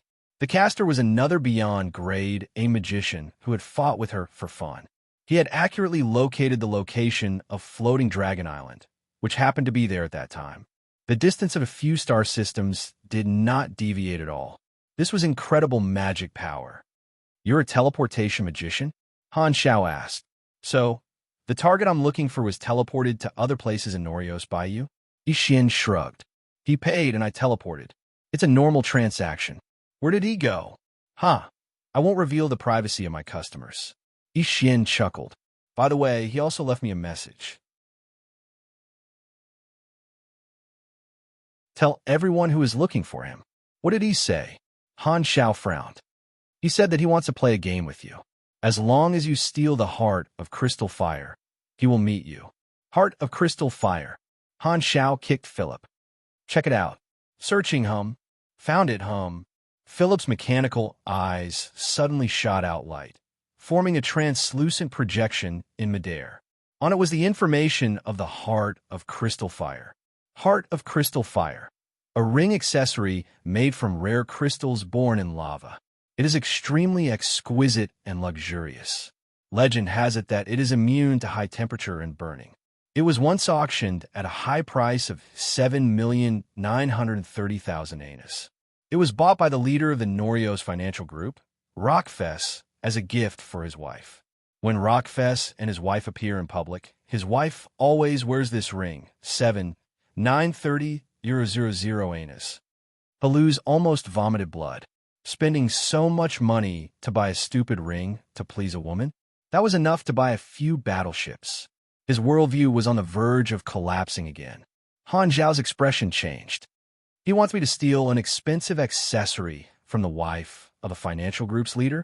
Is he trying to make use of us, or is he toying with us? Stealing a precious accessory from the wife of a financial group's leader in Norios? That's courting death. The Dragon Emperor's teacher is clearly toying with me. Don't ask me. I'm just a messenger." Yi Xian shrugged. "Rockfest's wife is in Norios, but don't expect me to teleport you there directly. I don't want to be treated as your accomplice." Narrowing his eyes, Han Xiao said with a deep voice, "I'm not interested in completing such an unreasonable request. Where did you teleport him to?" Yi Xian was impatient. "Didn't I say that I will not reveal the privacy of my customers? Also, don't try to bribe me. I have my professional ethics. Then don't blame me for beating you up."